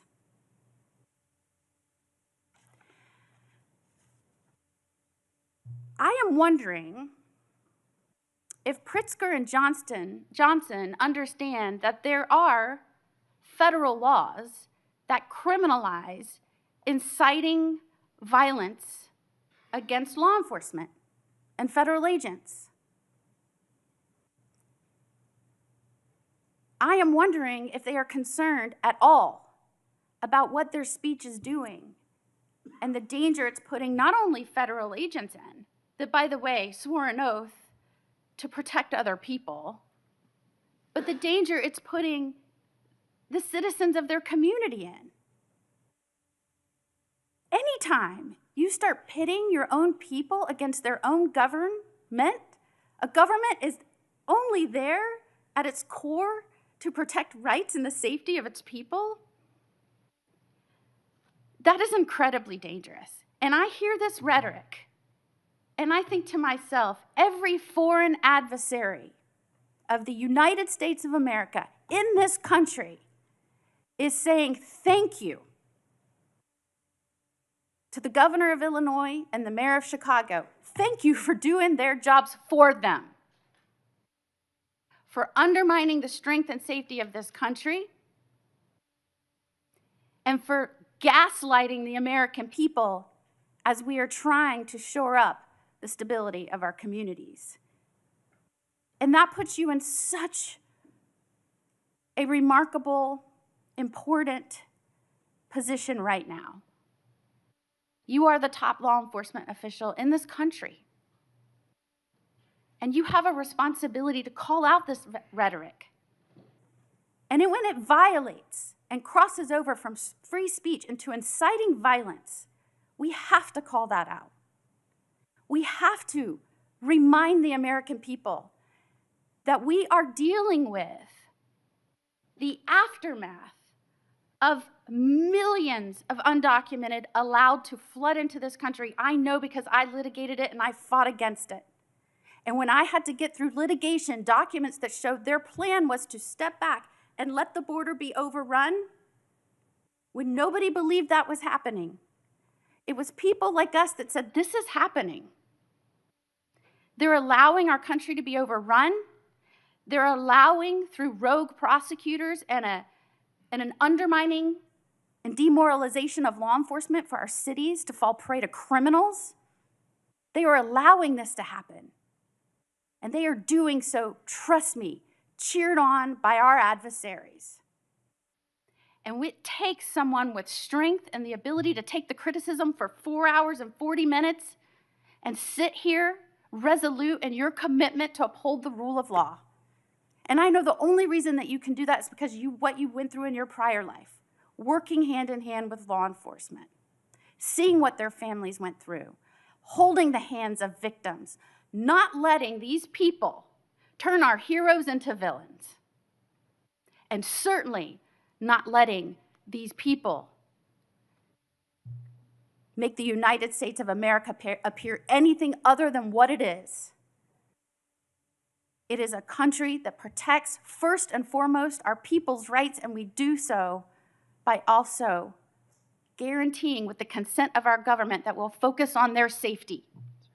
And that is why I was so glad you started out this hearing with my mission is to protect the people and prosecute violent crime, and to make sure the corruption that happened again under the last administration can never happen again.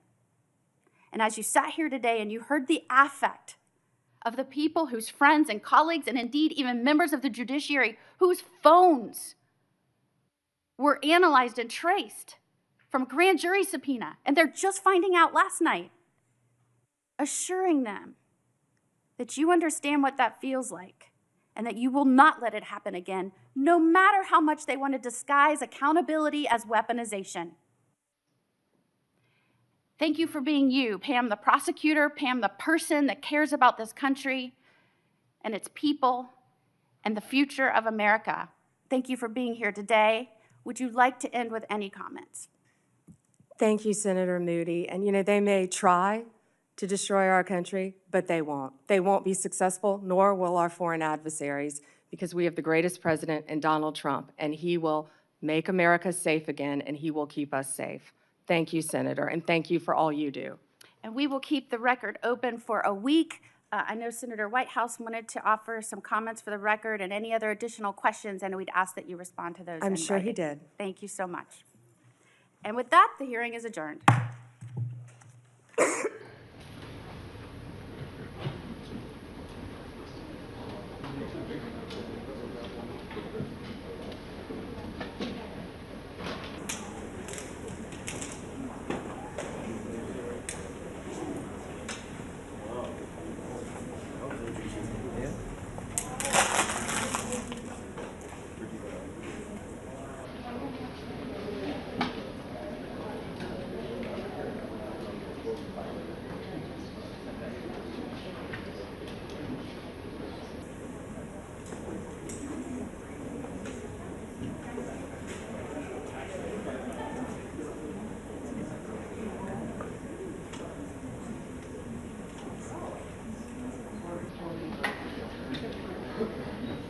Hold on.